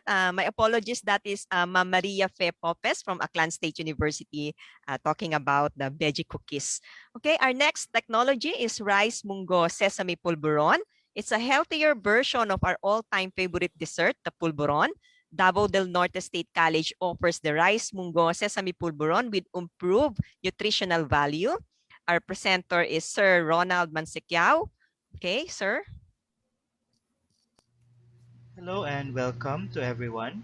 Today, allow me to present to you a great business opportunity for not only for you but also for the consumer. This is titled the Rice Munggo Sesame or RMS Polvoron. As you already know, polvoron is a traditional snack. It is actually of Spanish origin, coming from the word polvo or powder, and essentially it is actually a powdered milk candy. Polvoron is actually very easy to prepare. It has very minimal ingredients of usually just flour, sugar, and butter, and no special equipment is required when you are making polvoron. However, despite the ease of use in making polvoron, it is high in calorie, low in fiber, and low in nutrition. This does not address the main problem of many children in the Philippines of malnutrition. According to the Expanded National Nutrition Survey in 2008, 2 out of 10 2 to 5-year-olds is actually underweight. In the same survey, among 2 to 5-year-olds, 3 out of 10 children, their growth is stunted. Still in the same survey, among 2 to 5-year-olds, 1 out of 20 children, their growth is wasted. To combat these grim statistics, 3 ingredients will help us combat malnutrition in the Philippines. This is rice, munggo, and sesame. The DOST-FNRI, or the Food Nutrition Research Institute, has developed complementary foods based on rice, mungo, and sesame. Rice is low in prolamine, good for gluten sensitives, hypoallergenic, colorless, and bland. Mungo is high in protein, high in fiber, low lipid, high antioxidants and bioactive phytochemicals, and sesame has minerals calcium, magnesium, potassium, iron, niacin, and thiamine, antioxidants, and is also a nutraceutical that reduces blood pressure and lipid profile. With these three ingredients, the Davao del Norte State College has developed a new product to help combat malnutrition. This product is the Rice Mungo Sesame Polvoron, or RMS Polvoron. Our developed product has a slight odor, slightly coarse texture, sweet taste, slightly acidic with a low moisture content, and um, average total soluble solids. These characteristics, according to our research, have been considered to be likable by our taste testers. More importantly, our production cost is only 101.77 pesos with a return on investment which is 45.70%. Our product is especially targeted to students in the public sector, specifically in the primary education sector. In the Department of Education, they only allow foods in their canteens that are nutritionally important, and thus RMS Polveron is an important product to be sold in those areas. And with that, thank you so much, and we hope that you can contact us at iptbm@dnsc.edu.ph for the licensing of our product. Thank you so much.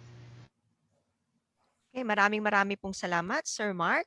That is the Rice Mungos Sesame Pulburon from Davao del Norte State College. Okay, our third product is the Battle Vegan Langgonisa Gourmet. It's a specialty pork sausage made from the popular vegan langgonisa of Ilocos, conveniently packed in a bottle which with tasty oil and spices. Okay, our technology feature is Sir Roberto Regala from University of Northern Philippines. The University of Northern Philippines in the World Heritage City of Vegan Ilocos Sur, through its Intellectual Property and Technology Business Management, presents Nanam Longganisa, a ready-to-eat bottled garment sausage, applies food technology in the making of garment sausage bottled in a healthy solution of canola oil and spices. Nanam is Ilocano word which in English means flavor. When prefixed to form the word nananam, which translates to the adjective flavorful or sumptuous. The brand Nanam aims to convey the idea of a finger-licking treat in every bottle of the product.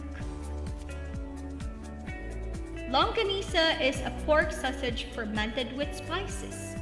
It has many variants. These variants are known after the name of the town or province where it comes from.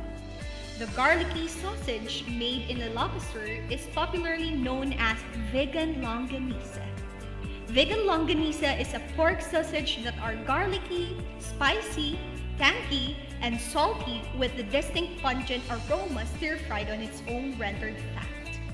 Vegan longanisa is said to be an influence of the Mexican salami. However, the vegan longanisa is a small and plump native sausage, good for about 2 or 3 bites. The tradition of making this native delight has existed since the period of the Spanish galleon trade. It is recognized as the Vegan Cities One Town One Project selection. Vegan longanisa are usually sold as packed and uncooked. Longanisa that are sold in the local market are not yet cooked nor ready to eat. It is a staple food for the Ilocanos, like bacon is to the Americans. Since vegan became a tourist spot in the late 1990s, It is usually served by hotels and inns as part of breakfast offered to tourists, garnished with slices of tomato, pickled papaya, or other vegetables, along with egg and fried rice. As a value added to increase the quality and selling point, this project turns vegan longanisa into garment sausage. As a garment, it is distinct from other Philippine sausages since it uses only the local suka basi and spiced with native Ilocos garlic. Adding to its unique flavor, this garment sausage is presented with spicy oil, laced with native Ilocos garlic and hot chili known locally as sili sairo. As a response to busy people who usually demands on-the-go foods, several pieces of the gourmet vegan longanisa is packed in bottle. Hence, the final commodity product could be eaten anytime and anywhere, without the hassle of cooking. This is also one way of improving the packaging of the commodity product. Bottling, labeling, and registering the product according to the local and national regulations safeguard the integrity of the vegan longanisa, separating it from fake vegan native sausages that are sold to unsuspecting clients. The gourmet longanisa is made up of pork and do not make use of any extender. It presents to the market a cooked gourmet food that made use of local Ilocos spices. It is a pre-cooked and ready-to-eat commodity product that comes in bottles. Differentiating it from other longanisa, it is not sold as packed by a dozen or kilo. Instead, it is sold by the bottle that could serve 1 or 2 persons. On financial projections, the total cost per bottle is estimated at 130 Philippine peso. On sales, net profit and ROI projections over a 5-year period. As estimated by the national government, herd immunity will be attained when 70% of the population have been vaccinated. This is roughly about 70 million Filipinos. As a conservative projection, the vaccination to herd immunity is estimated to extend until the end of 2023. It is also assumed that restrictions on tourism will be negligible by that time. The tourism data from 2015 to 2018 shows that the average visits to vegan per year is about 1.4 million. Sales to tourist target is set to a conservative 2% of all tourists visiting vegan, which projects the sales in bottles at 28,000 on the first year, 2022. Also, a conservative approach, the sales on the second year is also pegged at 28,000 with no increase from the previous year, presuming that herd immunity has not yet been attained. However, on the third through the fifth year, assuming that full vaccination rollout has finished, the sales uptake is projected to increase 10% each year, assuming increase in tourist visits and popularity of the product. The sales channels will be the shops along Mana Crisologo Street, which is mostly visited by tourists. 20% of the consigned product will be estimated to expire. This means that 80% of production will be sold, but the cost of goods sold will be at 100%. The returns will be treated as spoilage cost, included in the cost of goods sold that is deducted from the sales figures to arrive at net sales. With the close proximity of the production and sales locations, and the requisite for only a few administrative functions, selling and administrative expenses is targeted to a minimal fixed rate of 5% based on sales. Other assumptions which are actually targets for the 5-year sales forecast. Markup on cost to arrive at the selling price is targeted at 40%. Lowering this rate to below 35% result to net losses. Increasing this rate will position the selling price to an unattractive level, which will bring down the sales rate. The sales rate is the portion of production that eventually gets sold to consumers, and this is set at 80%, with a balance of 20% charged to spoilage and added to the cost of goods sold. These target rates will result to a minimal 4.7% return on total sales. Based on the foregoing pandemic, business and tourism assumptions and estimates, the 5-year sales forecast and net profit figures are shown on the slide.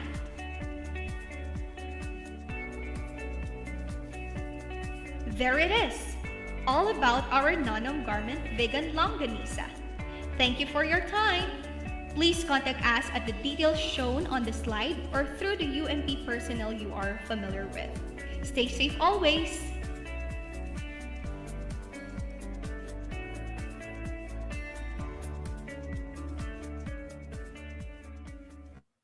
Okay, maraming salamat po. That's our Bottle Vegan Longanisa Gourmet from the University of Northern Philippines. Okay, now we proceed with our question and answer for the three products, veggie cookies, rice mungo sesame pulveron, and Bottle Vegan Longanisa Gourmet. So we invite Ma'am Maria Fem, Sir Mark, and Sir Roberto, plus our evaluators, Professor Matt and Sir Chris. Okay. So thank you for the presentations. A quick one. Yung sa tatlo, all of you, do you have early adopters now? Have you tried it to potential customers? Have they tried it? So we can start off with the veggie cookies, and then rice mungo, and then the bottled vegan longanisa. So meron na kayong mga nag-try noon, and they can sort of testimonial that in terms of the taste, okay siya?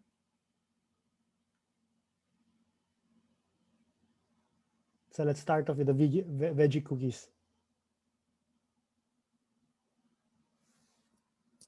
Ma'am, naka-mute po. Ma'am, please unmute your mic po.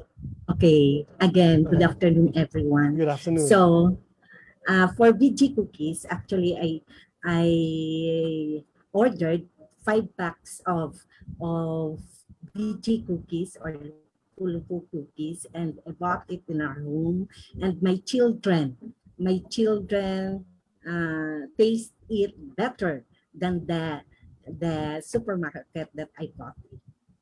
Aside from your kids, they may not have that flexibility to say otherwise if you're involved also in the working of this one. Aside from your kids, are there other people that sort of try this one out? So, okay po. So actually, this veggie cookies is already in the market of the inventor. Actually, they have already, they have a bakery, and it is already sell in their bakery. And in terms of the revenue, how much is it sort of getting? How much So, how many units have been sold so far? So far, since that is in their locality lang, so okay lang. Pero we still need an inventor to finance the funds for additional market and for additional. Because if your story would say, you know what, in the different products of the bakery of your friend, 90% of veggie cookies have been sold, that sort of adds a very positive spin to it. Okay. For the rice mungo polveron, polveron is established snack. What's the term for a snack? Okay. So in terms of adoption, how is it? So far, sir, we have not yet had an adopter for this technology. We are still actually trying to gather all the information, particularly the nutrition facts, so that it could be better marketed. As said in the video a while ago, we are targeting because our college has has its own in-house production facility. It is still being considered if it will be produced within the within our agency. However, we are open for, especially for out of the city, out of the local investors, so that we could increase the reach more. But we are still currently looking for the nutrition facts so that we can better market it, particularly to the public, in the public school sector, since especially once the quarantine and lockdowns are over. Okay, so I'm not sure how much nutrition is sort of going to sell for, uh, but I suppose the first hurdle would be okay, but on taste na to.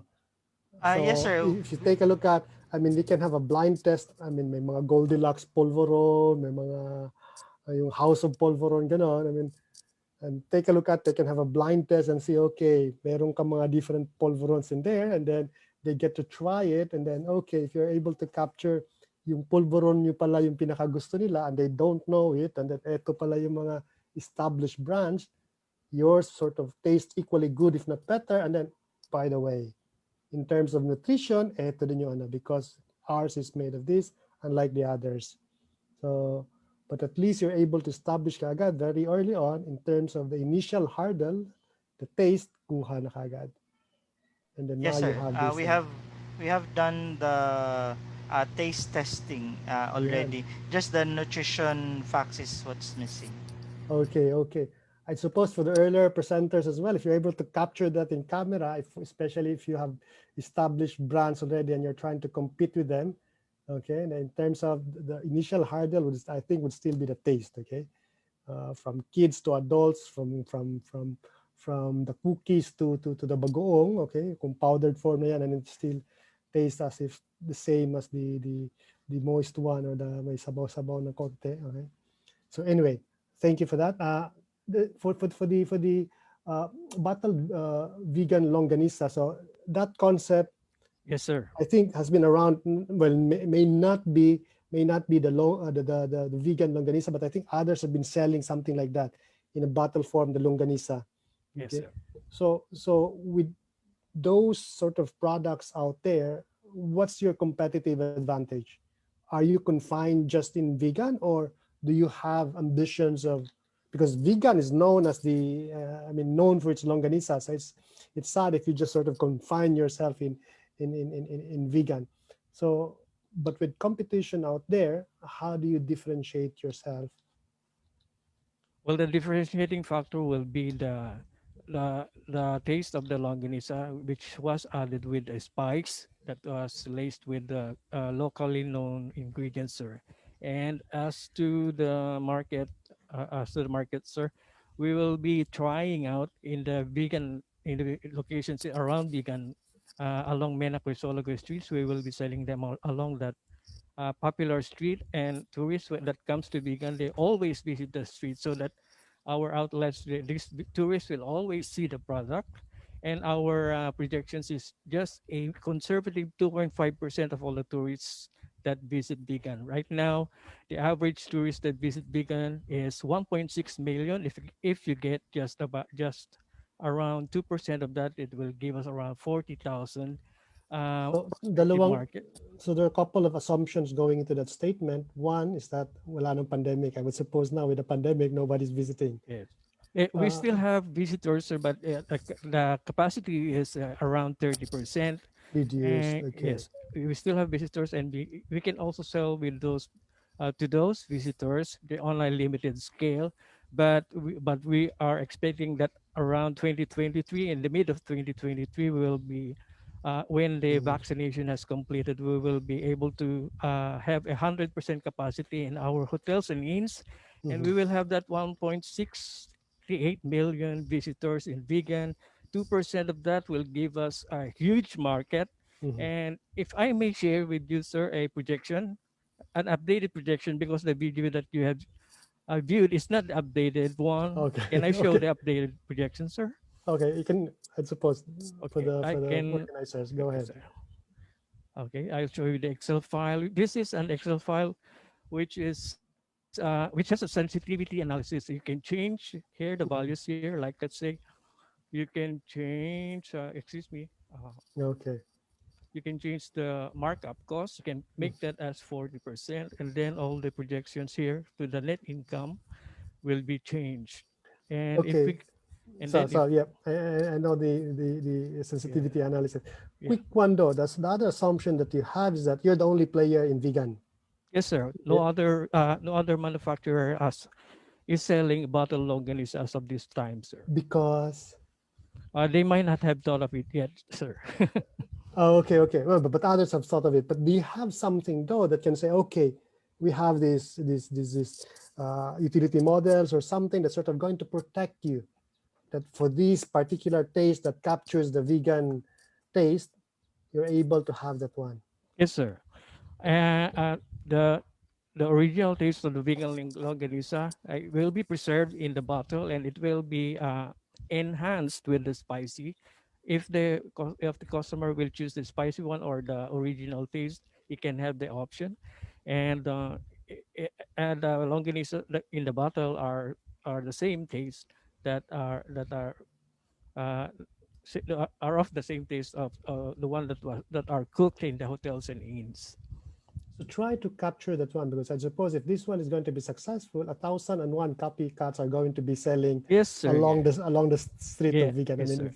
when we go in And- there and buy longanisa, it's not just one outlet for longanisa. There'll be many others sort of selling their own versions of vegan longanisa.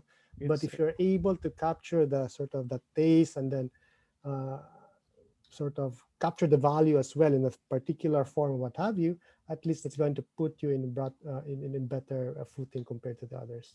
If you have the longanisa in a bottle, you can take it anywhere. They can eat it along the way when they go to Ilocos Norte or other parts of the Ilocos region, and they can take it along. And when they want to experience the taste of longanisa, they can just open the bottle and take out the contents of the bottle. You can see here a comparison with financial state market investment.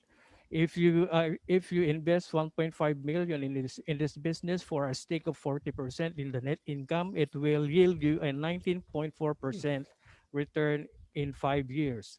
Compare that to the 10% average financial market returns, and that will be a significant difference of returns, sir. Yeah. So, but what I'm trying to point is how can you capture the value? Make sure that, whatever, I mean, if there's a technology injected in there to capture the taste of vegans longanisa in that bottled form, how are you capturing that innovation? Yes, sir. Because all those assumptions are going to sort of, Yes, go away if it turned out everybody else can do it. Yeah, that will be the problem when it's being copied by competitors when it is offered to the market. So, but we'll be able to probably expand the market to like sell it in the groceries and even in the other regions of the Philippines, so that even if we have competitors here in vegan, we have other markets that we can sell it to. Thank you.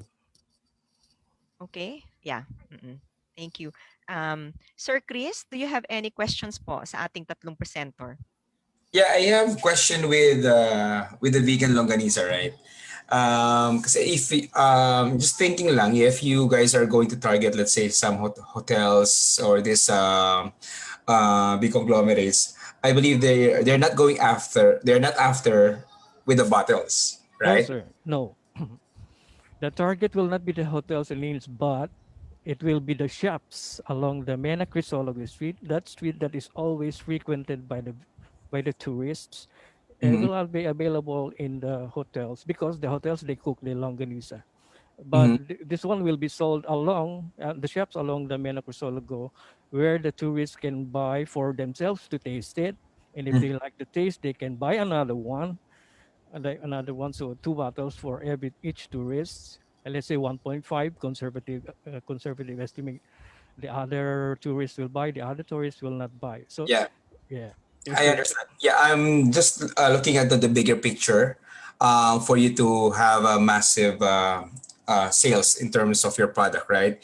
And the one that you mentioned a while ago, like offering your product outside vegan is a good strategy, of Yes, course, because as we all know that there's a lot of competitors in vegan, right? Yes, sir. Yes. Especially for longanisa. And then if you are a traveler or if you're a tourist there, me personally, if I'm going to vegan, I'm buying a bulk of vegan longanisa.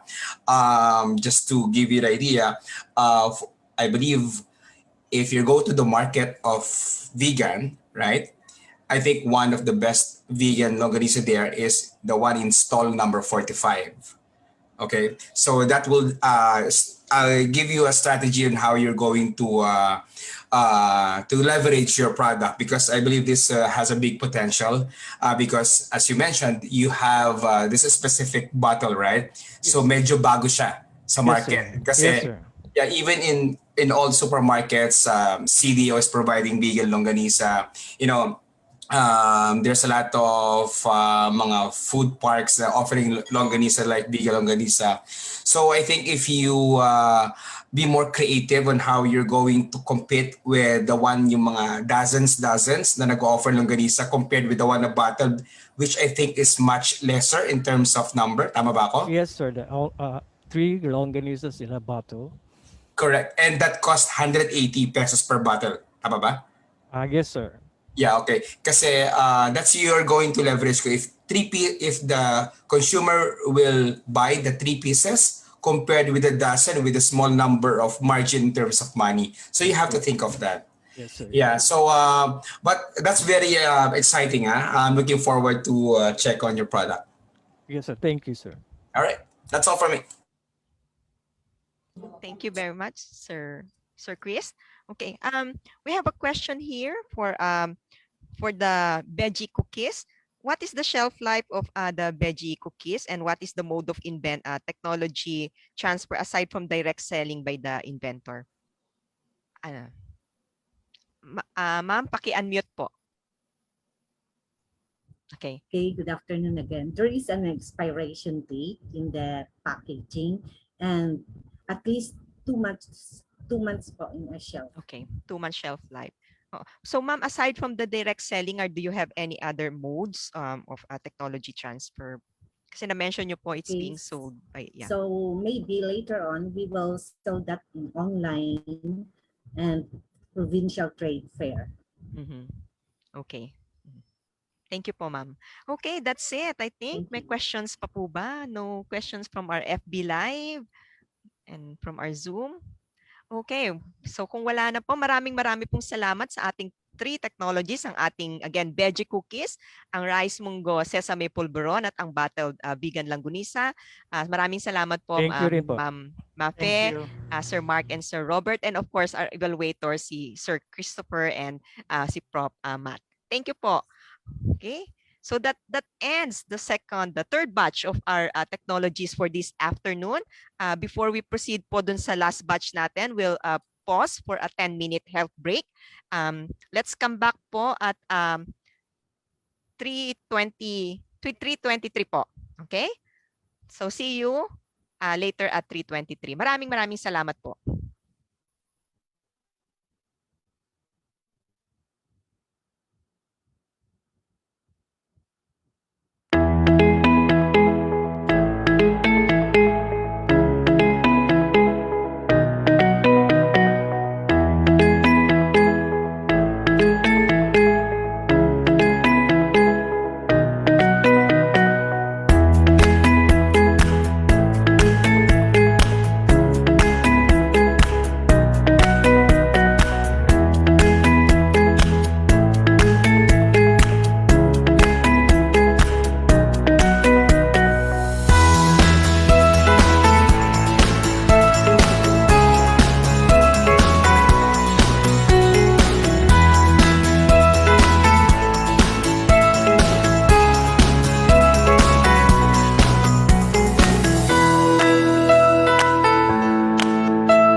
The University of Northern Philippines in the World Heritage City of Vegan Ilocos Sur presents the production of Nanam Longanisa, a ready-to-eat gourmet vegan longanisa bottled in a healthy solution of spiced oil.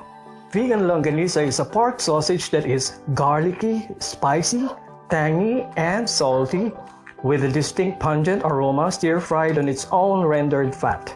It is a small and plump native sausage, good for about 2 or 3 bites. However, vegan longanisa are usually uncooked, packed, and sold in dozens. Since vegan became a tourist spot in the late 1990s, it is usually served by hotels and inns as part of breakfast treats offered to tourists. What do the tourists think about vegan longanisa? Let's hear from them.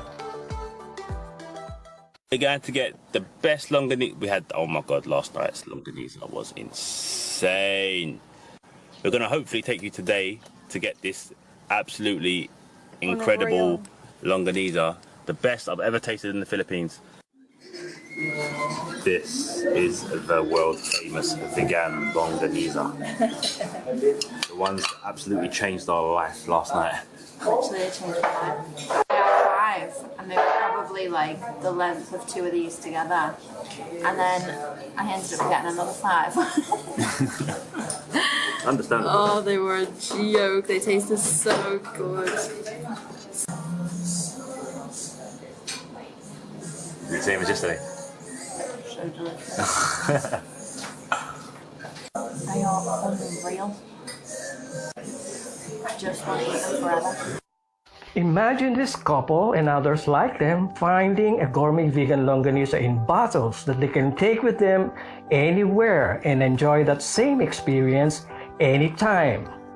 As a response to the inconvenience of cooking before enjoyment, several vegan longanisa is pre-cooked and can be eaten straight from the bottle.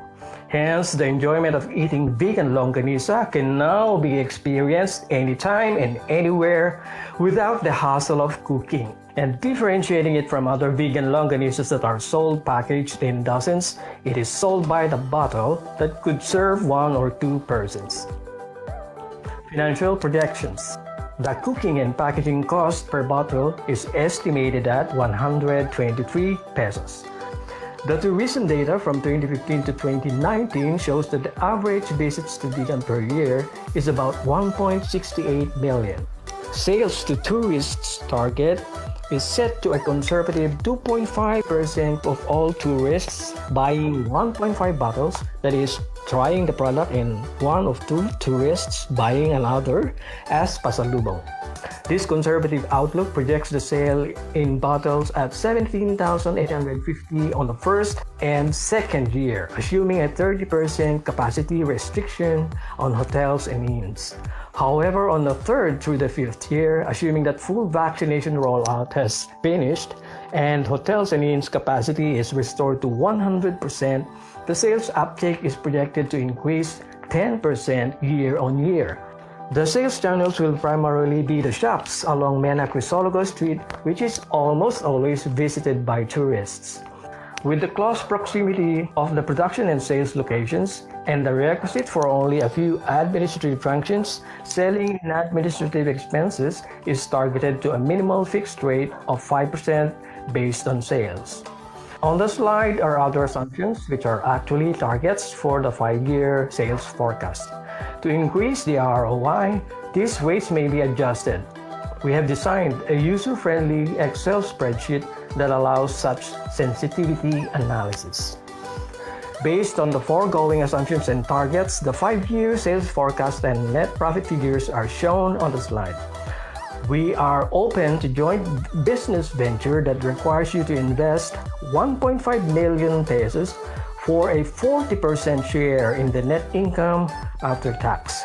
This yields a 19.4% return on your investment, significantly higher than a financial market investment earning an interest of 10% as shown on the slide. We will be happy to share with you our Excel spreadsheet so you can play with the variables according to your projections. When you're done, let's do good business. Thank you for your time and stay safe always. Okay, welcome back po. We now almost towards the end of our program, but we still have one batch of technology presenters. Okay, so we'll start off with Amore Carrot Turmeric Tea, better tasting and aromatic tea that combines the power of two mighty vegetables in one. The carrot turmeric tea, a healthy and immunity booster tea from Ilocos Sur Polytechnic State College, and our presenter will be Sir Dominador Aison Jr.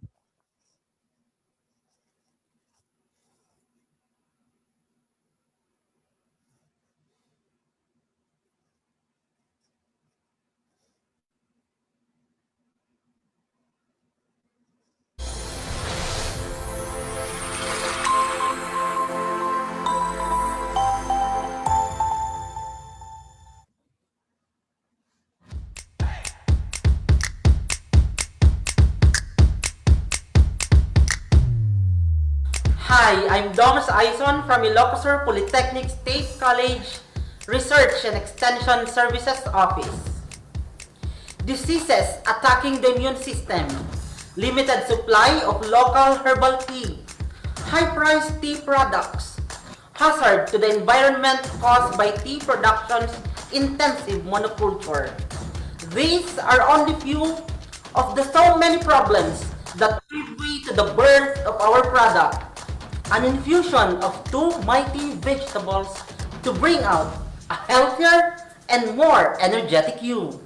A beverage that is an immune system booster, organic, economical to consuming public, and locally made. In these trying times, a strong immune system is an asset. This tea offers a multitude of health benefits. A natural and more affordable beverage with a taste and aroma for all tea lovers, as it was made with love and care for people who are nowadays at risk to dangerous diseases. The Amore tea will make you fall in love at first sip. The Amore Carrot Turmeric Tea. The prospective consumers or the target market are the following: the tea consumers, the titos and titas, online sellers, health practitioners, health-conscious people, and working professionals. We will be using the following market opportunities: the emergence of the new normal, where everyone is becoming health-conscious, the availability of raw materials. Carrot and turmeric are the top vegetables produced of the upland municipalities of Ilocos Sur. The trends and preferences of the consumers, and instilling a global perspective, thinking globally, acting locally.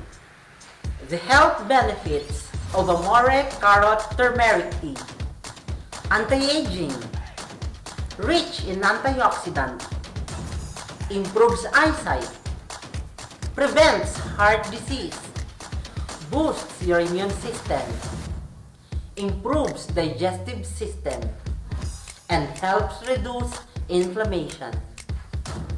The Amore Carrot Turmeric Tea does not only ensure physical health to the prospective consumers, but a promise of financial and economic returns to the prospective investors. For the first year of operation, the projected income is 1,062,547 pesos. For the year 2, 1,094,423 pesos. For the year 3, 1,127,256. For the year 4, 1,161,074. And the fifth year of operation, 1,195,906. With a net present value of 1,600,000 pesos. This represents the amount ISPSC may ask to negotiate for licensing this technology. The ISPSC team is composed of the pool of experts under the following specialization: entrepreneurship, technology and livelihood education, and applied research. We are glad to collaborate with you in the future.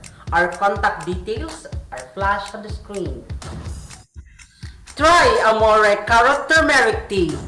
Your love at first sip.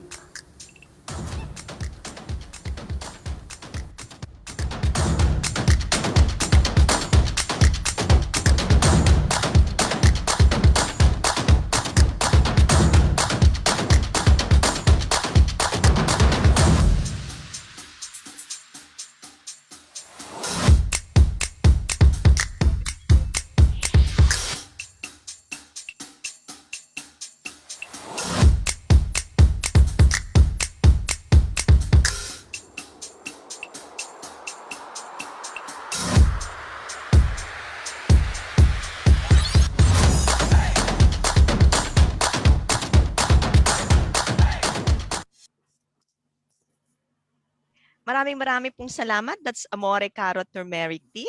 Have you fallen in love with the Amore Carrot Turmeric Tea? Okay, thank you. So, thank you very much po, Sir Aison from Ilocos Sur Polytechnic State College. Okay, next, we have the Timonade Refreshment Drink, a tasty, natural, and refreshing functional beverage that is enriched with the right amount of vitamins and other functional ingredients to allow the consumer to overcome the day-to-day challenges of a busy work from both from physical and cognitive perspective. This product came from Camarines Sur Polytechnic Colleges, and our technology pitcher is Sir Christopher Bisaya.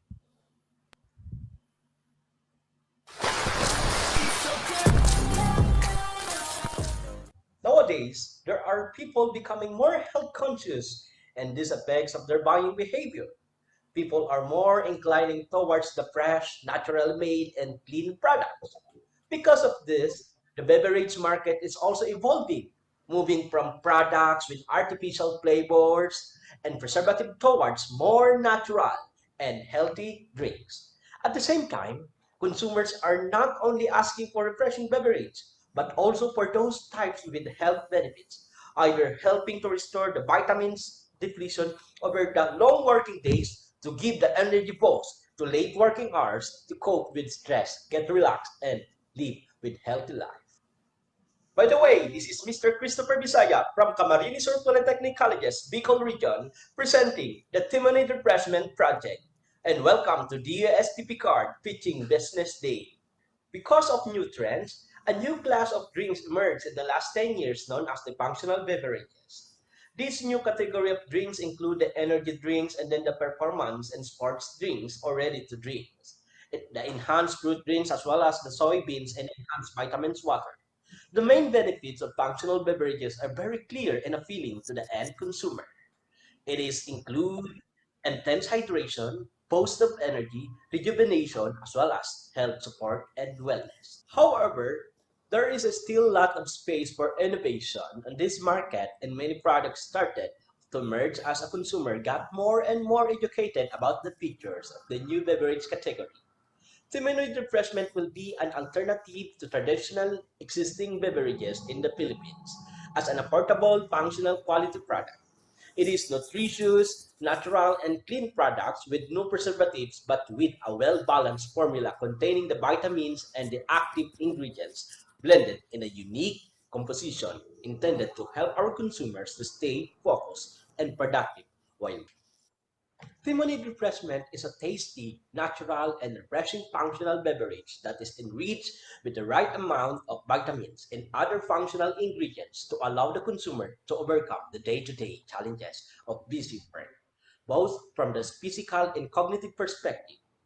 The aim of this is to help our consumer embrace life with performance and happiness, make every day better, easier, more performing by changing the way people are drinking. Well, this is lemonade refreshment. The researchers from Camarines Sur Polytechnic Colleges choose lemonade to innovate and give a new taste of a twist and kamote tops and the lemongrass, and a new appearance in order to more competitive in the beverage industry.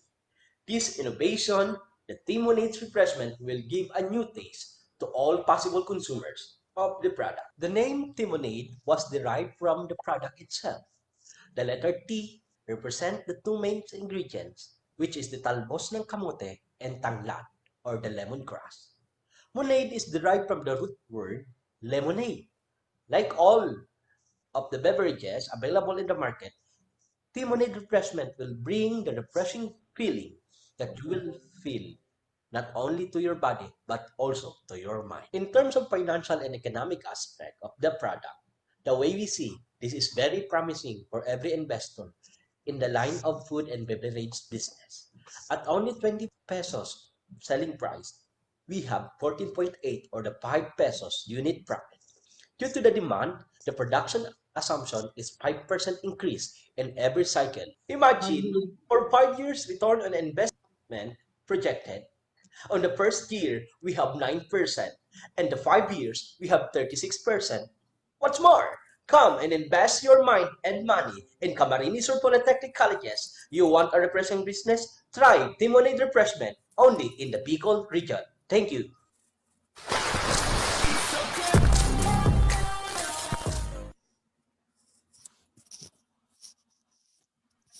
Okay, thank you po. That's Timonade Refreshment Drink from Camarines Sur Polytechnic College. Maraming salamat po, Sir Christopher.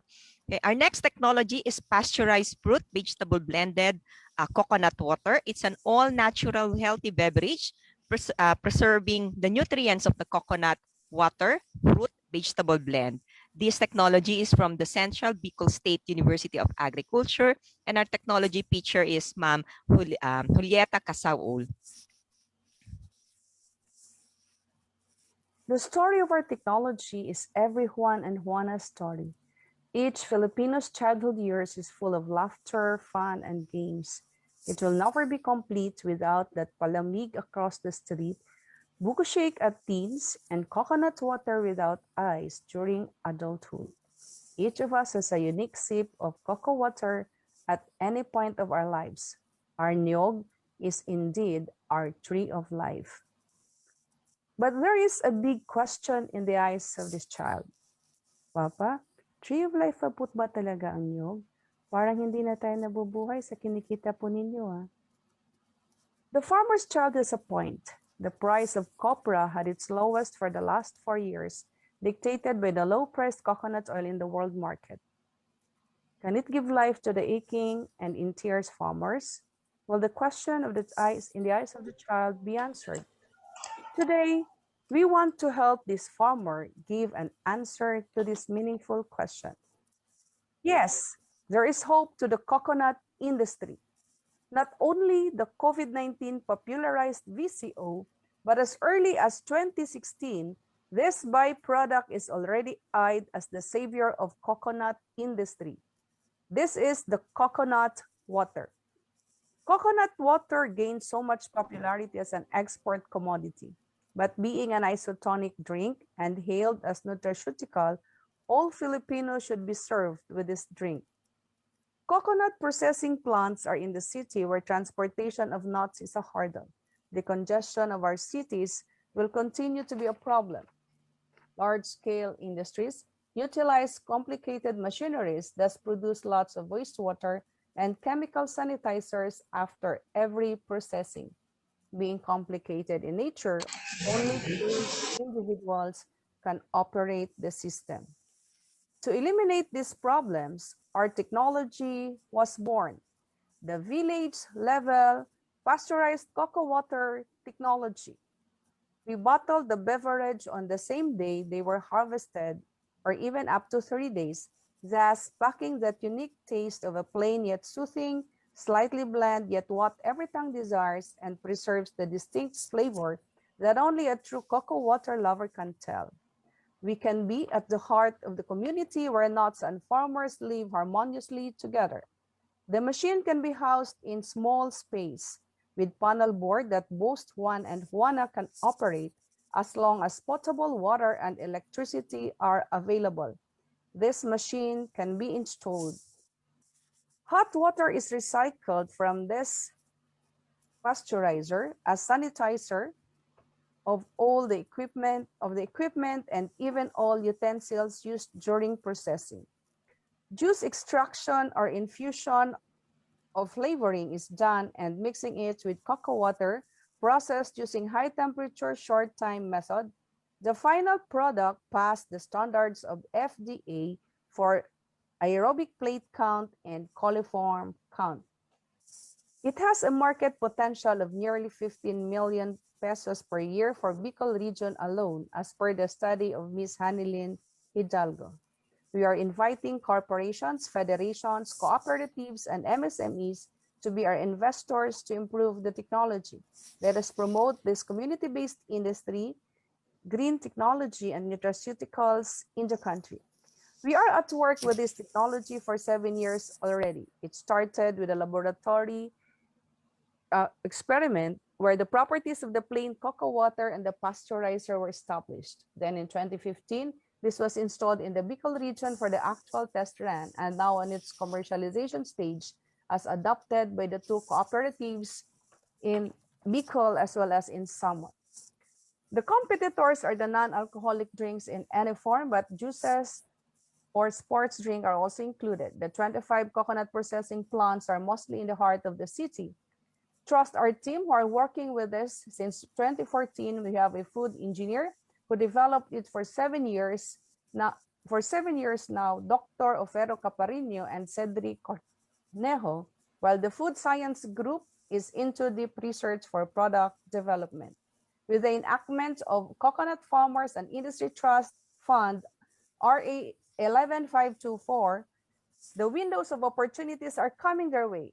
What are you waiting for? With open arms, these farmers are waving for you with their big smile, ready to answer their children's question in embracing the fresco coco de Pueblo. Be our investor. Invest in this green technology. Invest in the technology. The story of our technology. Okay. Thank you po. That's po our pasteurized fruit vegetable blended coconut water from Central Bicol State University of Agriculture. Thank you, Ma'am Julieta Casaul. Okay, our last but not the least technology is the Magic Immuno Booster Drink, another healthy beverage from the combination of malunggay, honey, ginger, and calamansi to boost our immune system. This product is from Sorsogon State College, and our technology teacher is Ma'am Ivy Rose Gonzalez.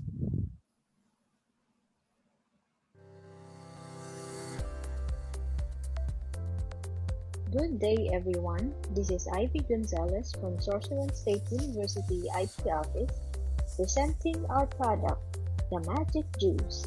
Taste the magic.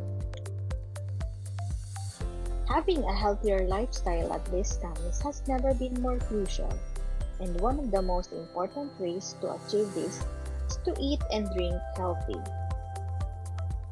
Right now, most people turn to supplements, low-carb diets, as well as fruits and veggie diets.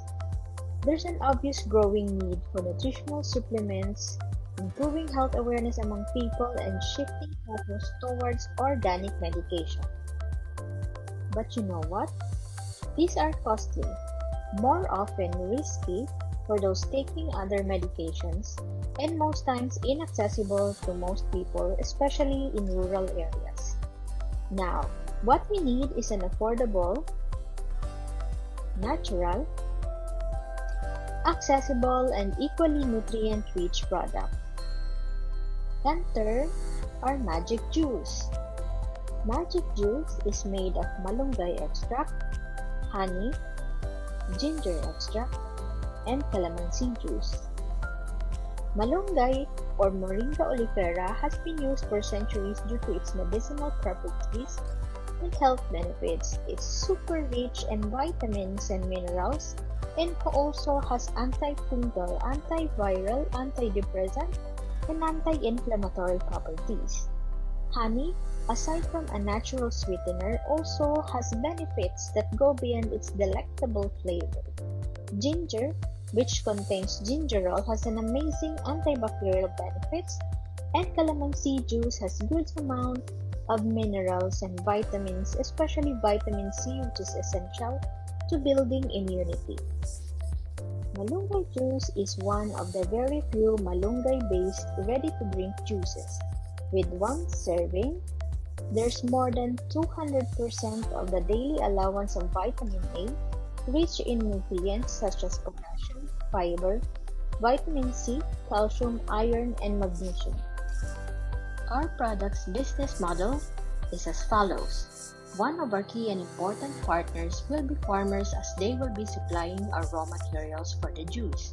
Through this product, we aim to help our local farmers by giving them an opportunity for additional profit.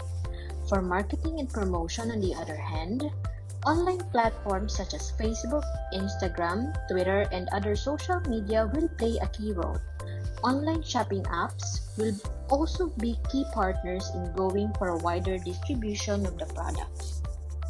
For our products' market opportunities, Europe was the largest regional market in the year 2018 owing to growing demand for nutritional supplements. Asia Pacific is the fastest growing regional market. China alone has imported a large amount of moringa plant from India in the year 2017. Production of moringa is majorly concentrated in India and some parts of Africa. Moringa leaf has the highest market segment due to the growing demand in dietary supplements. But market has been witnessing key developments in terms of product innovation to gain a competitive advantage such as providing easier to consume forms.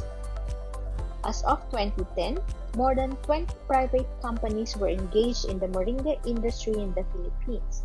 These companies are selling various moringa-based products, and the majority are in the form of food supplements as well as dry leaves, powder, cosmetics, and beauty aids. The product's IP value is at $860,000 and is projected to have the following income in the next 5 years. As for our competitors, there are two major malunggay drinks that are locally produced. The V drink, which is a malunggay concentrate, and M squared T drink, which is a malunggay, okra, and ginger concentrate. Both of these are much more expensive and are mostly available online. Magic juice, however, is cheaper, and the plurality or combination of the ingredients gives higher nutritional content and benefits and magical tastes. Now what we need is capital for a spin-off company, so join us with our venture. The team behind the product is continuously finding competitive advantage to improve product quality and introduce more products that will meet the changing customer trend across the region. What are you waiting for? Invest na! This is Ivy Gonzalez again, and thank you very much. Okay, marami pong salamat, Ms. Ivy Gonzalez. That is the magic immuno booster drink. Okay, so that's our 4 technologies. We now proceed to the Q&A and invite our presenters and our evaluators for Q&A. Okay. For the pasteurized vegetable blended coconut water, what's the patent all about?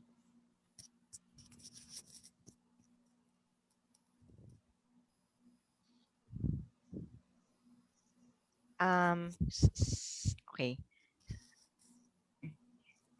Hi. Hello, good afternoon. Good afternoon. Sir, may I hear your question again? May Pardon po. patent na nakasulat doon. What is the patent all about? I sir, that's the application. Bali, we applied for one patent in one of the flavors, which is unique, the glutamate flavor. That's on an application po. Oh, I see. Okay, when was Yes, that applied? And then what's the status now? Last year po, sir. So wala pa pong bumabalik na SER po. And tapos ano yung likelihood na what's your sort of confidence in terms of a patent granted for that? In terms of it's a flavor that only be achieved by your equipment, or how is it?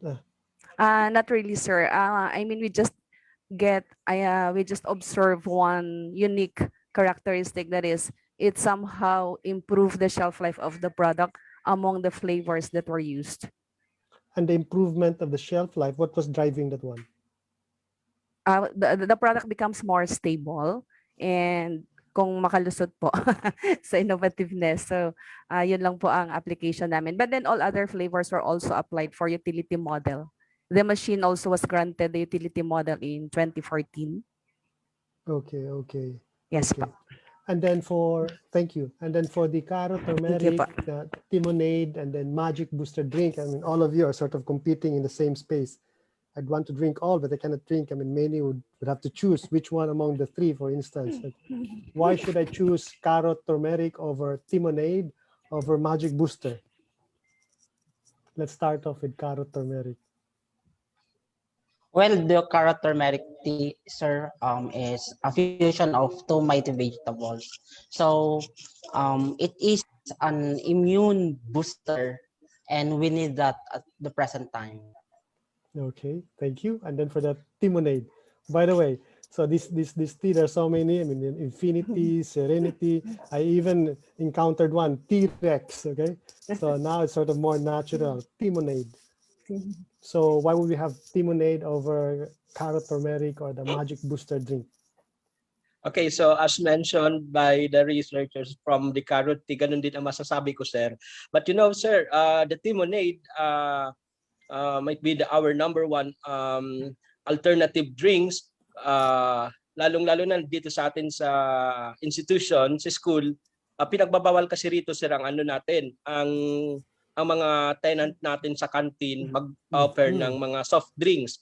So that's why nag-come up ang aming mga estudyante, because I am one of the research consultant of that, na mag-come up kami sa juice as an alternative and friendly. And as you can see, the supply of raw materials like tanglad or the lemongrass, as well as the kamoting or the sweet potato tops, are very abundant naman dito sa probinsya natin sa Bicol region, kahit kami ay binabagyo. And at the same time, friendly ito, lalong-lalo na yung mga tumatanda, nasa mga next in line sa senior moment, so may mga diabetes, etc. So this is recommended ng mga doctor as well as mga dietitian and nutritionist as well. So and on that note, halimbawa, when you see there's a directive among schools or from DepEd na, okay, we're going to have our canteens, instead of having those sodas, we're going to have more nutritious drink. How are you taking advantage of such directive? Probably not now because of the pandemic, but before or after the pandemic, how are you positioning yourself such that in the shelf of those, sino man yung concessionaire in those canteens or what have you, nandun kayo? Kasi ganito po, sir, no, sir. Sa amin kasi, sir, in the context of Camarines or Polytechnic colleges as an state university, this is an advantage na to monopolize the supply of that juice. Kasi may hold kami. Unang-una, we are a separate agency, so that's why we can operate. And ngayon, sir, ongoing na rin, sir, ang aming study on how to position yung sinasabi niyo po, sir, as well as yung channel of distribution. Kasi sa ngayon, sir, this project kasi nakasalang po, sir, for another funding project ito ng DOST TAPE, because this is under the DOST Academic Technology Base, wherein ang ating mga researchers ay mga BS Entrepreneurship. And sa course namin, talagang pag nag-4th year sila, talagang full-time na magne-negosyo, and kapag nag-graduate, dapat sila magne-negosyo. So that's why, yun na rin, sir, na ongoing na rin, sir, ang pag-conduct namin, sir, ng another market study para dyan po, sir. Okay. Sino pa yung hindi nakano-sisi? Magic Booster Drink. And aside, in terms of packaging, yung sinabi kanina na Chris, wherein now you have schools with those directive, are you sort of packaged to cater to those markets, say to the high school students or elementary students? Yes.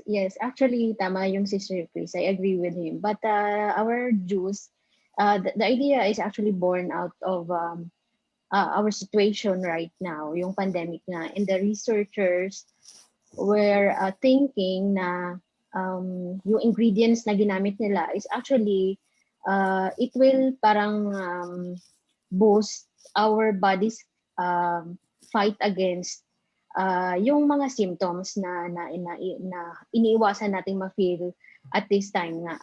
So doon siya nag-start. And yes, I think that's really yung parang siguro edge nung drink namin. Doon siya ano kung parang advantage niya, especially now na yun yung iniisip ng majority ng mga tao talaga. So yung mga ingredients talaga inisip nila na doon manggagaling yung mga nutrients na yon na kailangan ng body as to fight yung ating kinakalabang virus as of this time.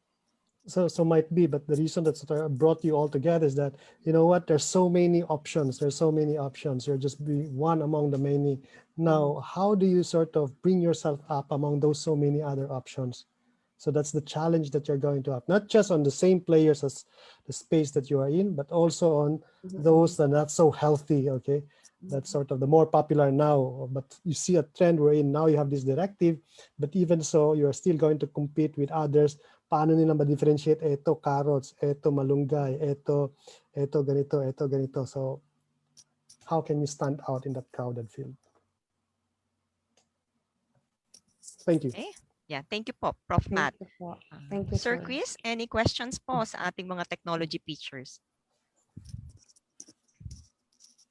Sir, nakamute po kayo. Yes, actually, very interested with those three drinks. No, actually, I agree with Professor that they just need to make sure like how do they need to stand out among the three, right?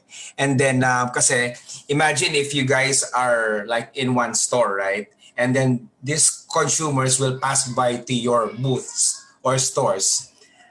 Parang pare-parehas na sa kanila, right? So it boils down a lot of factors from packaging, presentation, the people that going to offer your products, right? So the put up standees or the way you create the design your stores, and then if your people is very if they know how to present or the knowledge about the product, right?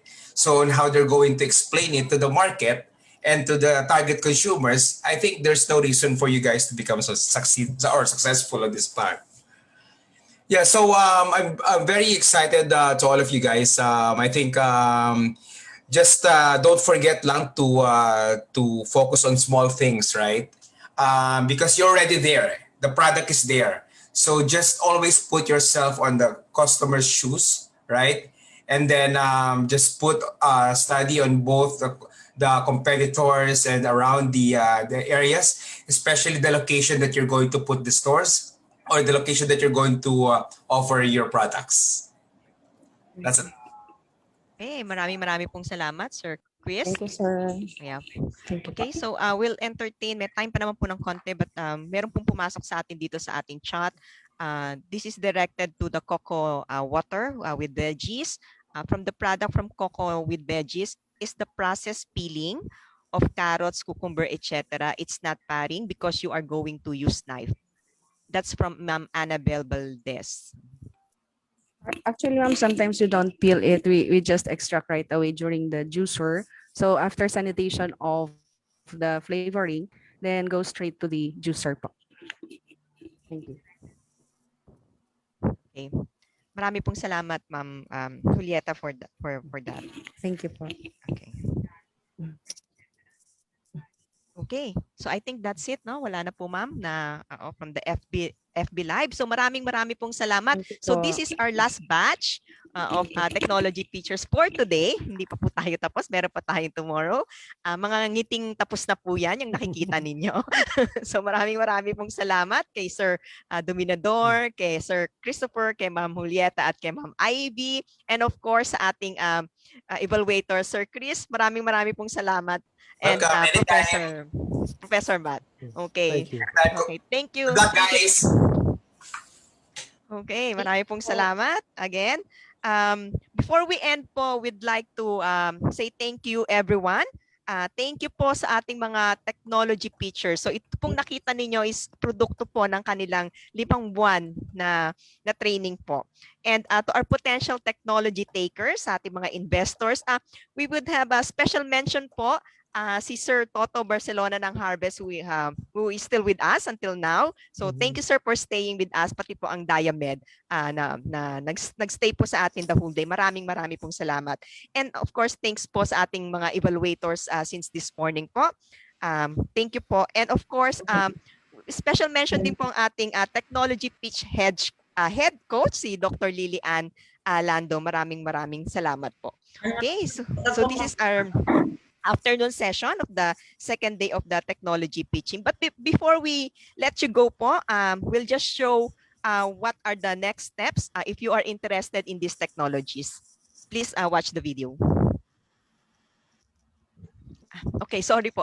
Hindi pala po video. So these are the presentation, the PowerPoint po. So for those interested po on the technologies, these are the next steps towards commercialization. So what would be our next step? So if you happen to be interested from any of these S&T creation, please explore with us either through technology licensing, product development, and other commercialization collaboration.